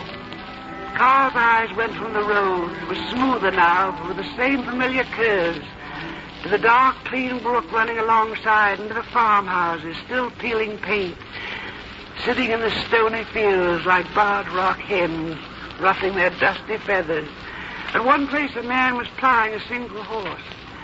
At another, two barefoot children were dropping potatoes along open rows. Oh, gosh, Mother. It doesn't seem so long ago that I was doing that myself. Not too long ago. Your father used to mark the rows with the corner of a hoe. And I had to be ever so careful to drop the potatoes in just the right place. That the hills should be just so far apart and no further. There were always the smell of lilacs at planting time. And wild pear blossoms. Well, it's all still here, just like it always was. Yeah, in the middle of nowhere. It sure would be crazy for you to try to live out here all by yourself. I've forgotten how far apart these farms are, Mother. No doctor nearer than town, and the telephone wires down after every storm. Why, it just wouldn't be safe, that's all.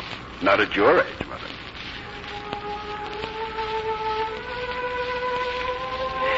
He was thinking of me, of course, but I was thinking of him.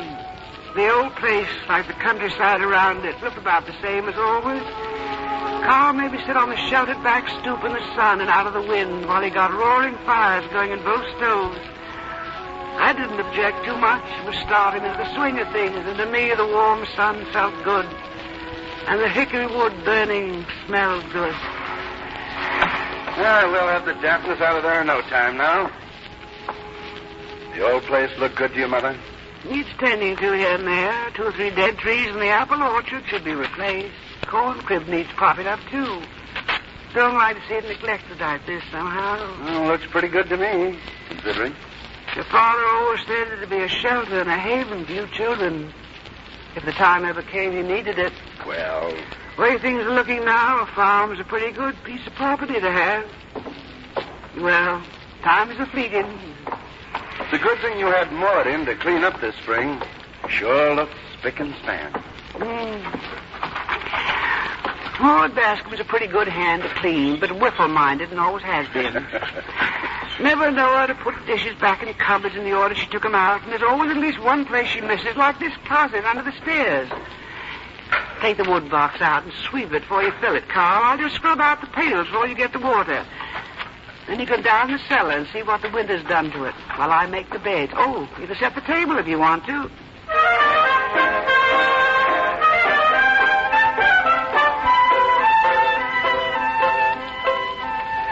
There. I got the windows open upstairs and fresh sheets on, the bed's airing out. Carl, you forgot the napkins. Huh? You got the tumblers on the wrong side of the plate. Oh. Won't you ever learn there's a right way to wrong way, as the fella says. Seems as though the wrong way always comes first. Now, I don't like the looks of that water. Here's a pair of your father's overalls. You see if that spring don't need cleaning out. Okay, Mother. Not now. What we brought along will do us for the noontime. Before I leave here, I want my fill of some decent-tasting water. How folks live with all these chemicals they swallow nowadays.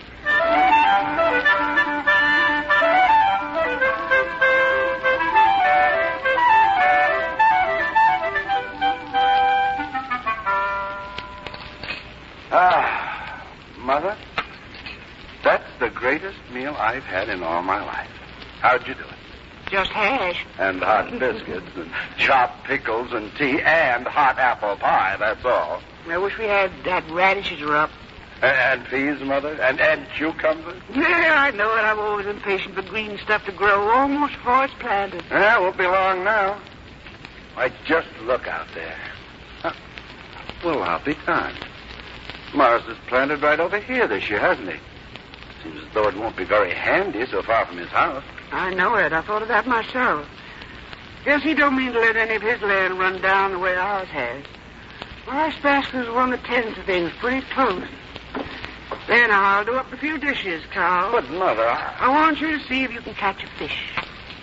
Your old bamboo pole's right where you always kept it, on the shed door there. Don't there's worms back in the clothes yard. There always was. But the spring, I thought you wanted me to... Tend to that while I'm frying the fish. You go along now. Mother, you're up to something. Of course, I've got my mouth all fixed with a mess of pickerel. Scoop!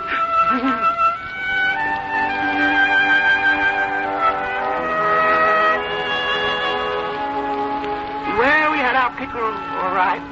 Carl got 4, small ones, but enough for the 2 of us for supper. While he was gone, I dug up some dandelion greens and fixed them the way I know he likes them, boiled right in with the potatoes. I rolled the pickerel in cornmeal like always. Well, I don't know if it was the supper or the fishing or working on the well or maybe just the spring air and being back in the old place again that did it. But the years just seemed to have rolled off Carl that day. Helped me wash up the dishes and took the milk and butter down cellar and got in some more wood. Then we sat down beside the sitting room stove with a kerosene lamp on the table, got to talking the way we used to before he went away to college. He told me all about his life in New York, his business, his problems. That's when I knew the time had come for me to stop beating around the bush. Only I couldn't let him know just like that what I'd been thinking about, what I'd been planning.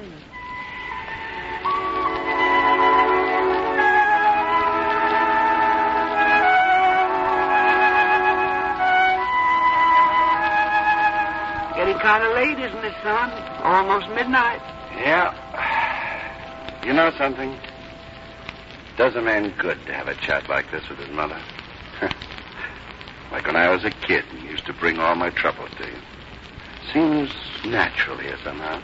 Talk like this, even though, well... Even though you're a man now and have a family of your own?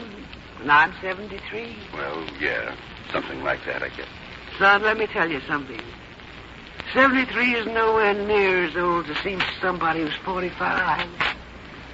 Or do you think 45 is as old as 17 thinks it is? Well, no. Gosh, Mother. You get old only when you stop doing for yourself, especially when you've done for others all your life. I wasn't going to say this, but maybe I better now that we're talking, Carl. The only reason a woman wants children is to do for them. When she can't do that, she's willing to die. Oh, now, Mother, I don't think And when her children turn around and start doing for her what they think she ought to have done for her, she wants to die because she's heartsick. Because she's somehow on the wrong end, and everything's unnatural and shameful to her. But Dolly and I know this is harsh talk, son. It's hard for a mother to say these things to her children. You and Dorothy mean all right, and so did Evie. What a mother needs, Carl, is to do useful things that'll make her feel that she's wanted, that she's needed. Sure. Not to be bossed around or interfered with or even coddled.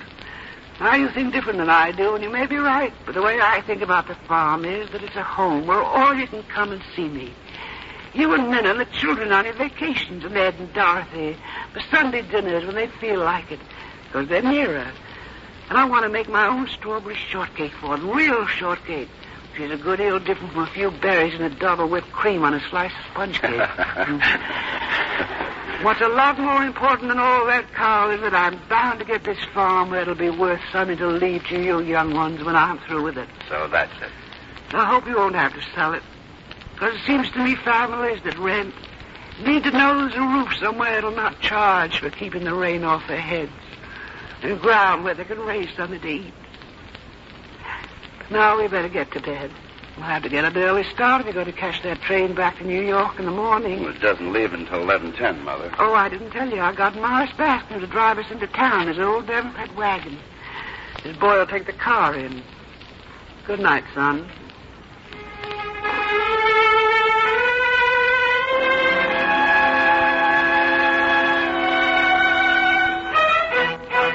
Train's about ready to pull out, Carl. Okay, Morris. Well, goodbye, Mother. Take care of yourself, son. I will. And you too, Mother. You know, it's funny how you can live half a lifetime and not know what mother love really is. You taught me something last night. I'll try to remember. And I think the boys and Minna will enjoy the farm, too, just like I will. Think you're pretty foxy, don't you? Better hurry, son. Goodbye, Mother. Won't be long till summer. I'll be waiting.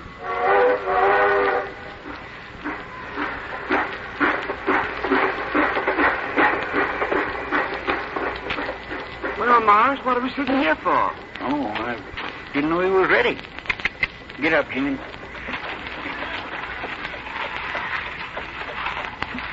Morris, if you don't know the way, I should think your horse would. The only way I know to get to your daughter's house. I'm not going to Dorothy's.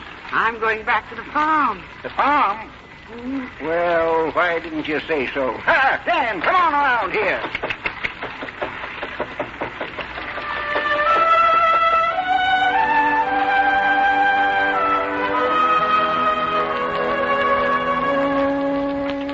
As I say, when a man's mother has reached my age, it's only natural that he should feel some responsibility for her, that he should want to do for her all he can.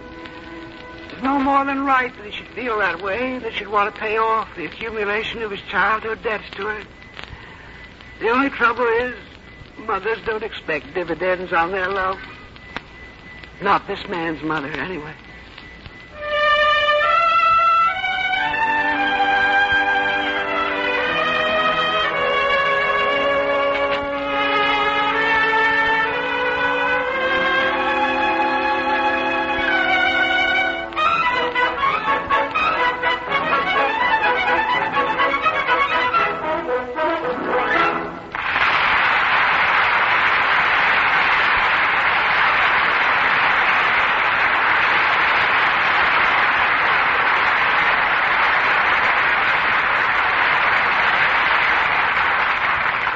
Barrymore and James Hilton will return in a moment. A few moments ago, I said that there are Hallmark cards to say just what you want to say to your mother on Mother's Day, next Sunday. For instance, you might want to say to her, "My heart is filled with memories of happy childhood days, memories of your helpfulness, your understanding ways." And so this comes on Mother's Day to try to tell you part of all the love and thankfulness that always fills my heart. On the other hand, perhaps you'd like to say it this way. I cannot make a flowery speech like lots of people do, but still I want to tell you that I'm mighty proud of you, because I think you're pretty swell. In other words, okay. I'll bet it's on account of you they have a Mother's Day. These are just two of the many ways you can tell your mother of your love when you select a Hallmark card for Mother's Day. You'll find many more at fine stores where you always find Hallmark cards. All are in the good taste you expect from any card with Hallmark on the back.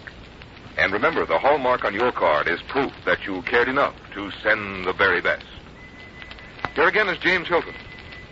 Thank you, Ethel Barrymore. We are honored to have you with us tonight on the Hallmark Playhouse. And since this coming Sunday is Mother's Day, your performance came very close indeed to our thoughts. Well, it seems especially appropriate for Hallmark Playhouse, Mr. Hilton. The Hallmark cards always express the appropriate thought for the occasion. Thank you, Miss Barrymore. What have you selected for next week, Mr. Hilton? Next week we are presenting Carl Van Doren's Pulitzer Prize-winning biography, Benjamin Franklin, the life story of one of the outstanding Americans of history. And also, Miss Barrymore, we are especially pleased to be able to announce that again the honored name Barrymore will be on the Hallmark Playhouse. Your brother Lionel will be here as our star. Oh, that sounds rather like the Barrymores have taken over the Playhouse, doesn't it? We're certainly proud to have both of you, Miss Barrymore. Our Hallmark Playhouse is every Thursday. Our direct producer is Bill Gay. Our music is composed and conducted by Bernard Herrmann. And our script tonight was adapted by Axel Grunberg. Until next Thursday, then, this is James Hilton saying good night.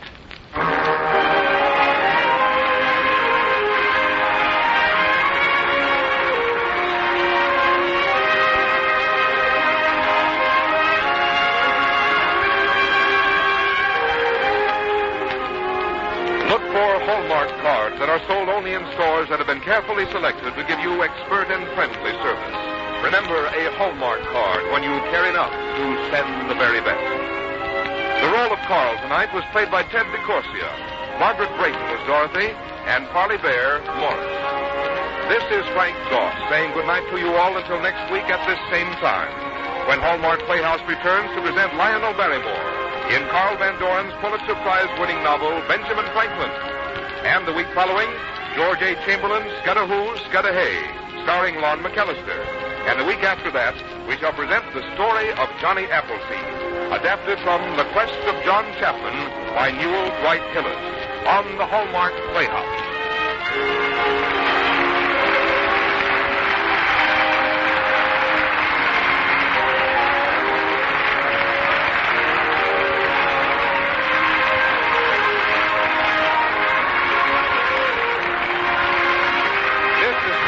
The Columbia Broadcasting System.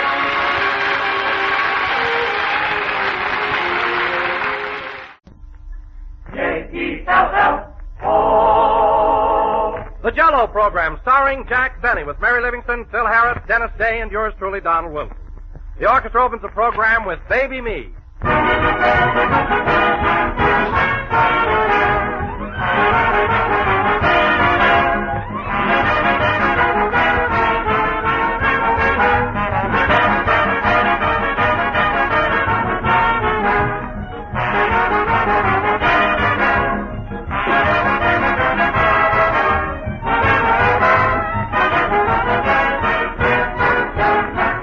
If you have a family of football fans, you know what an afternoon at the game can do to their appetite. Send them zooming up higher than a kite. So be prepared with a good hearty meal. And for dessert, that all-star favorite, Jell-O. You always win with Jell-O. You make a touchdown every time. It's so good to look at, gayer than the college colors. Cheerful and bright and appetizing, and it's so good to eat. Jell-O's rich, zestful fruit flavors make a real occasion out of every meal. Strawberry, raspberry, cherry, orange, lemon, and lime. All six are chock full of extra rich flavors that taste as tempting as the ripe fruit itself. There are dozens and dozens of different ways to serve Jell-O, and you'll find attractive recipes on every package. So look for those big red letters on the box. They spell Jell-O.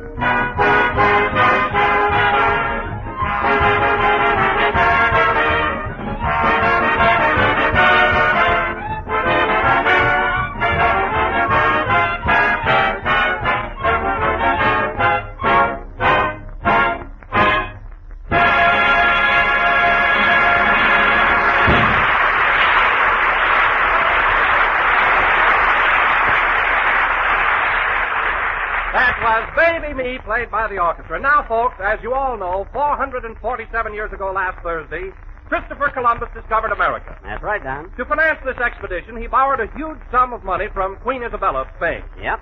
So tonight, ladies and gentlemen, we bring you a man Columbus would have had trouble with, Jack Benny.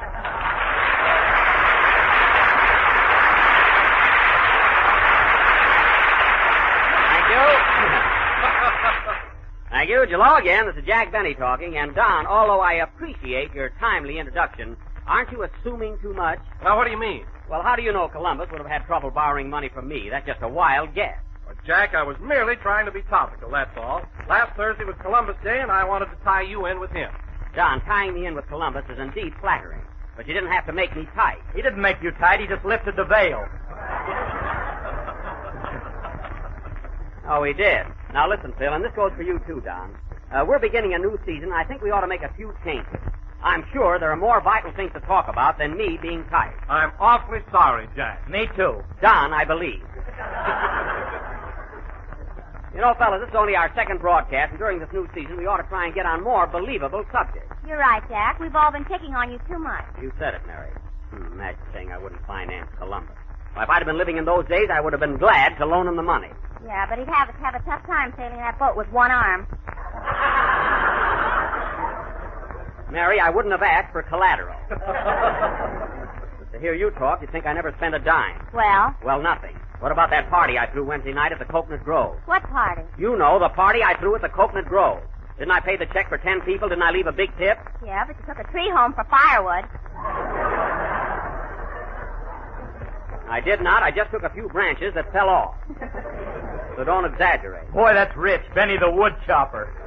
Bill, get this straight. I didn't go to the Coconut Grove Wednesday night to chop down any trees. Then why did you wear that lumberjack shirt? That wasn't a lumberjack shirt. That was my tuxedo shirt that was washed with some plaid socks.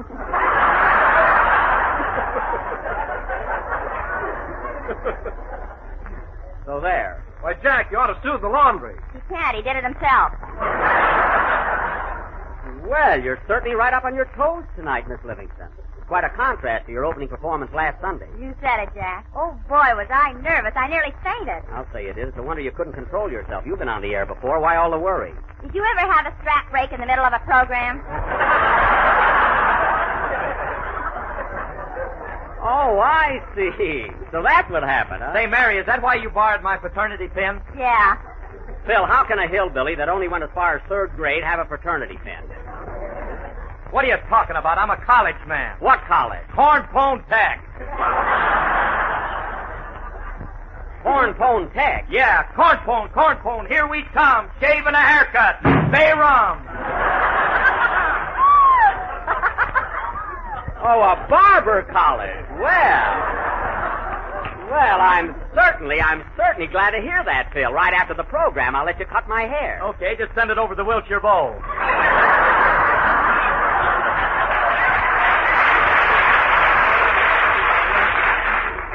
All right, Smarty. No cover charge. Mary. Now, wait a minute, fellas. That's another topic I want dismissed this season. I don't want to hear another word about my toupee, because I don't wear one. What's that over your right ear, a halo? Now, Mary, cut it out and let's change the subject. Say, Don, come here a minute. What is it, Jack? Did you hear any nice reports on our opening program last Sunday? I mean, was there any good comment on it? Why, yes, everyone I talked with liked it very much, and they were especially enthusiastic about our new tenor, Dennis Day. Oh, that's swell. Of course, he was a little nervous his first time on the air. Well, I have to admit, Jack, that I was pretty nervous myself. I had the shakes, too. Phil, you've never had anything that a good night's sleep won't cure.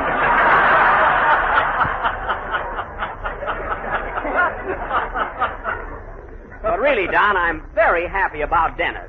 Of course, I'm going to have to do something about that mother of his. Oh, boy, what I've gone through with her already. Well, after all, Jack, it's a mother's instinct to look after the best interests of her son. I know that, Don, but I don't want her around while we're broadcasting. Oh, why don't you put your foot down, Jack? Why don't you threaten her? Not a good that'll do. She's bigger than I am. Look, we've been on the air 10 minutes and they haven't shown up yet. And you know why? Because I told her to be here on time. Oh, Jack, you're just imagining things. Mrs. Day seems to be a very nice woman. Don, you don't have to put up with her like I do. She's always interfering with my business. She came over to my house the other day and made Dennis stop mowing the lawn.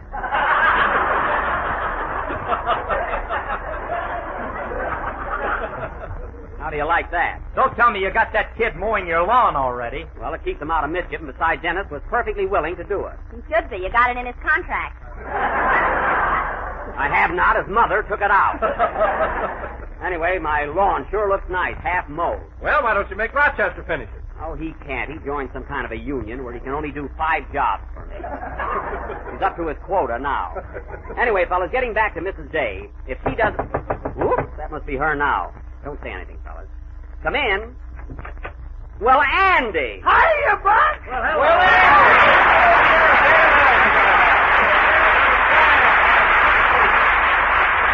Well, Andy, it's about time you showed up. I was expecting you to drop in last Sunday. Well, I couldn't make it, Buck. I had to drive Ma and Pa to the Pomona Fair. We never miss it. Oh, the Pomona Fair. Hey, say, did your mother win first prize again on her famous elderberry wine? Well, she was expecting to, Buck, but Pa was all alone in the back seat with the jug.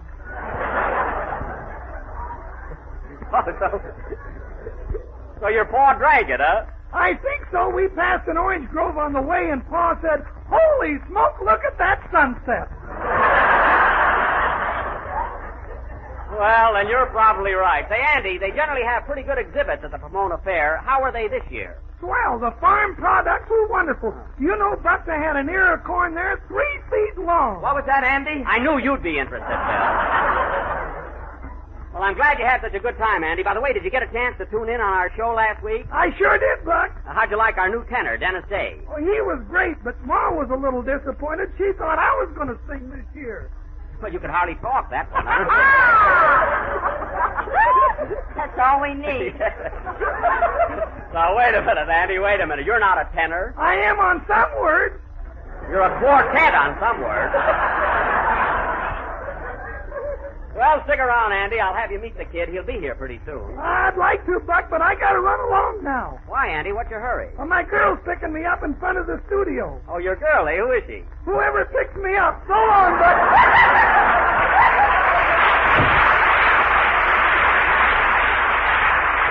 Well, say, that Andy's getting to be quite a devil. Well, come on, Phil. Let's get going with the show. How about a number? Okay, Jackson. Would you like a newie or an oldie? Phil, just play a goodie if you can-y. A newie or an oldie.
had down in writing played by Phil Harris and his orchestra. And Phil, in all fairness to you, the band sounded very good, much better than last week. What are you talking about? The music was sensational last week. Sensational? Yeah, did you see that marvelous write-up I got in the musical Curio?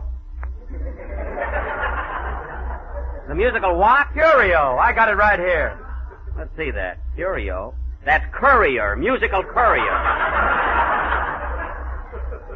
He owns a fraternity pin yet. If I could crush that strap, I'd give it back. I don't blame you. What does the write-up say, Phil? It's a rave from start to finish, kid. You read it, Jackson. I don't want to sound hammy. Okay. It says, musical review. Phil Harris and his orchestra are back again on the Jello program this year. And on the opening broadcast, Sunday, October 8th, we can only say that the music was abominable. I guess that's bad, eh?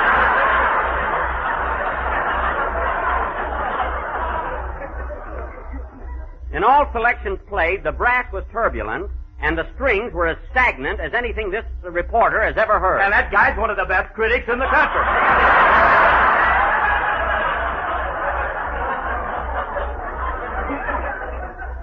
He certainly is, Phil, so that's what you call a rave notice, eh? Sure, I got a scrapbook full of that stuff.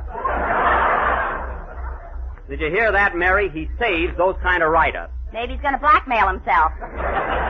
That must be it. What are you kids talking about? Why, that's one of the best write-ups I ever got. Did you notice them big words? Phil, this review says that your music was abominable, turbulent, stagnant.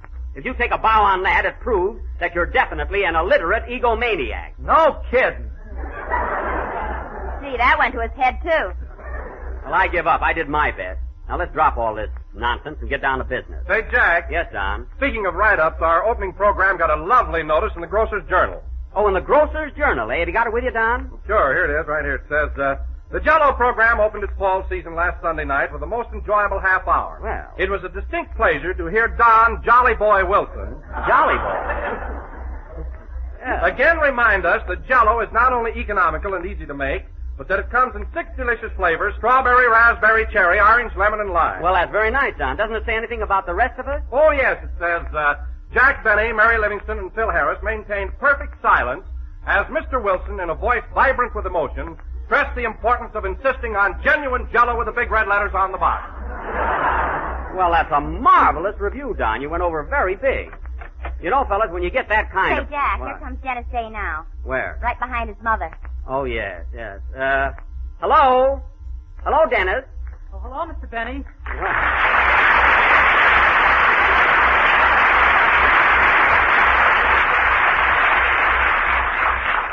Well, did you hear that, Dennis? That shows everybody liked you last week. You were a big hit. Gee, it all seems like a dream to me. I can imagine. Oh, hello, Mrs. Day. How do you do? And, how are you, Miss Livingston? I'm fine, thank you.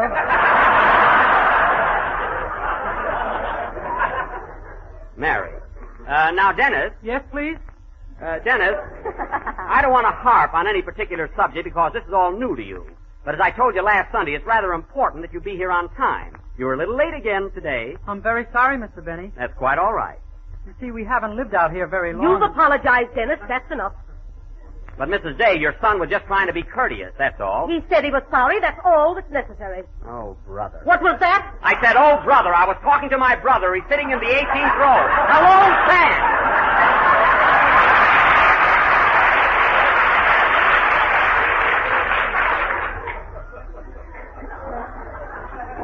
My goodness. Now, Dennis, tell me, did you hear any nice comments about your singing last week? Did your friends like you? Oh, yes, Mr. Benny. I was so thrilled that I took the first paycheck you gave me and framed it. Oh, you framed your check. You mean you're not even going to cash it? No, sir, never. This is the happiest moment of Jack's life.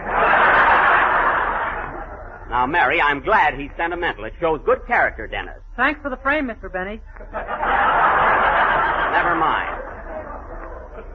You know, Dennis, I'm one of the friends who thought you were grand last week. You went over very well. Sure, the kid went over. Say, Mrs. Day, how'd you like the way my orchestra accompanied your son? Since you asked me, I thought the music was abominable. There you are, Jackson. Everybody says so.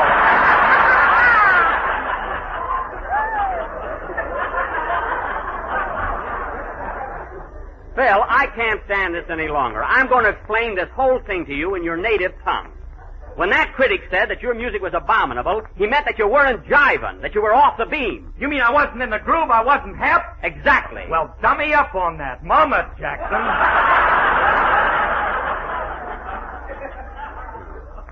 Now, don't take it too hard, Phil. We all get a bad write-up once in a while. Shucks, and I just subscribed to that paper for 25 years. Well, that's too bad. Oh, Jack, you shouldn't have told him. He was so ignorant and happy. I did it for his own good, Mary. Phil's been getting pretty swell-headed lately. Is that so? Yes, Phil. You know, there's an old Chinese proverb that says, when orchestra leaders get kicked in pants, hats fit better. Remember that, Phil. Now, Dennis. Yes, please? We're ready for a number. Have you got your song prepared for tonight? Oh, indeed I have, Mr. Benny. Okay, so now, ladies and gentlemen, Dennis Day, our young vocal discovery, will sing that old and popular favorite, Melancholy Baby. Dennis is not going to sing Melancholy Baby. He's going to sing Cinderella, Stay in My Arms. Now, Mrs. Day, I've arranged with Dennis to sing Melancholy Baby. It's my favorite torch song. Dennis is singing Cinderella, Stay in My Arms. Just 1 minute, Mrs. Day. Whose program is this? It's up for grabs. Stay out of this, Mary. Ladies and gentlemen, Dennis Day is going to sing Melancholy Baby. Oh, no, he isn't. Oh, yes, he is. It's no use, Mr. Benny. Dennis, I'm handling this. Just do as I say and we'll have no trouble. Melancholy Baby, folks. Sing, Dennis.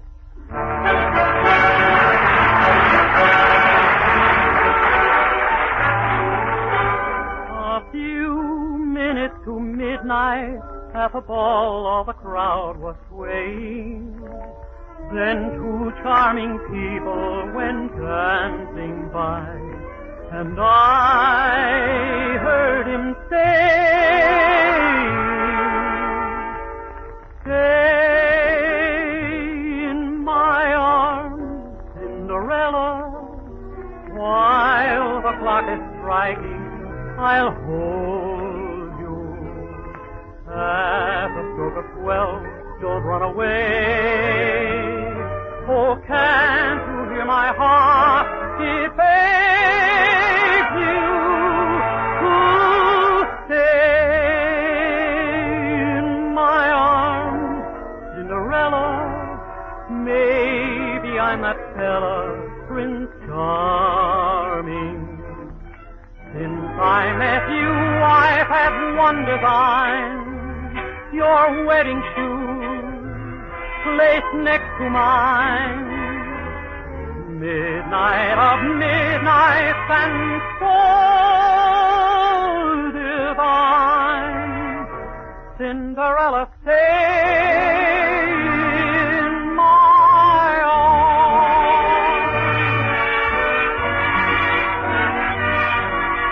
While the clock is striking, I'll hold midnight of midnight and so divine. Cinderella, stay, never stray from my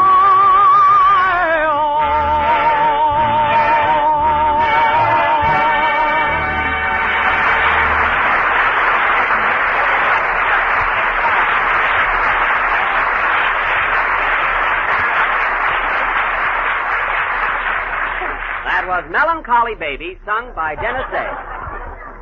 And now, ladies and gentlemen... That was Cinderella, Stay in My Arms. Now, listen, Mrs. Day. Cinderella was a melancholy baby, and you know it. Anyway, Dennis, you sang that number beautifully. You didn't sound a bit nervous tonight. I wasn't, Mr. Benny, but last week, gee, oh boy. Well, that's only natural. Gosh, if it hadn't been for Miss Livingston, I don't know what I'd have done. Oh, it was nothing, Dennis. I didn't want you to be scared, that's all. Well, that was awfully sweet of you, Mary. What'd you tell her? I just said that if a certain comedian got by for 7 years, why should he worry? Well, that's a fine way to talk about Fred Allen. Anyway, Dennis, don't feel upset about last week because we were all just as jittery as you were. Every one of us. I was as cool as a cucumber. Is that so, Mrs. Day? As if I care. What was that? I said we're on the air. We're on the air. And hello, Sam.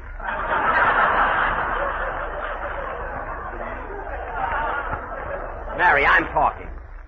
And now, ladies and gentlemen, if I may resume control here, I would like to announce our play for next Sunday. A week from tonight, the Benny Belligerent Barnstormers will inaugurate their new season of dramatic offerings. After much thought and careful consideration, we decided to open with our version of 𝒆𝒍'𝒔's 20th Century Fox production, that historical drama of adventure in darkest Africa, Stanley and Livingston. Thank you, Kismet.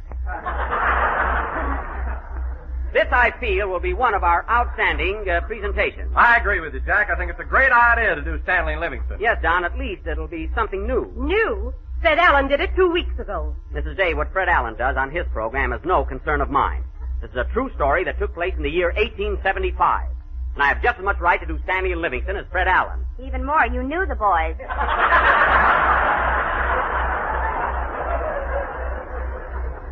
I'm not that old, Mary.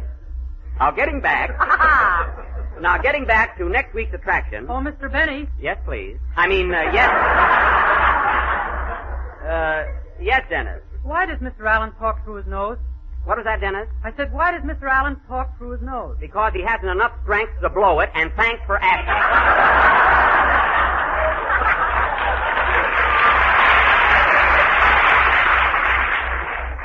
Now, ladies and gentlemen, oh, gosh, I hope he's listening. And now, ladies and gentlemen, we are going to take the remaining moments of our program to give you a preview of some of the highlights from next week's stirring drama. First, pardon me, I'll take it. Hello? Hello, Mr. Benny, this is Rochester. Well, Rochester, I'm busy now. Call me back later. But it's important, boss. Carmichael's got a toothache. Toothache? Doggone, I knew there was something wrong with that polar bear this morning. Is he in pain, Rochester? Yes, boss, and he's in a bad mood. I threw a fish at him, and he declined it right back in my face. Well, Rochester, it's your own fault. Carmichael wouldn't have a toothache if you'd take care of him. Did you brush his teeth this morning? Only as I passed by.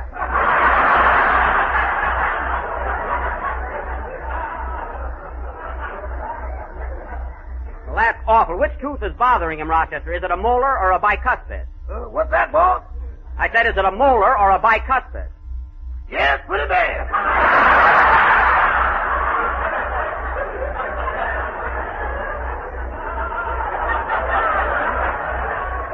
Rochester, what I'm trying to get at, what's bothering him? Is it a front tooth or a back tooth? It's that long front one. The one he dimpled my leg with.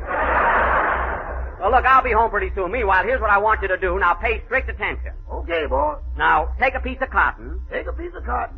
Roll it into a ball. Roll it into a ball. Put some toothache drops on it. Put some toothache drops on it. And then shove it in the cavity. Rochester! Rochester! Your echo just resigned.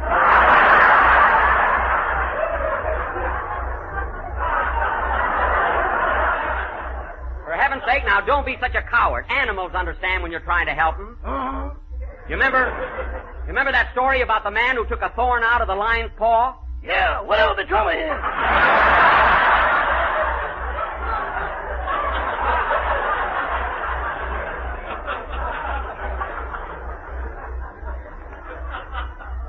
Well, look, Rochester, just leave the bear alone. I'll take care of him later. Goodbye. Goodbye. Oh, say, boss. What?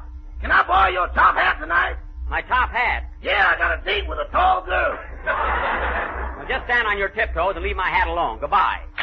And that polar bear's got more trouble. What's the matter, Jack? Oh, Carmichael's got a toothache. There'll be no living with him all week. Well, where were we? You were going to give us a preview of Stanley and Livingston. Oh, yes. And now, ladies and gentlemen, for the highlights of our next week's attraction, Stanley and Livingston. That thrilling saga of the Dark Continent. Take it, Don. Africa. The jungle. Headhunters. These, ladies and gentlemen, are just a few of the highlights from next week's Sunday's sensational offering, Stanley and Livingston. So be sure and tune in. Pardon me, come in. Mr. Benny? Yes? I'll be seeing you in the jungle next week. Oh, are you a headhunter? No, hair is all I'm after. Goodbye. And he's not kidding, folks. Play.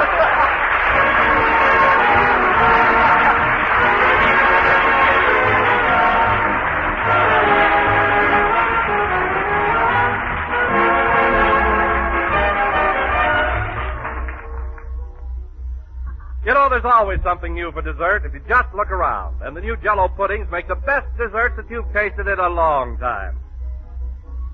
Just try that Jell-O butterscotch pudding and find out how delicious it is. It has a creamy, mellow flavor, the flavor of real old-fashioned butterscotch, the kind you loved when you were a kid. And it has a tempting golden color, like taffy, that makes you hungry just to look at it. Then try Jell-O chocolate pudding, rich and dark and satin smooth. And Jell-O vanilla pudding with that rich color of old ivory and a delicately tempting flavor. Yes, ma'am, you say all three Jell-O puddings are tops in goodness, and all three are quick and easy to make. For all you do is add milk and then cook and stir over a low flame till the mixture is smooth and thick. Simple directions are in every package, and you can't go wrong. Jell-O puddings are a swell cold weather dessert, a truly heartening treat for a brisk fall night. So try all three and try them soon. Ask your grocer tomorrow for Jell-O butterscotch, chocolate, and vanilla pudding.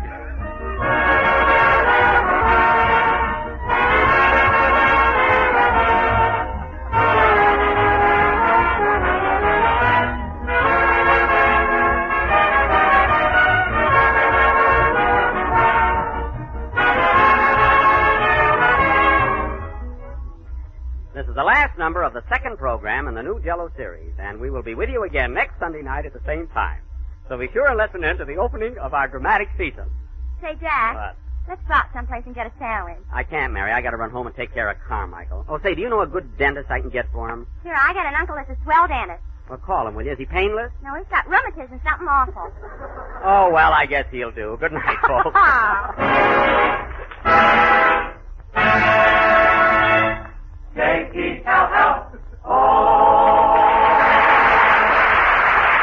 Here's news. Every Tuesday night, the Aldrich family is on the air, starring Ezra Stone and Henry Aldrich, that lovable hard-luck kid.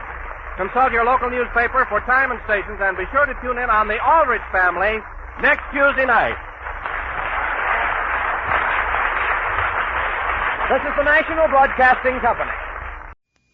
Ladies and gentlemen, this is Jack Benny, and I want to take a moment to ask you not to do something. For by not doing it, you can help our boys in the armed services. Don't do any traveling during the holiday season that isn't absolutely necessary.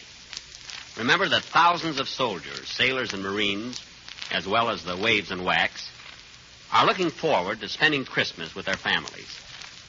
And believe me, they've certainly earned a trip home.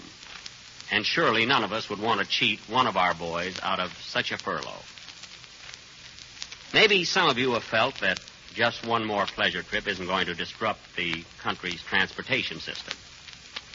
But if millions of people feel that way, you can easily see what happens. Trains and buses become crowded far beyond capacity, so that traveling is no pleasure anyway. So please take it seriously, folks. Let's give our boys and their families a real break for Christmas. Let's give them a chance to be together on this one day of all days. The Grape Nuts and Grape Nuts Flakes program, starring Jack Benny, with Mary Livingston, Phil Harris, Dennis Day Rochester, and yours truly, Don Wilson.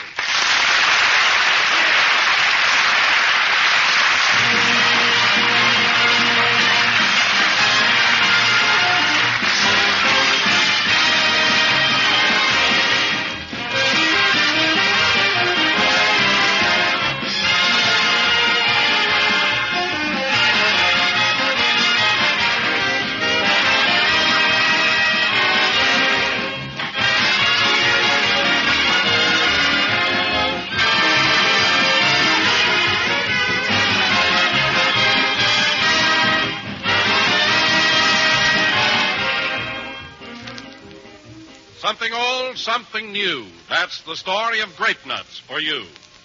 Yes, way back in the days when Wait Till the Sun Shines, Nellie, was the song of the day, the talk of the day was the sensational new breakfast cereal, Grape Nuts.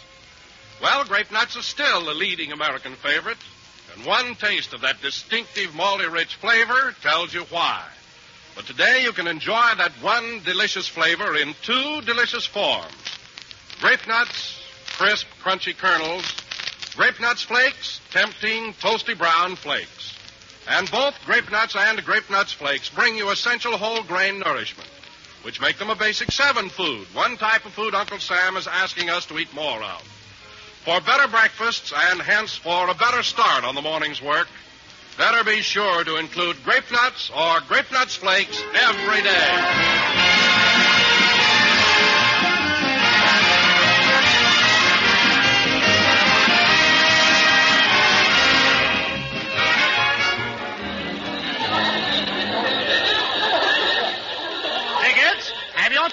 please. Step along. The broadcast has already started. Hey, mister, is this the Gildersleeve program? No. Tickets, please. Is it the Fitch bandwagon? No. No, keep moving, folks. Keep moving. Those we love? No. Tickets, please. Have your tickets ready. John's other wife? No. Is it Inner Sanctum? No, but you're getting warm. Tickets, please. Hey, look, buddy, what show is this? This is the Jack Benny program. Oh, the Jack Benny program. Yeah. Who's on it? Jack Benny, Mary Livingston, Phil Harris, Dennis Day, Rochester, and yours truly, Don Wilson. Oh. Well, are you going in? Well, I don't know. Let's see. Jack Benny, Mary Livingston, Phil Harris. Look, Bud, you're blocking the door. Will you make up your mind? That's what I say. Either go in or stay out. Tickets, please. Where's your ticket, lady? I don't need a ticket. I'm Dennis Day's mother. Oh. Anyway, I don't care about the show. I'm here on business. All right, Mrs. Day. Go right through. Thank you.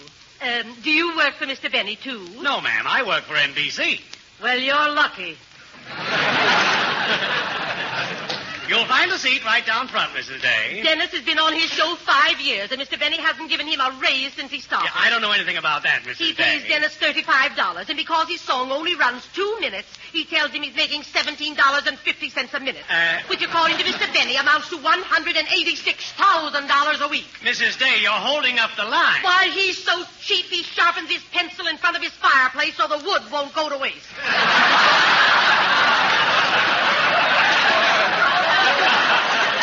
Mrs. Day, the show has started. Will you please go in? Oh, Mother! Oh, there you are, Dennis. Follow me. I saved a seat for you right in the front row. Good. And when you see that boss of yours, tell him he's a cheap, no-good, conniving chiseler. You tell him, Mother, you're bigger than I am.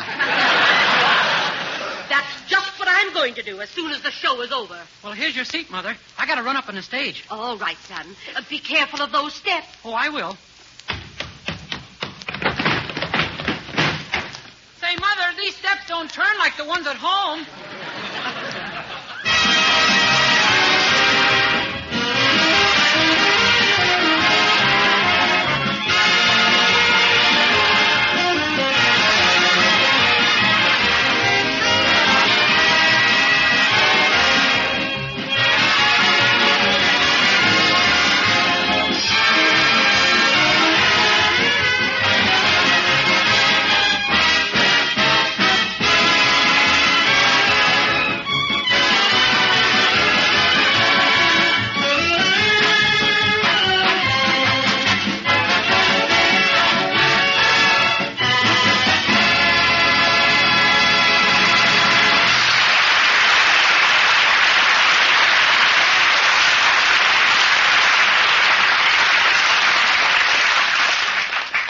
Hindustan, played by the orchestra.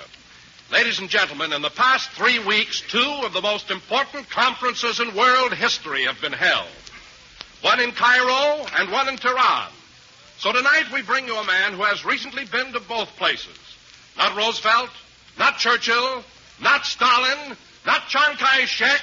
I won't mean a thing after those names. But here he is in person, the one and lonely Jack Benny.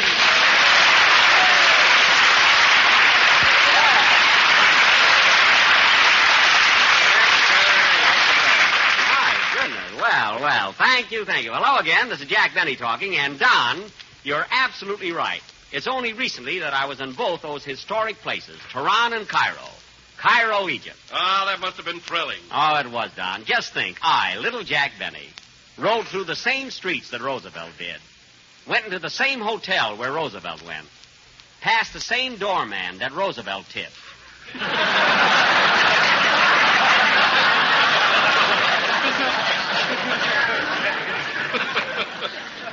Gosh, it doesn't seem possible. No, it doesn't, Jack. It really doesn't. And, Don, I want to tell you something. If you ever happen to be in Cairo, you must stop at that world-famous Shepherd's Hotel.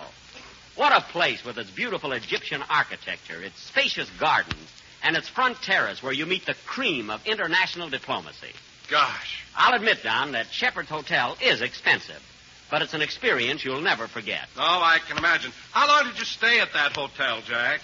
Well, I didn't live there, Don. You see, I wanted to get closer to the Egyptian people and learn their customs and study their ways. So I stopped at the Abdullah Ben Hassan Camel Court.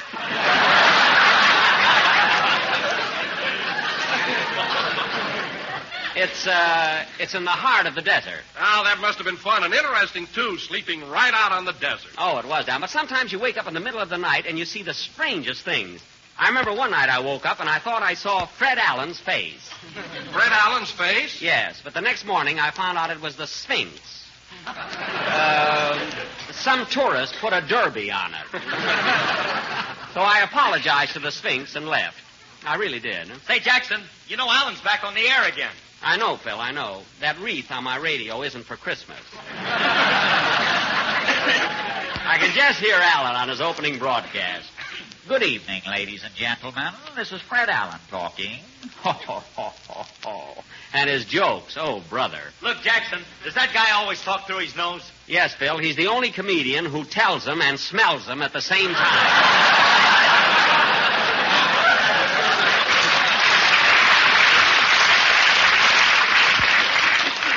Anyway, let's not discuss that zombie, you know? Well, Jack, I know you're not particularly chummy with Fred Allen, but in my opinion, he's not only a natural wit, but one of the finest comedians in radio. Thank you, Don. And now, ladies and... What? What was that, Don? What did you just say? I said, in my opinion, Allen's not only a natural wit, but one of the funniest comedians in radio. Don, there's an old Chinese proverb that says... When big fat announcer open big fat mouth, soon find salary, not big fat.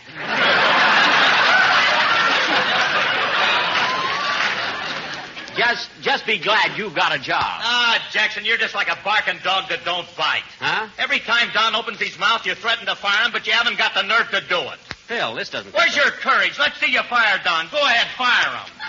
Phil, I don't want to lose my job. Please. Don't worry, he can't bluff me. Go ahead, Jackson. Fire him. All right, Phil, if you feel that way about it. I do feel that way about it. Phil, for heaven's sakes, I don't want to get fired. Now, please stop. What kind of a guy do you think I am? I ain't going to back down now. Now, look, Phil, if you don't cut this out, I'm going to fire you. Fire me? Yes, you. We're talking about Don. What are you dragging me into this for? Now, wait a minute, fellas. Wait a minute. I'm not going to fire anybody. I like Don. I just don't want him to mention Allen's name, that's all. Another thing, we all ought to be ashamed. Mary's home listening to the program, and we're making fools of ourselves. Oh, say, Jack, I meant to ask you, how is Mary? Well, you know how laryngitis holds on, but she's much better. And incidentally, fellas, I bought Mary a lovely bouquet of American Beauty roses. I sent it to her yesterday. Well, that was thoughtful of you, Jack. Is she allowed to go out of the house yet? The flowers I bought were gorgeous. I mean, they had those long... Is Mary allowed to go out of the house yet? You know, they had those long stems. They're very expensive. Jack, is Mary allowed to go out You know, those roses that are so hard to get now. I really... All right. How much is our share?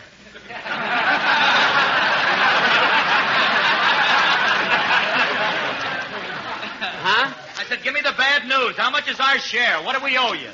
Oh. Well, I certainly wasn't expecting you fellas to chip in, even though I did tell Mary the flowers came from all of us. And of course, if you insist, it's $1.65 apiece. But it's such a small amount, why bother? Well, here's my share. Thanks. Here's mine. Thanks. Well, Dennis? Just take it out of my $186,000. Dennis, your salary has nothing to do with it. This happens to be a cash deal. Okay, here's $1.65. Thanks. And now, ladies and gentlemen... All right, fellas, stop staring at me. Gee, everybody's got a cold now. I bet I'll be next. Oh, you're always imagining you're sick. You're a regular kleptomaniac. That's hypochondriac. Kleptomaniac. Well, I got the last syllable right, anyway. Yeah, you got the last syllable, yeah. I wonder what's taking Rochester so long. Hello? Hello, Rochester. What happened to you? Oh, hello, boss. I got a call over at Miss Livingston's house. A cold, eh? Yeah, can't you tell by my voice? Yes, you do sound a little hoarse. What are you taking for it, Rochester? Oh, the usual thing. Well, Well, how do you feel? Fine, I can hardly walk.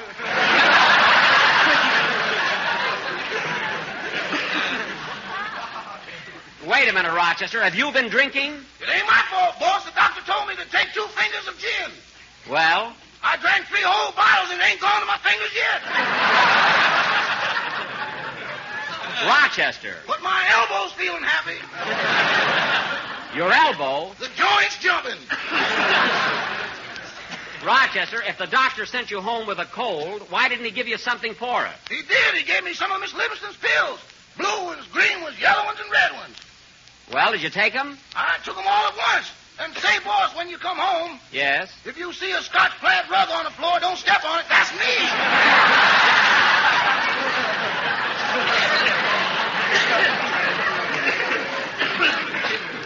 Well, that's the silliest thing I ever heard. Now, Rochester, the best thing you can do is go to bed and stay there. That's the only thing that will cure a cold. Okay, goodbye. Goodbye. Oh, say, boss. Now what? There's a notice here from the steamship company that your crate will arrive in about 2 weeks. My crate? Oh, that's that camel I sent from Egypt. A camel? Yes. Is that one of them things with a yo-yo spine? That's it. But, boss, what do you want with a camel? Well, Rochester, it's just something I sent home as a souvenir from Cairo. A camel for a souvenir? Yes. Well, that's logical. I'm glad you feel that way. My medicine helped a little. Well, anyway, as soon as you get over your cold, prepare a place for the camel to stay. Now, goodbye. Goodbye.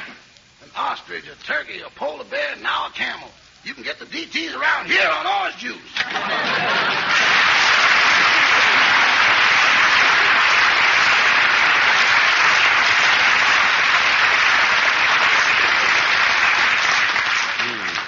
Now, Rochester's got a cold. My camel's coming in. Oh, well.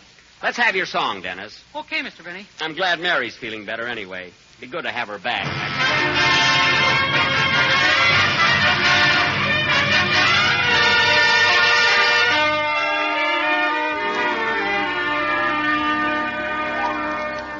How sweet you are. How sweet you are. How dear your tenderly smiling face. Through days are bitter and gray and grim. Through nights when even the stars are dim. How sweet to know my heart can glow from just the warmth of our first embrace. Our worlds are lovelier world by far. When I remember how sweet you are,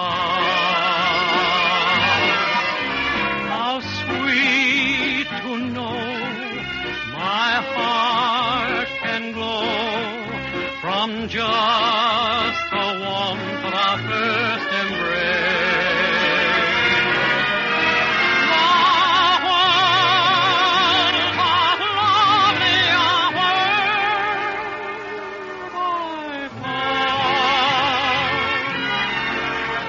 When I remember how sweet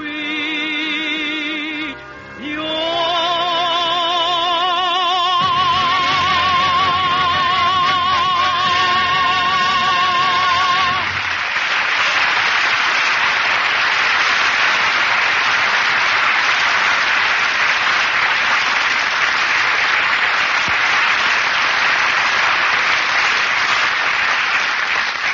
That was How Sweet You Are, sung by Dennis Day. And very good, Dennis. That song was beautiful, and you were an excellent voice. Thanks, Mr. Benny. I really mean it. Every week you sing better and better. Then why don't you give him a ring?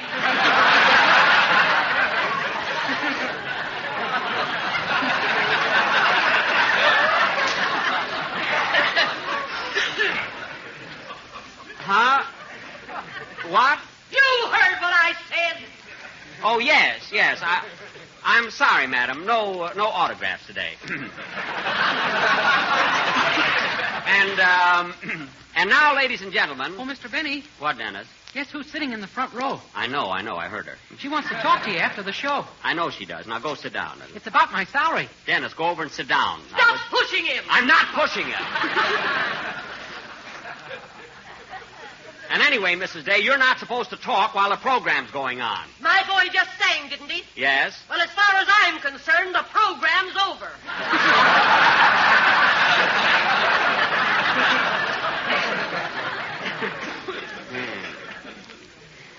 Of all the nerve. And now, ladies and gentlemen. Shut up!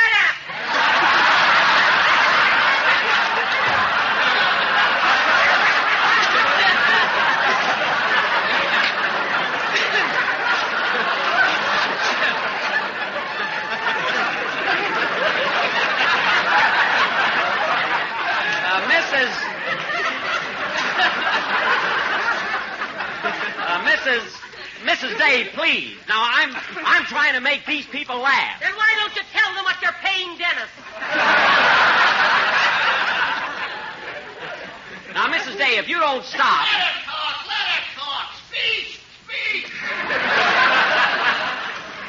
Well, I'll be... Ladies and gentlemen, you should know what this Waukegan weasel is paying my boy. Mrs. Day, there's a program going on. He pays Dennis $35 a week. Oh. And because his song only takes 2 minutes, he tells my boy he's making $17.50 a minute, which that... Mrs. Day, you're not allowed to stand up on the seats. And besides, this audience came here to see a show. $17.50 a minute, which that chiseler says amounts to $186,000 a week. Now, please, Mrs. Day. $186,000 a week. And my boy is dope enough to believe it. That's telling him, Mom.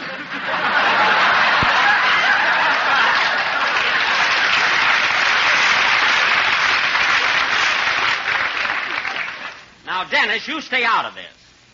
And I hate to say it, kid, but I'll have to find some way to keep your mother quiet. If you do, my father'll be interested.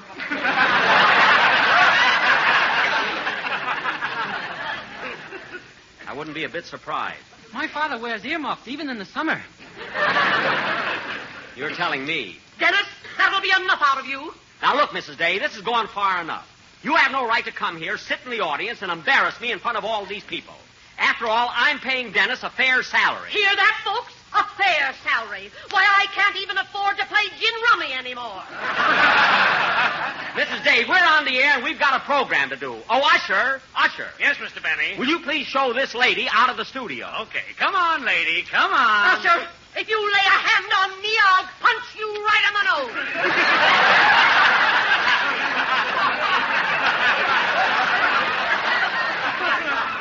What? You hit a man in uniform?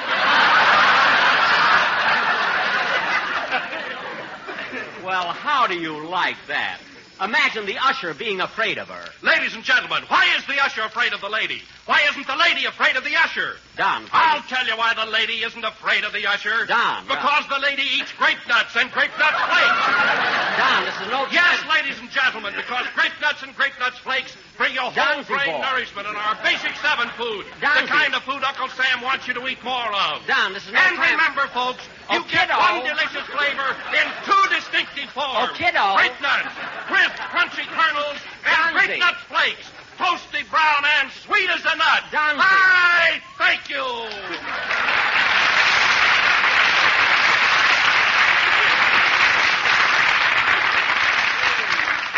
Well, thanks, Don. Anyway, that put an end to this awful argument. Now, where were we? So mixed up, I don't know where I'm at. I don't know why everybody thinks I'm taking advantage of Dennis. Now, Don, we've been together a long time. You know I wouldn't hurt the kid. Oh, of course not, Jack. In fact, I look after him. I watch out for him. And why shouldn't I? After all, I'm old enough to be his father. You're old enough to be my father. Now, look here. And she's no chicken. Dennis, that's no way to talk about your mother. You mind your own business, you old goat. What? Huh? If I had my Now, way... wait a minute, Mrs. Day. If you insist on interrupting my show, don't keep yelling from the audience. Come on up on the stage. All right, I will. I knew that would happen. You pushed me. How could I push you? I'm up here on the stage. I wouldn't trust you as far as I'm going to throw you. That's telling her, Mom. Now, look, Mrs. Day, you came here looking for trouble, and if that's what you want, you're going to get it. That's telling her, Mr. Benny. All I came here for was to get my son a raise. That's telling her, Mom. Your son will get a raise when I think he deserves it, and not a week sooner. That's telling her, Mr. Benny. I don't know why all these things happen to me. That's telling her, Mr. Benny. I hire people. I sign them to legitimate 20-year contracts. Ah, shut up. And all I have is trouble. If I hear one more word about money or raises or salary from anybody, I'm going to talk to my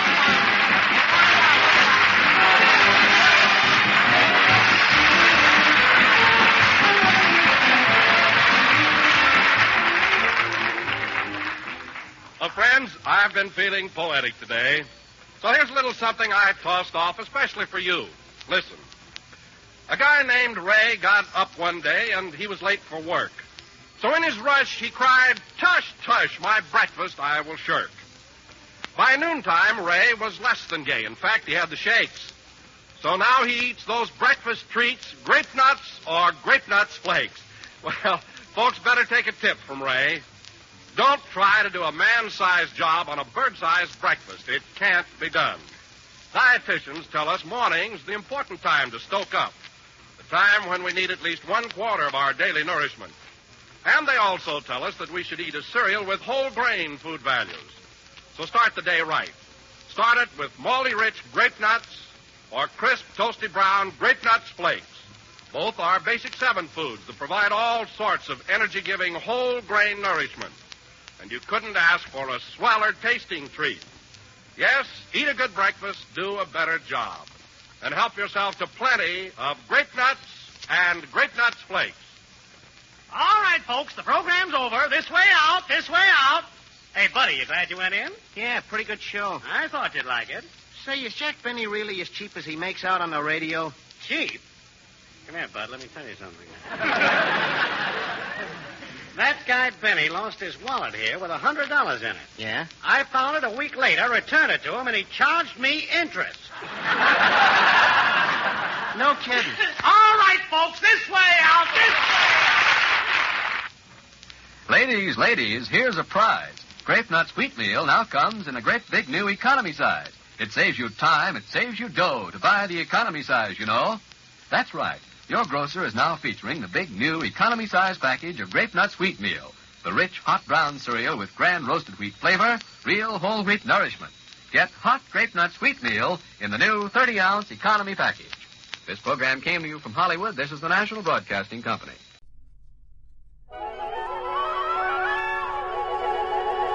We present My Favorite Husband, starring Lucille Ball with Richard Denning.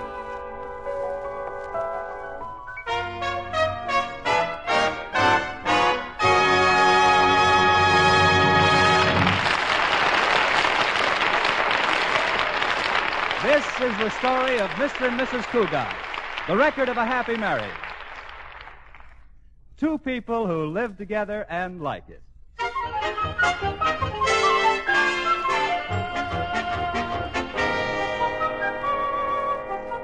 The comfortable front bedroom of the comfortable suburban home of the Cougats doesn't look very comfortable this morning. Articles of clothing are strewn about the floor and across the bed. George hurriedly plows through the debris getting dressed, while Liz tries to cram all of their things into 3 suitcases.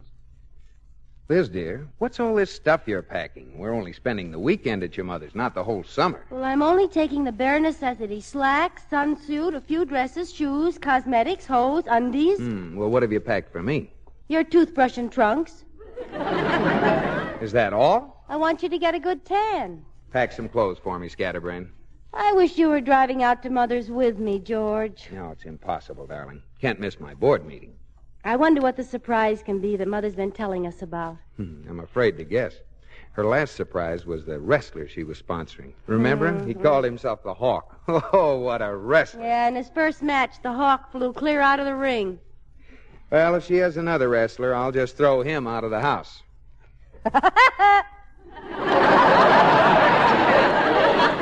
Woody? Evidently, you've never heard of Gorgeous George. You are gorgeous, George. Finish your packing. Where's my new bathing suit? I can't find it. Your new bathing suit? Well, maybe a moth had a spare second and ate it.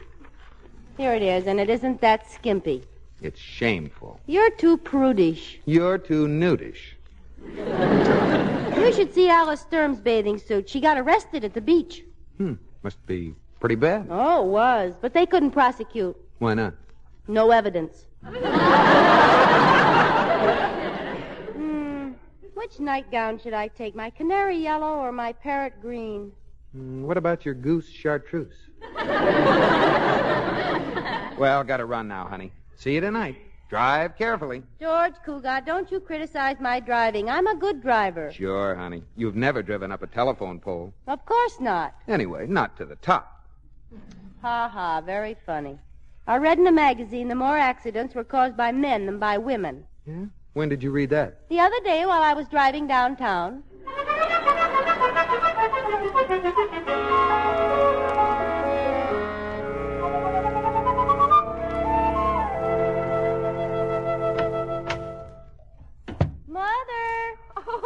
Liz, darling. Mother, you look marvelous, so young and healthy. Oh, it's this country life, dear. I found there's nothing better than fresh milk and clean soil. Well, it's certainly done a lot for you. Yes. Makes a wonderful mud pack. Oh.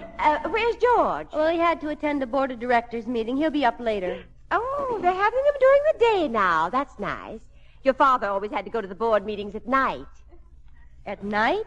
Yes, poor dear. Tell me, are they still holding them at the Whoopee Club? No, Mother. Now the bubble dancer comes to the bank. Oh. Mom, what's this big surprise of yours? I've been wondering about it all the way up here. Oh, well, see if you can guess. Well, some of the things you do, Mother, I'm almost afraid to guess. Oh. Let's see now. Pole vaulting? No. Motorcycle hill climbing? No. Skywriting? Oh, no, you're way off. Well, I'll have to think of something a little more sensible. But this is very sensible. Chickasaw Indian tap dancing. Oh, Liz, really, Chickasaw Indian tap dancing. Oh, I wonder if they teach that at Arthur Murray's. Now, we're not talking about Arthur Murray. What's your surprise? Well, you'd better sit down. I don't need to sit down. What is it? I'm going to get married. Well, I see you decided to sit down. I always do when my knees buckle. You seem so surprised, dear.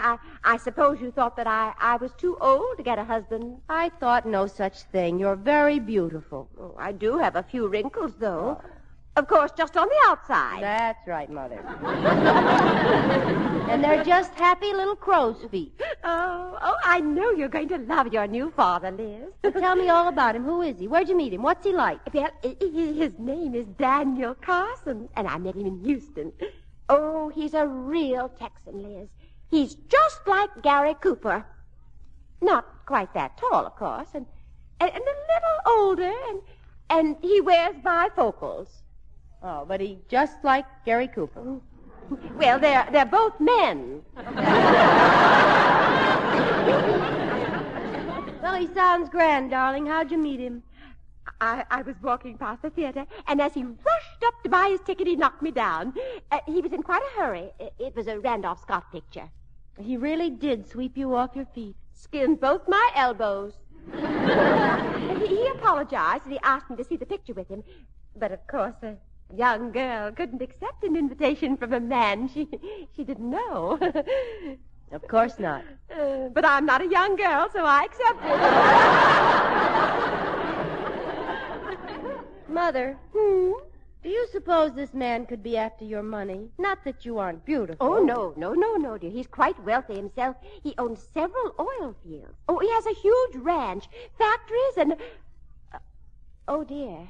What's wrong, Mother? You don't suppose I'm after his money, do you? Let's see now. You were in Houston last April. Have you been engaged all this time without telling us? Oh, no, dear. Dan and I have been corresponding, and it just happened. He asked me in his last letter. What'd he say? Dan isn't a man of many words, dear. Well, here's his letter. You read it. My dear Louise, howdy. Love, Dan. P.S. Will you marry me? Oh, I've read it over and over again. I almost know it by heart.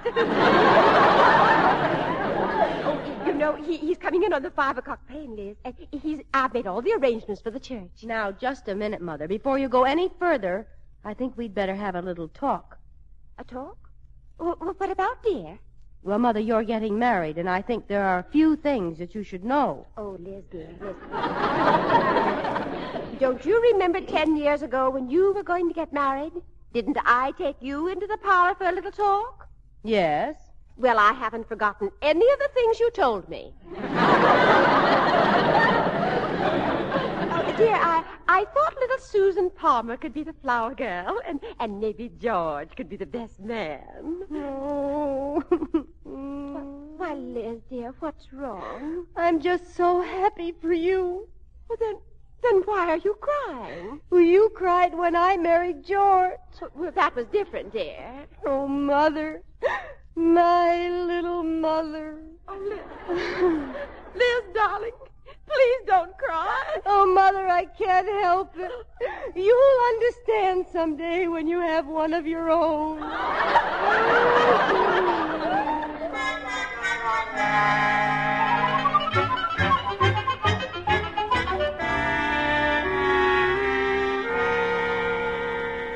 Liz. In here, George. Oh, hello, honey. Kiss, kiss. Come on, give me a kiss. Kiss, kiss, kiss. I want a kiss. Give me a kiss. What's the matter? I never board a train when it's moving. Well, it's standing in the station now, ready for refiring. Nut. Okay, conductor? Mm-hmm. Steam's way up. Careful you don't burst your boiler. When there's any danger, the whistle blows. Kiss me again. Watch out, George. Can I carry your bags, ma'am? Oh, George, wait till I tell you about Mother's secret. Yeah, what is it? I can't tell you. It's a secret. Liz. George, a secret's only a secret if it's kept a secret. You know about the whispering grass. The grass told it to the trees, and the trees told it to the breeze. You understand, George? Yes, very clear. Your mother's been out in the grass whispering to trees. Just forget about it, darling. You'll find out. Better get dressed for dinner. Won't tell me, huh? Uh-uh. All right. You have your secrets. I have mine. I just thought of something. Oh, what are you laughing about? Nothing, but if you're going crazy, I want to go with you. I'm not going crazy, Liz. I was just thinking about the time I took Myra Ponsonby on the hayride. You've always wanted to hear what happened. You're not going to get me to tell you Mother's secret that way. No, of course not. Forget it, dear. You think you're pretty sly. Who cares what happened when you went on the hayride with Myra? What could happen on a hayride? You're just trying to arouse my curiosity, but it won't work. I've gone on hayrides, lots of hayrides. They were all in the spirit of good fun. We'd go down some dark, lonely country road, stop the wagon. Some of the couples would go blackberry picking. We'd just sit there in the hay and... George, Cougat, what happened on that hayride? It's a secret, remember? The grass? The heck with the grass. What about the hay? Well, you tell me your secret, and I'll tell you my secret. All right, Mother's getting married. Now, what's... George, what happened? I bit the stem off my pipe. Your mother's what? Getting married. Now, what happened on the hayride? Oh, Jimmy Paterno dropped his cigar, and we had a weenie bake instead. Now, Now, Liz, now, what's this business about your mother getting married? Well, we're going to meet her fiancé tonight. Mother met him in April. They've been corresponding, and in his last letter, he proposed. Where'd your mother meet him? In Houston, in front of a theater. You mean he picked her up? He knocked her down first. Now hurry and get dressed, George. We want to look nice when we meet him. All right, but I wish your mother had consulted me first. I might have refused his proposal. I should hope so. You're already married.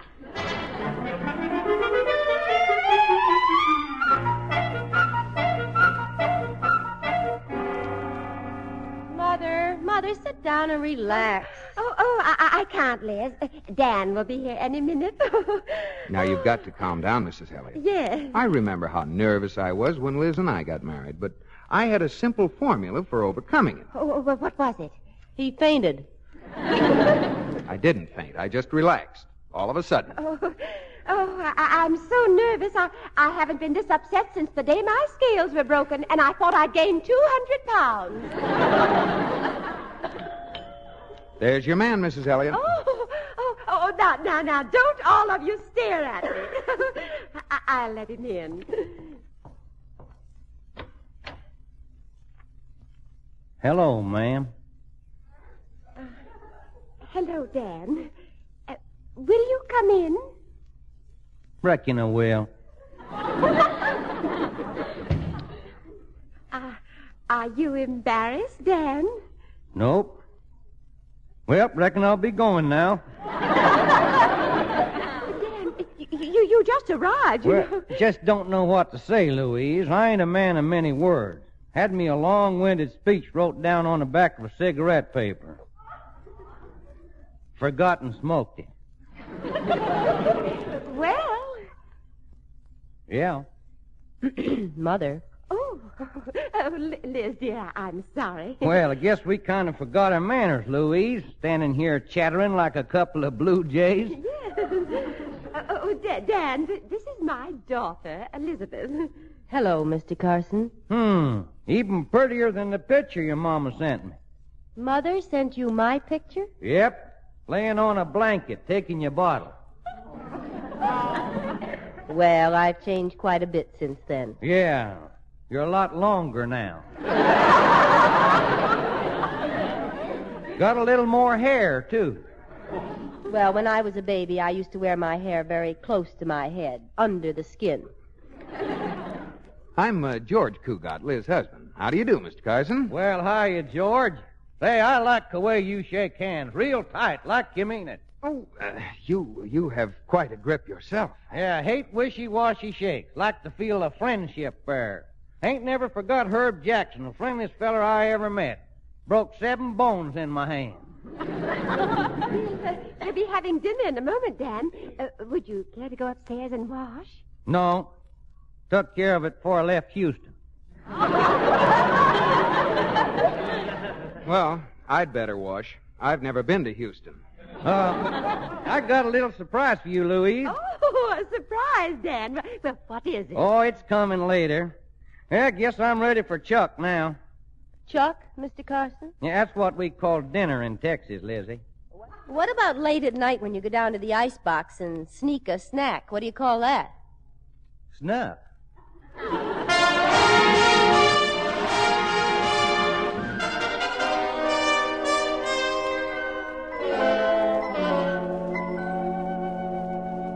Enjoy your dinner, Mr. Carson? Oh, I reckon it did, George. It's mighty fine grub.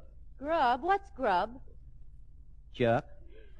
I'm waiting for that surprise, Dan. Well, it ought to be here in a little while, Louise. Mr. Carson, I understand you have some oil property in Texas. Yeah. It was originally my granddaddy's. He got it from some Indians.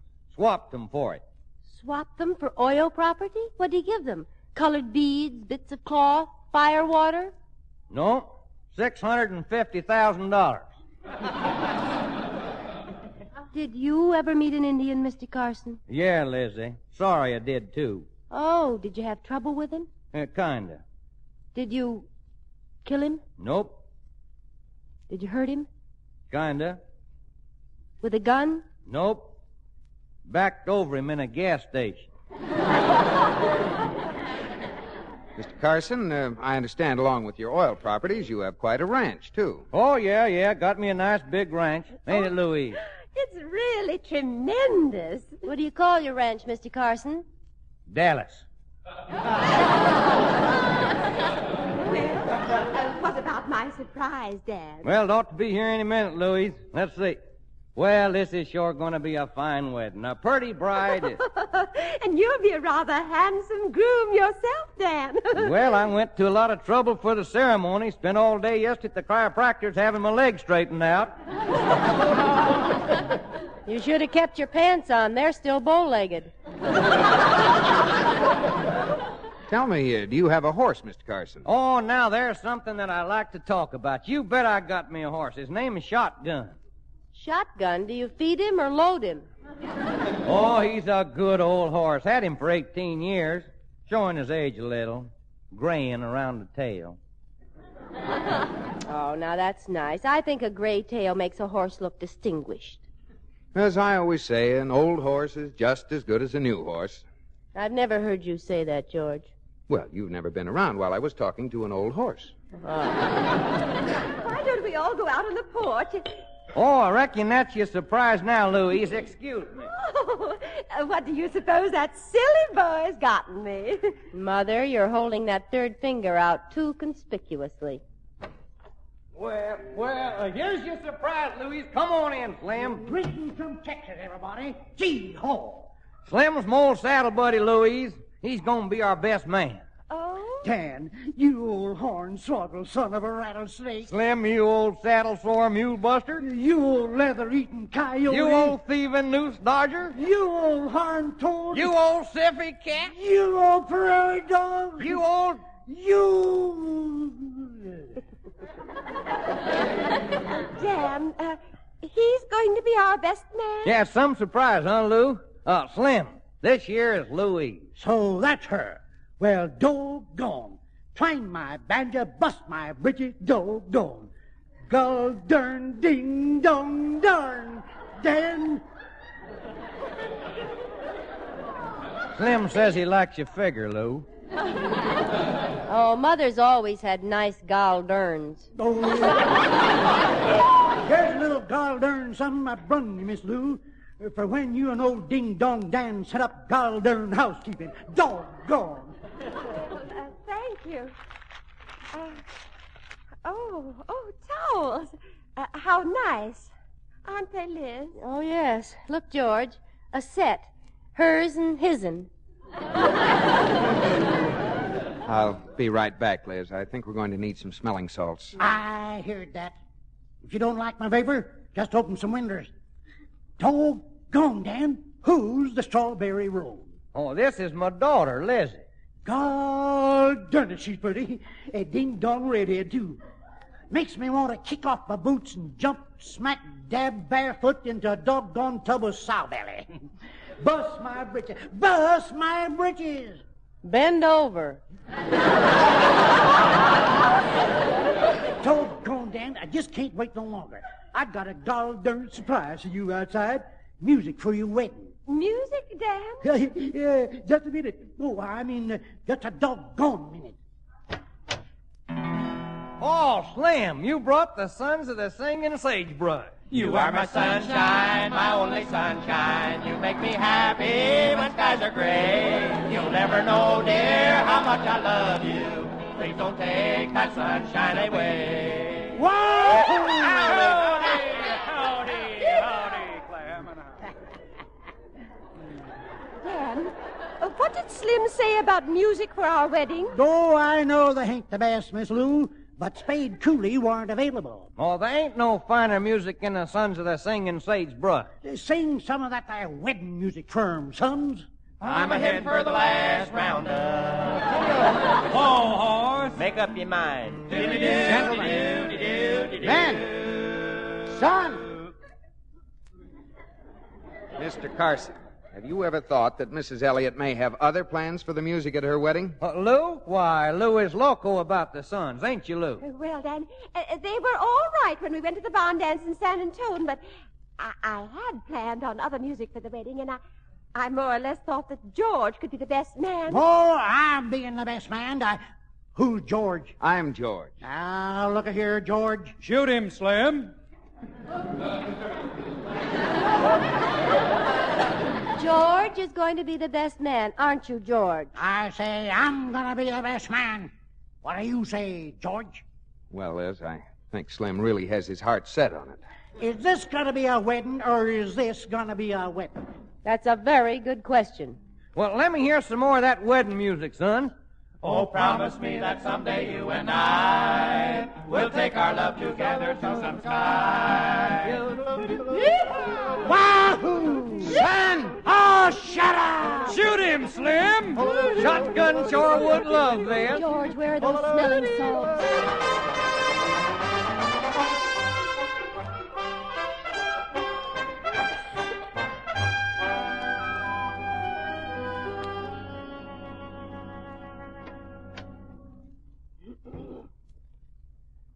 How's your mother, dear?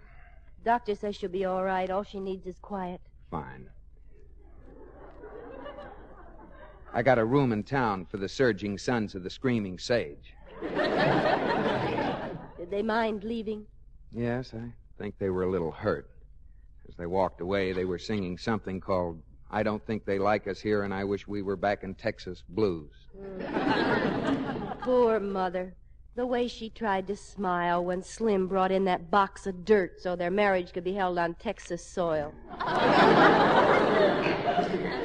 I can see the write-up of the wedding in the paper. To the soft strains of Beat My Desert Doggie, 8 to the Bar, Louise Elliott and Daniel Carson were married. On the altar, campfires blazed brightly. And the highlight of the affair was when the bride threw her bouquet of cactus and pinned 3 flower girls to the parson.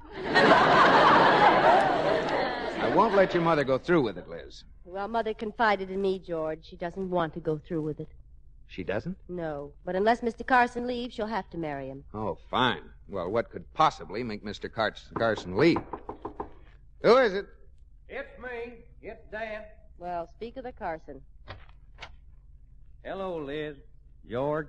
Why, Mr. Carson, you look so sad. Well, I can't help it, Lizzie. It's a terrible thing that's happened. Terrible thing. Oh, Mother's going to be all right, Mr. Carson. Don't worry. It ain't your mother. Shotgun's down with a hoof and mouth disease. Shotgun? You're more worried about your horse than Mrs. Elliott?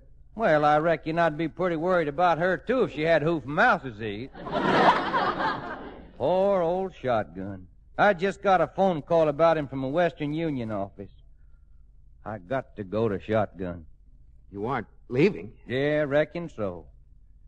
But I'll always remember Louise. I'm going to keep the picture I got of her. And I'd be obliged if she'd keep my box of dirt. Well, I'm sure she will, Mr. Carson. Well, goodbye, Liz. Bye, George. Goodbye, Mr. Carson. Don't bother to shake. I'll just slam the door on my hand. Goodbye, and I hope Shotgun gets his hoof out of his mouth.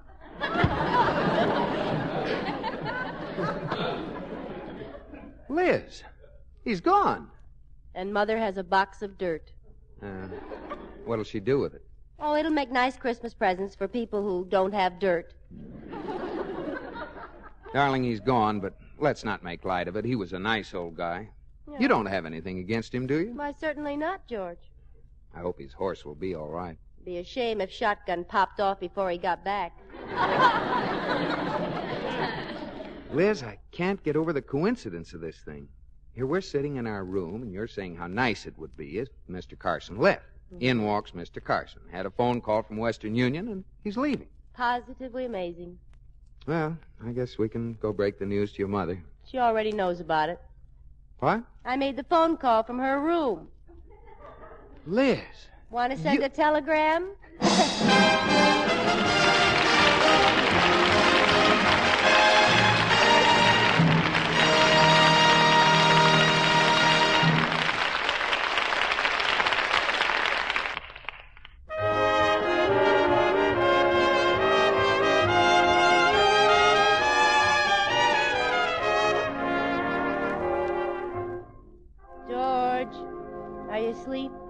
No, dear. I can't sleep. Why not? I keep lying here waiting for you to say, George, are you asleep? Do you love me, George? Madly. Would you swim oceans to be at my side? I'd swim oceans to be at your side. Would you climb mountains to be at my side? I'd climb mountains to be at your side. Would you get up and get me a glass of water? No. Why not? I'm pooped from climbing those mountains and swimming those oceans.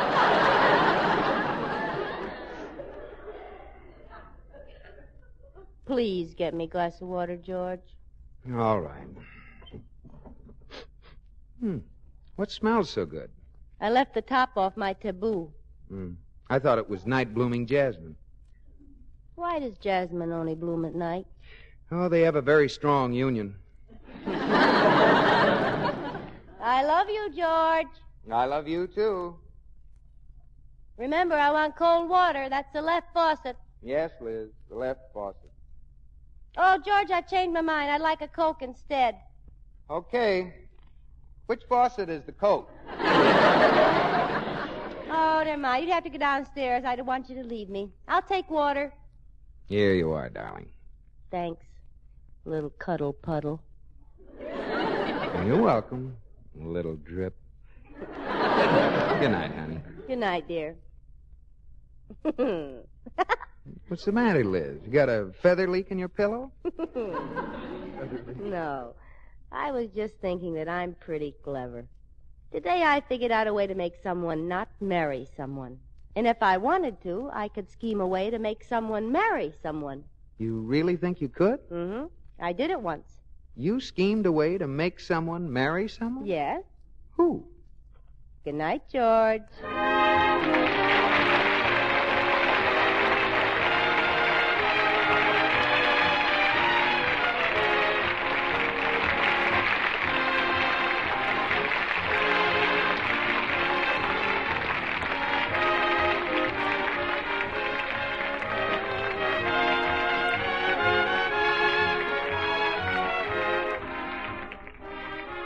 My Favorite Husband has been presented through the worldwide facilities of the United States Armed Forces Radio and Television Service.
The Equitable Life Assurance Society presents This Is Your FBI.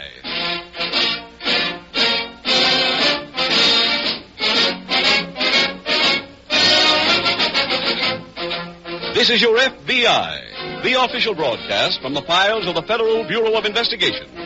Presented transcribed as a public service by the Equitable Life Assurance Society of the United States and the Equitable Society's representative in your community.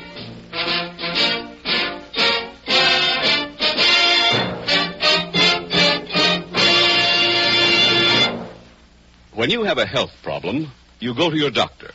If you have a legal problem, you consult a lawyer.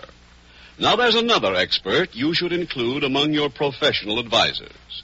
He's your local representative of the Equitable Life Assurance Society, a trained specialist in the financial security of families. He's a solid citizen, a neighbor of yours, a friendly, helpful man who knows how to help you plan for your family's future security. In about 14 minutes, we want to tell you more about him and how he can help you, as he helped many, many others, enjoy the advantages of membership in the Equitable Life Assurance Society of the United States.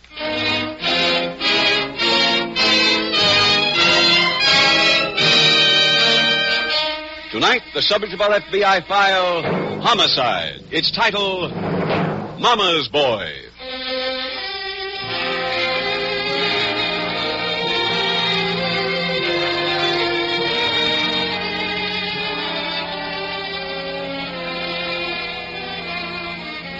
Many people have the mistaken idea that professional criminals are usually men or women of superior intellect who have perverted their talents.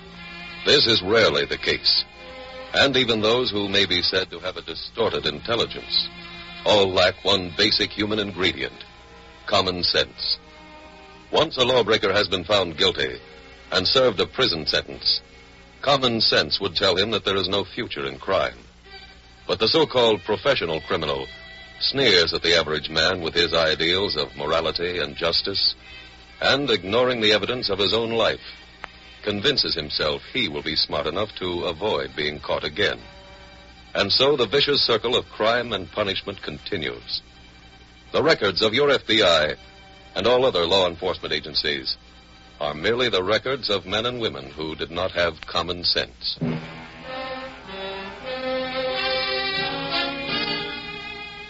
Tonight's FBI file opens in front of an all-night roadside diner. A middle-aged man comes out from the small cafe and approaches one of the trucks parked nearby. He tosses away a toothpick and climbs into the cab.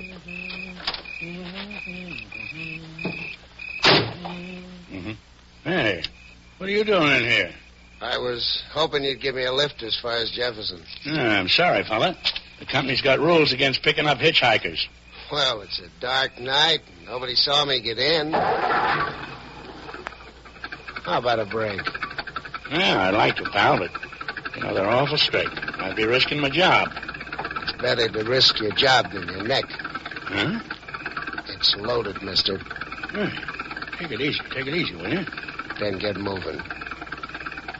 Sure.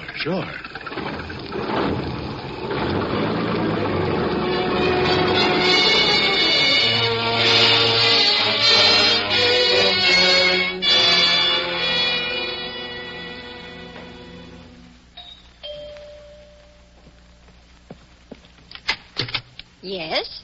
Hello, Mrs. Walters. Why, Peggy. May I come in? Why, of course, dear, of course. How have you been? Fine, just fine.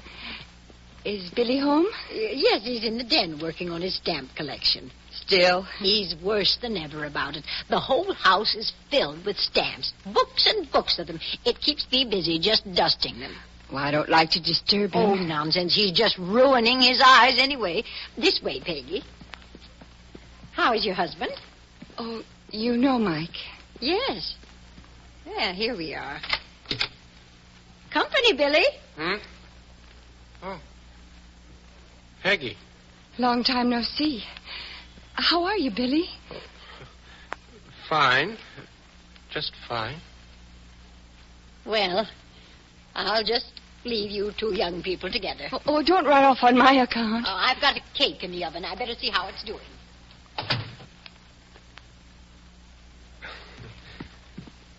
You haven't changed a bit, Peggy. Neither of you. Including the stamps. I just got a brand new set from Tunisia. If you'd like to look at them before I stick them in the books. Oh, all a stamp means to me is something you put on a letter. But wait till you see these. Billy, there's something I've got to tell you. Huh? Billy, Mike, and I are all washed up. Oh? You were right about him. I never should have married him. He's been chasing around, and I... Oh, sorry, Peg. Well, it doesn't really matter. I was fed up anyway. Oh, well, what do you plan to do? Go away for a while. Get a divorce. But I'll need some money. Oh. Now, don't look so worried. I'm not asking for gifts. I just thought maybe we could do some business together and each turn a profit. You're still in the same line, aren't you? Well, Not exactly. Billy, I read the papers. I know you pretty well, and I can tell which jobs are yours. I guess you can at that. What'd you have in mind? Can you handle $30,000 worth of furs? From where? Mike hijacked a truck this morning. Hasn't even unloaded it yet. All you have to do is get in and drive it away. And Mike will be out $30,000. Oh, you are mad at him, aren't you? What do you think? Well, can't say that I blame you. I'm not exactly fond of him myself. Well, that's why I came to you. I thought you might like to return some of his past favors. Uh-huh. How much do you want? 1/3. $10,000 in cash. And in advance. Advance? Well, I can't very well wait around until after you steal the truck. Mike might get wise. Yeah, but I haven't got that kind of dough. Well, couldn't you get it? Oh, I don't know. Mom has been taking care of the finances lately. Not sure how much she has put away. Oh, I'd rather you didn't tell her about this deal, Billy. Oh, but I have to, Peg. You know that. I never done a job without Mom's okay.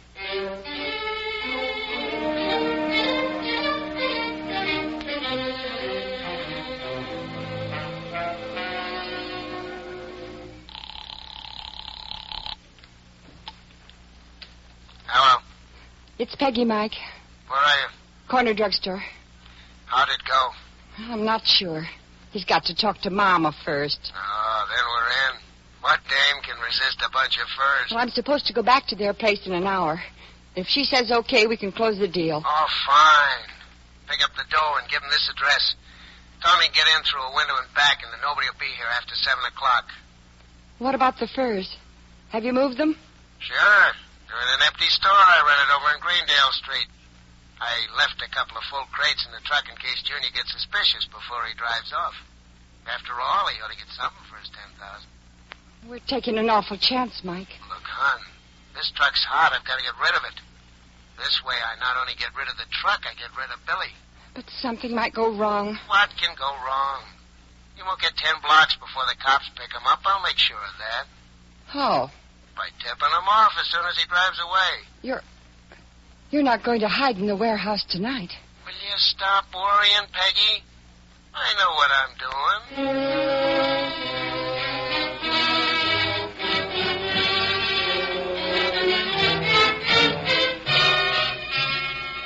About a half hour later, at the local FBI field office, Supervisor Jed Bryant looks up as Special Agent Jim Taylor enters.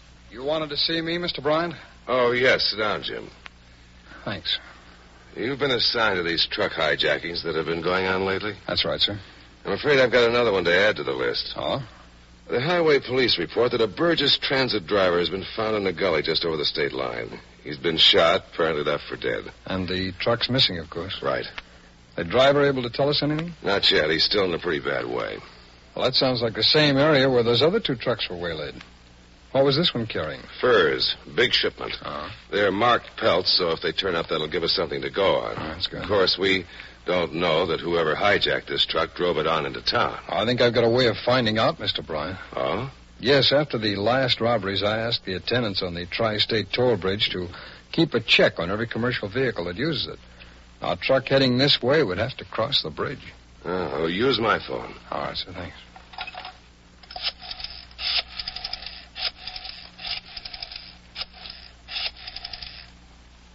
Mr. Bryant, you have the license number for the truck there? No, yes. Right here.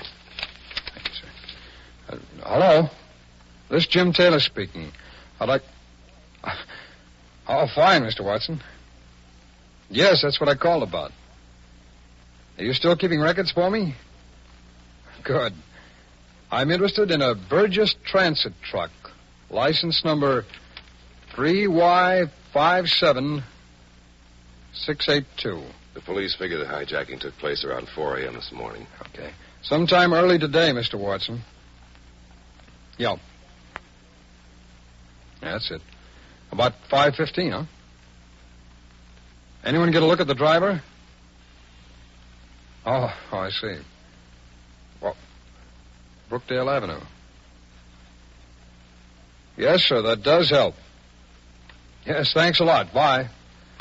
Watson was on duty himself. He spotted the truck, but he didn't notice the driver. What about Brookdale Avenue? Well, Watson remembers the truck turned off that way. Brookdale only leads out onto the peninsula. Well, we could block off the area and begin a search. Can't be too many buildings large enough to hide a truck that size. Yes, I'm sure the local police will be glad to cooperate, Jim, and I'll assign Fred Thompson to give you a hand. All right, thank you, sir. If the truck's still somewhere on the peninsula, we ought to be able to turn it up.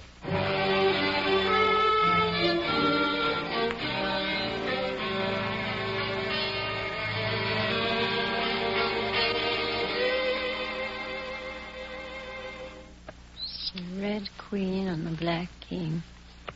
Jack 6 on a 7. Oh, where are those red jacks? Hi, Mother. It's 7 o'clock. Peggy said that was the best time to come for the truck. Oh, yes. I ought to be back in an hour or so. Still be early enough for us to go to the movies. Billy, Yes? I've been sitting here thinking about you and Mike Jorgen. You never got along together, even when you were little boys. Yes. That's why I'm looking forward to this job tonight. Gives me a chance to get even with him. Maybe Mike feels the same way about you. I suppose he does. Then how can you be sure this whole thing isn't some kind of a trick? Well, Peggy wouldn't try anything like that, Mom. She's through with Mike. Is she? She turned you down for him once before. She'd do it again if she had the chance. What's the point in bringing this up now? We can't back out. You already gave her the money. I know. Get me my coat, Billy. What? I'm going with you and make sure you don't get into some kind of a mix-up. Oh, but, Mom... Now, don't argue with me. Just get me my coat like a good boy.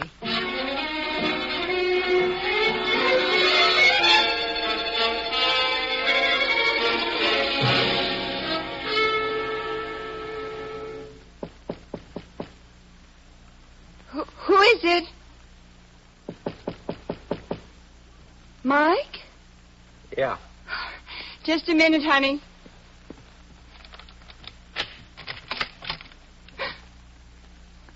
Well, what are you two doing here? You don't mind if we come in, dear. I trust we aren't interrupting anything important. Why, no, I was just packing. I thought you told me you'd left Mike. I did. Sounded like you were expecting him when we knocked. Well, you see, I was afraid he'd come back. You got the furs all right? As a matter of fact, we didn't. Oh? The crates were all empty except for 2 on top. Are you sure? Oh, yes. I went along with Billy and saw that he checked very careful. I always like to be certain that I'm getting my money's worth when I buy something, especially the way prices are these days. Well, Mike must have already gotten rid of the furs. That's what we decided, too. Well, I didn't know. I'll be glad to give you back your $10,000. Do you still have it, Peg? Well, no, not here in the apartment, but I can get it. From Mike. What are you talking about? It's probably just a coincidence, but we found $10,000 in Mike's pocket. Mike's pocket? Where is he? What's happened to Mike? He's dead, Peggy. Dead? We found him hiding in the warehouse office, and Billy... Well, you know, Billy's never liked Mike. Now, Peggy, you mustn't carry on so. I think you better spend the next few days with us. It isn't right for you to be alone at a time like this.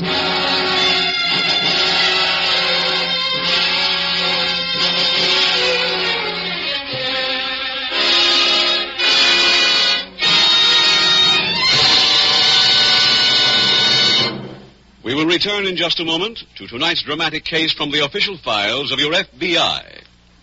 If something should happen to you, your Social Security would be a help in providing for your family, but it would not be enough to keep them.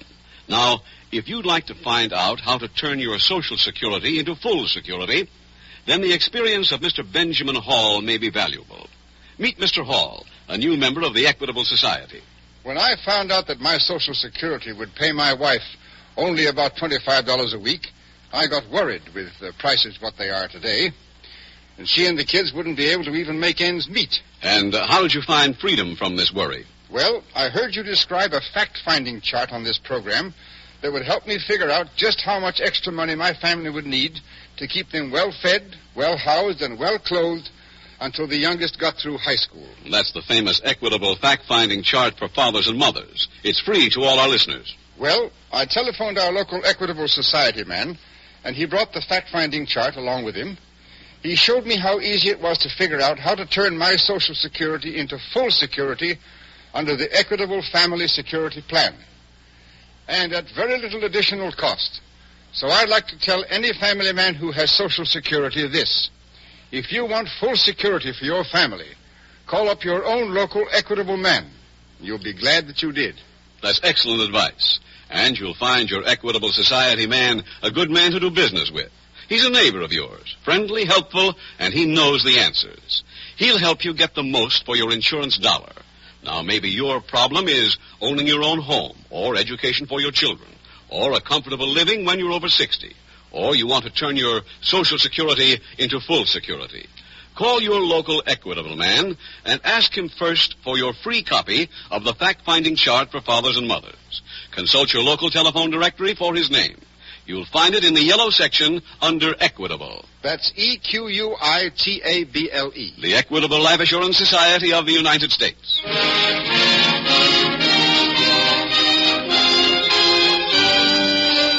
And now back to tonight's FBI file, Mama's Boy.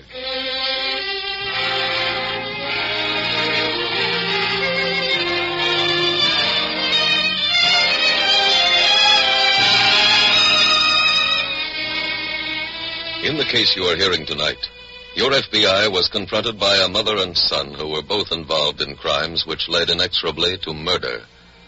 Criminal family combinations are not uncommon to the FBI. Examples like the Barker family readily come to mind. But there is no sound evidence to prove that a tendency toward crime is the result of hereditary factors. Frequently, the professional criminal has a brother raised in the same environment, faced with the same obstacles to overcome, who matures into a respected, responsible citizen of his community. All criminals have a multitude of excuses and rationalizations to explain their lawlessness and to gain your sympathies. Few of them, rarely if ever, put the blame squarely where it belongs, on themselves. Tonight's FBI file continues early the next morning in the basement of the Walters residence. Good morning, Peggy. I see you're awake. Did you have a good night's sleep? How could I, tied up like this? Well, we didn't get any rest either. Mom and I stayed up till morning talking. Well, it isn't good for her. Do you know she'll be 60 on her next birthday? I couldn't care less. Well, you shouldn't feel like that, Peggy, after the way she's been worrying about you. Oh, sure. Well, she has, and she's decided that it's all right for me to let you go. What? Yes, I told her that we ought not to hold a grudge, and she agreed. Well, of course, you'll have to promise not to go to the police about Mike. Oh, I won't, Billy. I swear I won't. Don't get excited, Peggy. I'll take your word for it. Well, go on, untie me. Well, there's one other thing first. Oh? The furs. I want to know what Mike did with them. I don't know. He didn't tell me. Oh. Mm-hmm. I see. Honest, Billy? Well, I'd like to believe you, Peg, but I'm afraid that Mom, she'll be awfully hard to convince. You always have to do just what Mama says. Oh, now, wait a minute, Peg. Why do you think I married Mike instead of you? A woman wants a man, Billy. Someone she can look up to. I liked you once. A lot. Oh, no, you didn't. Not really. I'll prove it to you, Billy. Turn me loose. I'll find out where Mike hid the furs, and when I do, we can go away together, just the two of us, and we can... Breakfast is ready, Billy. Huh? Oh, I was just asking Peg about the furs. Yes, I know. And she says that Mike didn't tell her what he did with them. Now, don't worry about that now, Billy. You go on upstairs and eat your eggs before they get cold. But, Mother... I'll stay here with Peggy. Maybe she'll feel more comfortable talking to another woman. We'll just have a nice little hen party while you're eating. Yes, Mama.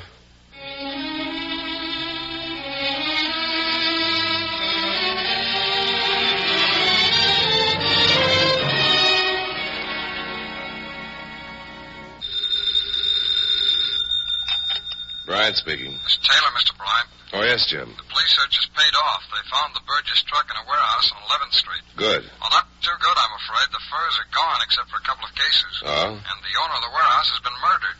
Oh. Yes, sir. He's a man named Mike Jorgen. Found his body in the warehouse office. Jorgen. There's quite a record, Mr. Bryant. Small-time racketeer, several arrests for burglary. Oh. One of the back windows had been left open. Apparently the killer or killers came in that way. Was there more than one? Well, we found some footprints just inside the window and a layer of dirt. Looks like they were left by a man and a woman. I'm having casts made now for the lab. Oh, Mr. Bryant, anything new on that driver? I had a call from the hospital. They think he may recover consciousness in an hour or so. Oh, fine. I'll ask the police to send a picture of Jorgen over for possible identification then. You think he hijacked the truck? So far, sir, that's my guess. Any leads on why he was killed? No, but it's just possible that somebody turned around and stole the furs from him. Of course, we can't be sure yet. Oh, I'm going to go over and have a talk with Jorgen's wife.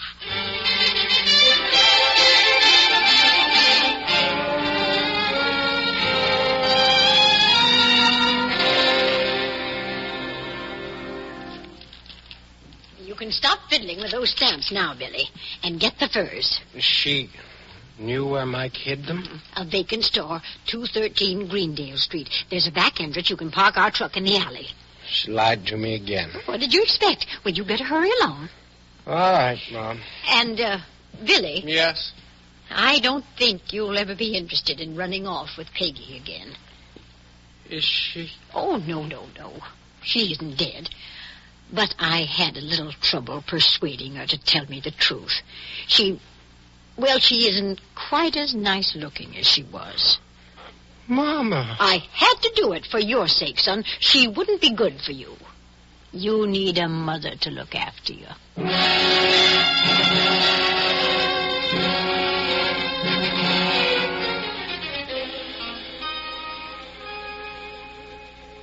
Taylor, I've got some news for you. Yes, Mr. Bryant? You were right about Mike Jorgen. The Burgess driver positively identified his photograph. No question but that he was the hijacker. I figured. Did you ever talk with Jorgen's wife? No, sir. She wasn't home. No? She lives in an apartment house on Elm Drive. Neighbors saw her leave last night with a young man and an elderly woman. She hasn't been back since. Oh. We got a search warrant for her apartment, turned up a rental receipt for a vacant store on Greendale Street, and Fred and I went right over. Were the furs there? No. Apparently they had been, though. The fellow who runs the cleaning business next door told us that Jorgen had unloaded a lot of crates yesterday morning. Another man had just hauled the same crates away about an hour before we arrived. Could you get a description of this other man? Well, the cleaner was pretty vague, sir.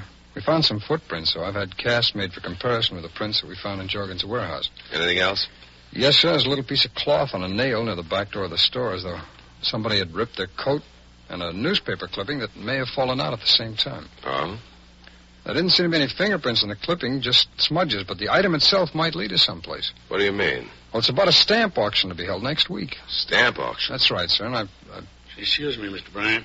Oh, yes, Fred. The list of Mike Jorgen's friends and enemies that you asked the police about just come in, Jim. Oh, thanks, Fred. They gave us all the personal details they have. Take a look at that third man, Billy Walters. He has a very interesting hobby. Yeah. Hey, Mr. Bryant, what do you think?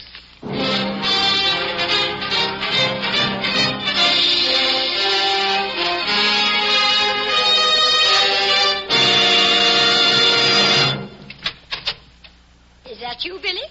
Yes, Mother. Did you have any trouble? Oh, no. Found the furs all right, just what Peg told you. Put them in the shed. What's the matter? Your jacket's torn. Huh? There, the pocket. Oh, I must have done it on one of the crates. Huh. Looks like part of the cloth is gone. Well, I'll just have to put on a patch. You're so careless with your things, Billy. Sorry, Mother. How's Peg? Same, I guess. Are we going to let her go now?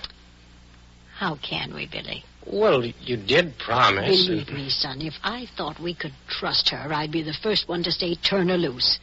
Under the circumstances. But she wouldn't make any trouble for us. She wouldn't dare. Billy, why are you always taking her side? She isn't the sort of girl for you. I've told you that time and time again. Yes, Mom, you have. Of course, if you think more of her than you do of me, if you want to risk both our lives and let her make a fool of you again. Okay.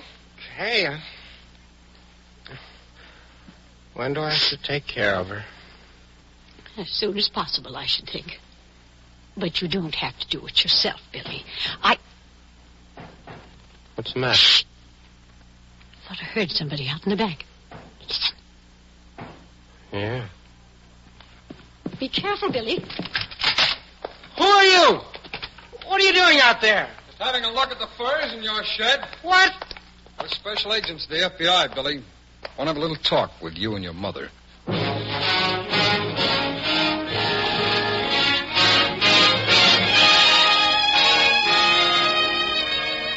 Emma Walters and her son Billy were turned over to state authorities and were found guilty of the murder of Mike Jorgen. Both received life terms in a state penitentiary. Mike Jorgen's wife, Peggy, was sentenced to 3 years in a federal reformatory for women for her part in the disposal of the goods stolen from interstate shipment. In tonight's file, you heard how a hijacking led in turn to assault, murder, another hijacking, and kidnapping. Only the swift action of your FBI prevented a second murder. FBI records show that many crimes are similarly interrelated, and because of this interrelationship, the solution of a comparatively minor offense often simultaneously solves other more serious offenses. This is one good reason why your FBI and all other law enforcement agencies are deeply concerned with every act of lawlessness, no matter how trivial it might seem on the surface. This is one reason why you, the average citizen, has a duty to report any evidence of crime that may come to your attention. To excuse or overlook an offense on the grounds that it seems unimportant may encourage the criminal to further more dangerous acts or enable him to hide more serious offenses already committed. Remember, your obligation never lies with the criminal. It always remains with your community, your state, and your country.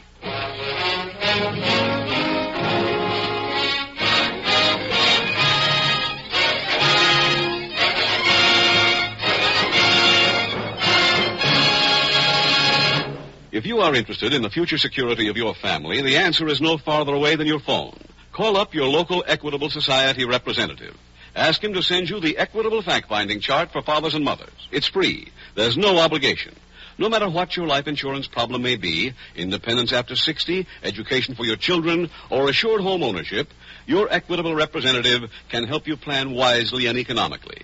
Just consult your local telephone directory for the name of your local representative of the Equitable Life Assurance Society of the United States. Next week, we will dramatize another case from the files of the Federal Bureau of Investigation. Its subject, kidnapping. Its title, Pickup.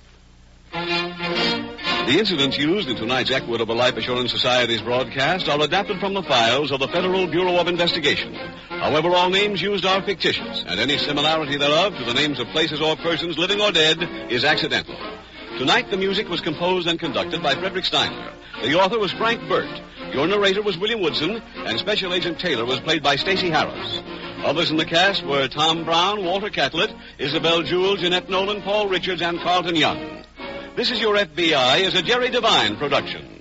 This is Larry Keating speaking for the Equitable Life Assurance Society of the United States and the Equitable Society's representative in your community, and inviting you to tune in again next week at the same time when the Equitable Life Assurance Society will bring you another thrilling transcribed story from the files of the Federal Bureau of Investigation.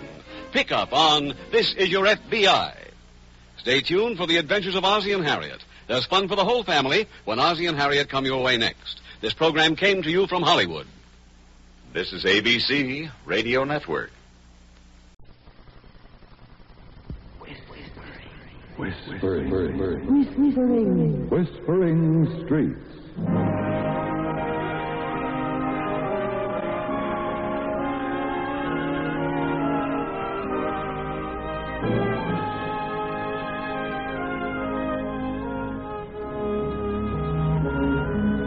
And here is Betty Davis.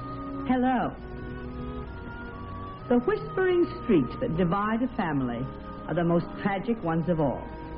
15-year-old Alan Ordway didn't realize that he was caught in the middle of a rather desperate situation. He only knew that he loved his mother devotedly, that he looked down on the quiet, gray man who was his father. He didn't realize that his attitude had been planted and cultivated by his mother. It was so silly of me, Alan, darling. Don't compromise, dear, when your time comes. Don't compromise about what, Mother? Marriage. I went to the best finishing school in the state. I graduated from college. But your father never even finished high.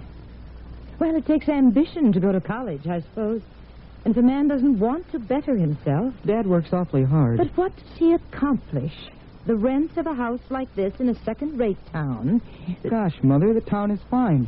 And I like the house. Well, it's keen since Dad fixed up the rumpus room in the cellar. Don't you love Dad?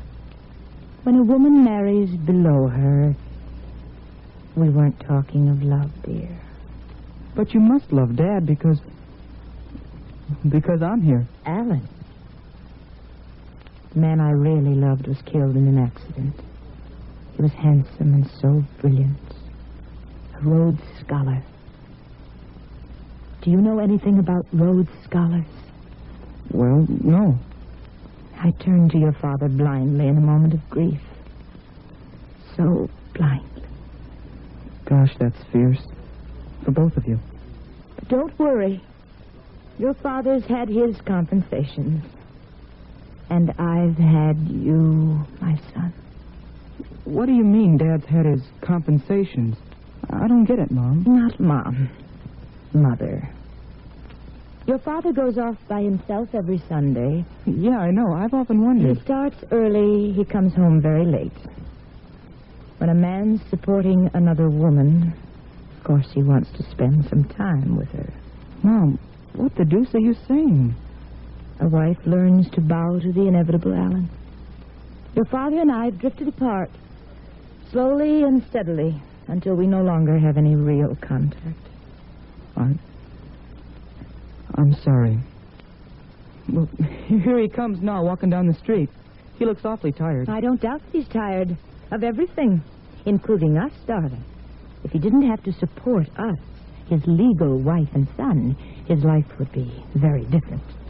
Maybe I should have a talk with Dad. You're only a child. Well, I'm 15 and I'd pass for 17. Everybody says so, even our athletic instructor. You'd pass for 17 physically, but not emotionally or mentally. You're still pitifully young. And... You're early, Henry. Oh, yes, I am, rather. Hi, son. Hello, Dad. I think I'll sit in the living room for a while before I wash up. Oh, I'm bushed. Henry, you'll soil the slipcovers. Oh, I'm tired, not dirty. Say, Alan, there's a man in my office. His son's going to camp for the summer. He was telling me all about it, and, well, I thought maybe I could manage it so you could have a month at camp along with him.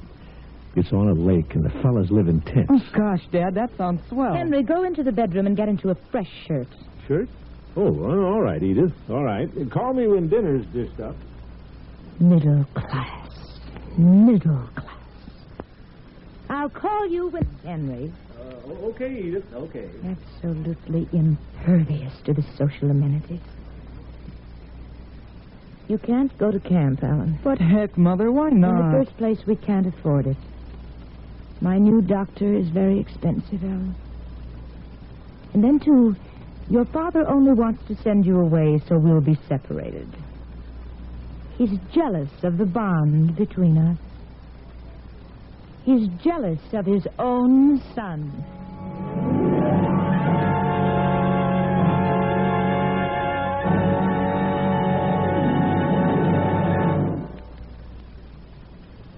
In just a moment, Betty Davis will be back again. But first, Social Security provides the serviceman with new insurance protection, with benefits paid to insured men and women at age 65 upon retirement, or at age 50 if total and permanent disability strikes. Social Security also represents family survivor benefits for a serviceman's widow and minor children.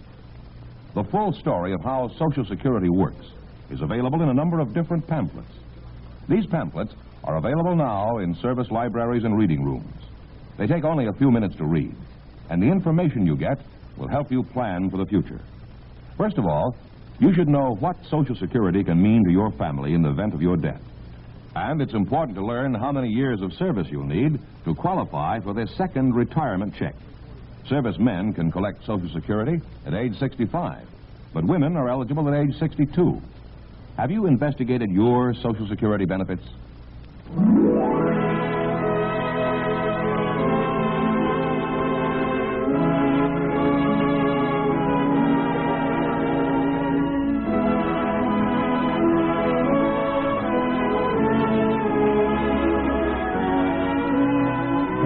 back to our story with Betty Davis. A mother-son tie growing firmer and closer across the chain of days. When Alan was at school, he only saw his mother in the afternoons and evenings. But now that vacation had started, he was with her all day long. He told his father that he didn't want to go to camp, and his father said, "Okay, son," and let the matter rest. Sometimes Alan wondered about his father, wondered why he slept in a small room instead of sharing his mother's large one, why he retired to that room every night and read until it was time to go to bed.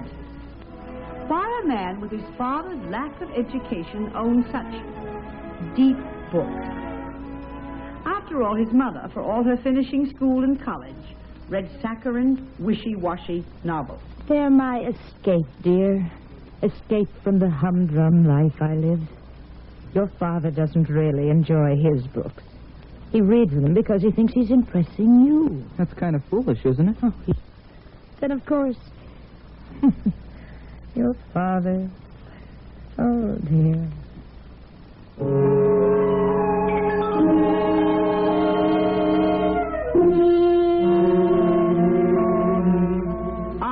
On and on and on.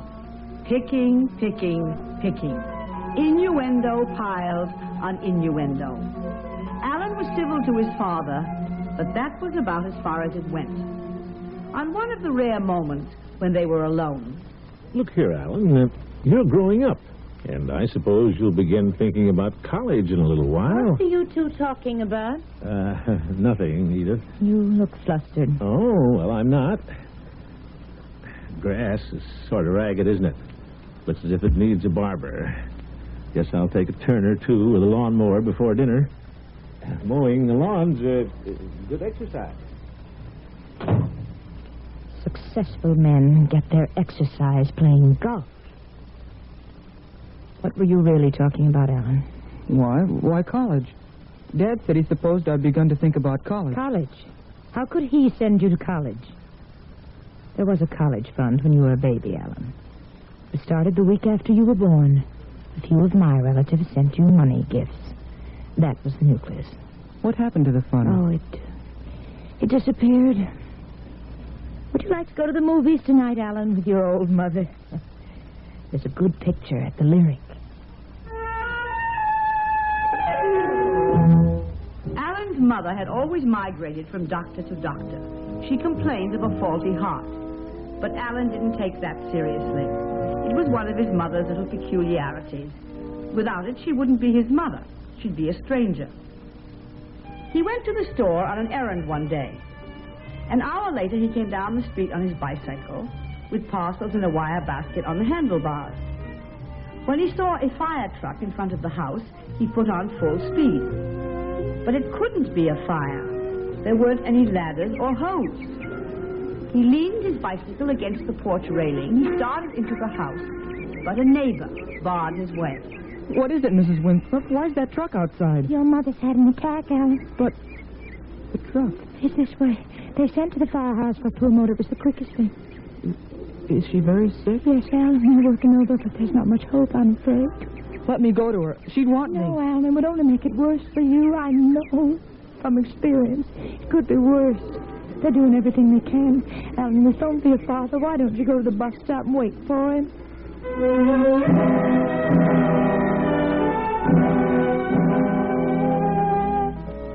But Alan didn't go to the bus stop and wait. This was his own personal tragedy. It didn't concern his father. The fireman carried off the pulmotor. The truck drove away. The doctor closed his black bag and patted Alan on the shoulder. Mrs. Winthrop, the neighbor, began to cry. Poor woman, she'd had her own tragedy. And then finally, Alan's father came rushing down the street. Alan. And... Boy, how is she? Mother's dead. Dead. Poor Edith. She didn't want to go so soon. She wanted to see you settled in life before. Look, Alan, we'll stick together, you and I. Will we? Where is she? Inside, on the living room couch. Mrs. Winthrop said she was dusting and she collapsed, just like that. I was out of the house when it happened. I wish I had been there when it happened. So do I, son. It made things easier all around. You stay put, Alan. I want to be alone with her for a few moments.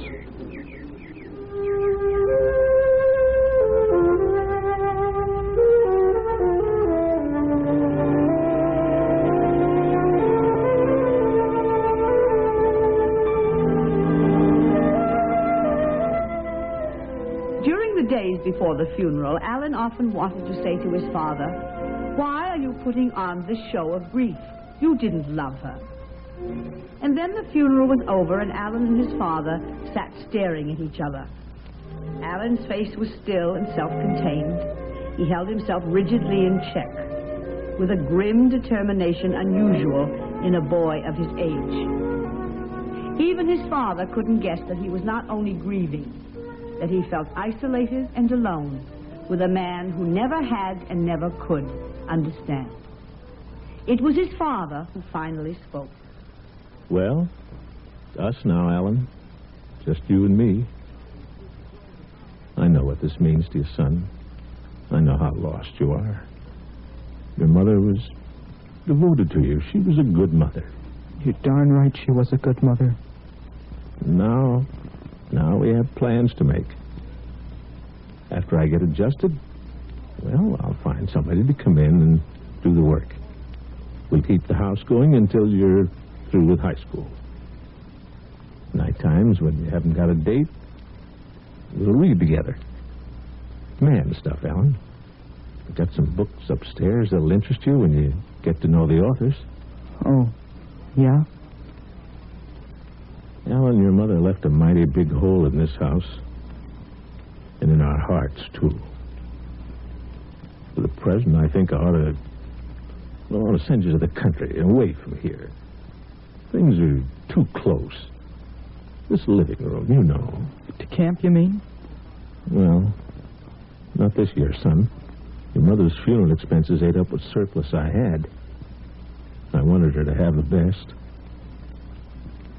Maybe you wondered where I go Sundays. Well, it's a pleasant place in the hills about 50 miles from here. She has a little farm, and you could stay there until... Stay with that woman? That woman who ruined my mother's life? Dad, are you crazy? Wait. She didn't ruin your mother's life, son. Your mother always had everything she wanted. Everything, believe me. There was plenty left over for Aunt Cosme. What did you say? There was plenty left over for Aunt Cosme. Come to think of it, son, she's your great-aunt. Your mother made me promise not to talk about her to you. She made me promise that long ago when you were just a little youngster. Why did she make you promise? Well, among other things, Aunt Cosme murders the king's English. But she's got a heart of gold. And she supported herself fine with that farm of hers until the arthritis hit her. But she'll take you in for the summer gladly, and I'll come up for weekends and for my vacation. You can have a dog out in the country, son. We'll bring him home when the fall comes. I've always wanted a dog. But Mother didn't like dogs. Well, it'll comfort you to have something that belongs to you this special summer. We always had a dog in the house when I was a kid. A dog and a bunch of children. I guess it was because we had a bunch of children, Alan, that I couldn't finish high school and go to college. Pop died, and I was the oldest. I never knew anything about your family, Dad. I just sort of thought you were alone in the world. Well, I am now, except for you and Aunt Cosme. 2 of the kids died in an epidemic, and one went out to China as a missionary. And there was an uprising, and, well, we won't talk about that now. I'll only say that I was the hardiest of the bunch. Every summer, the kids would stay with Aunt Cosme in the country, and, well, that's why I kind of owe her a living now. Dad, did you love Mother very much? She was the only woman I ever looked at, son. she had a better education, knowing that she was top drawer, so much finer than me. It made me treasure her so. Kind of living in a house with something beautiful and fragile. Like a Venetian glass vase. You know, something I could admire, but was half afraid to touch. You get what I'm trying to say? Yeah, I get it. Dad, one night we were alone together, and you said if I ever got in a jam, I was to tell you, and you'd help me out. Remember? I remember. And that same night you said something about me beginning to think about college, remember? So I did. I want you to have your education, son, and I've made plans. Shall I tell you about them? Yes, Dad. I wish you would. Well, I don't know quite where to start now, Alan. Just start any place, Dad. Well, perhaps the starting place is after your college fund went by the boards. Mom mentioned about the college fund, but what do you mean by saying after it went by the boards? Well, I started a fund for your college education the week after you were born. And I kept it up until you were about 8. And then? Well, then your mother drew out the old shooting match and bought new living room furniture. She drew it out and brought furniture? Yeah, you see, she felt that you should have a nice home to grow up in. She felt that if you lived in a shoddy place, well, you'd develop a shoddy sense of standards. She took great pride in her home, Alan. There's no doubt of that. You mean she bought chairs and sofa? And a rug, too. Wore like iron. You see, she thought you should have the right background. Well, keeping it a secret, I started going without lunches and putting the money in a 10-year saving plan. It'll come due when you're 18. You went without lunches so I could go to college? Well, it hadn't done me any harm. Oh, on the contrary. Most men my age have a pot belly. I've kept my waistline going without lunches. You know something, son? We've talked more tonight than we've talked in our whole lives. Yes, we have. I guess we're kind of talked out, just about, huh? But at first, where do you want to go? To Harvard, Yale, Princeton? Say, maybe one of those Western colleges. A fellow down the street is a senior at State U, and he likes it fine. Mostly because it's in the next township. You see, he's able to commute by bus. He's home every night. No, Dad. I don't want to go to Harvard or Yale or Princeton. I want to go to State U so I can be home with you evenings. We've still got an awful lot of talking to do. We aren't anywhere near talked out. I'll say. In those books of yours, Dad. It'll be slick, reading them together. Yeah, those books of mine. I guess we'll begin with Emerson. Oh, he was a great man, son. You're a great man, too, Dad. I never knew how great until tonight.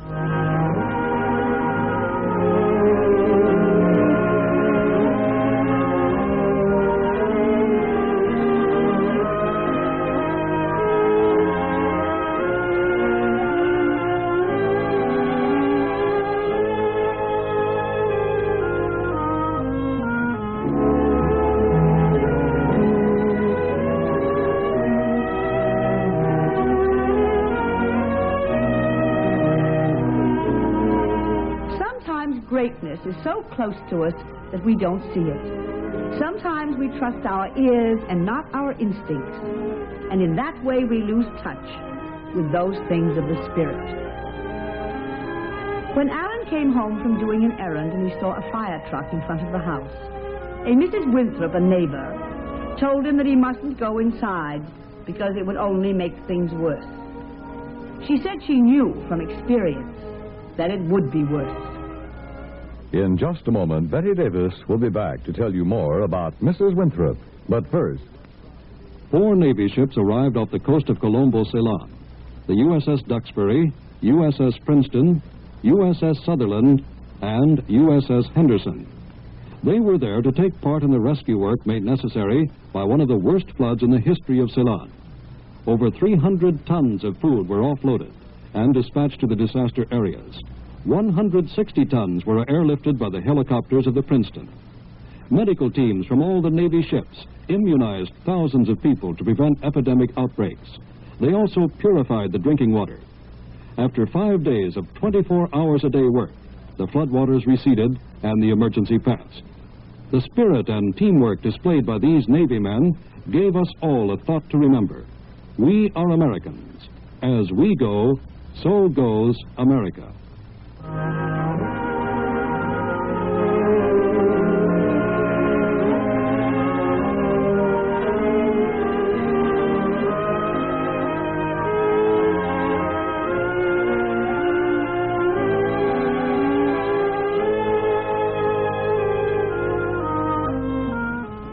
And now, here again is Betty Davis. What sort of experience did Lorraine Winthrop have to give her so much understanding and sympathy? And was she always so understanding and sympathetic? You'll meet Lorraine Winthrop when she faces her own greatest problem. Until then, this is Betty Davis saying goodbye from the Whispering Streets.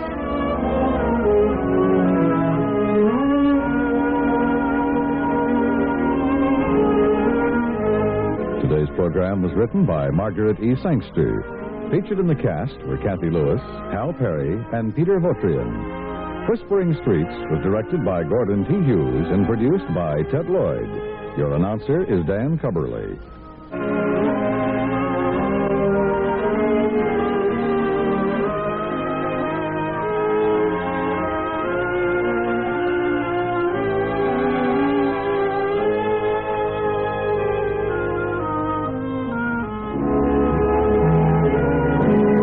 Whispering Streets has come to you through the worldwide facilities of the United States Armed Forces Radio and Television Service.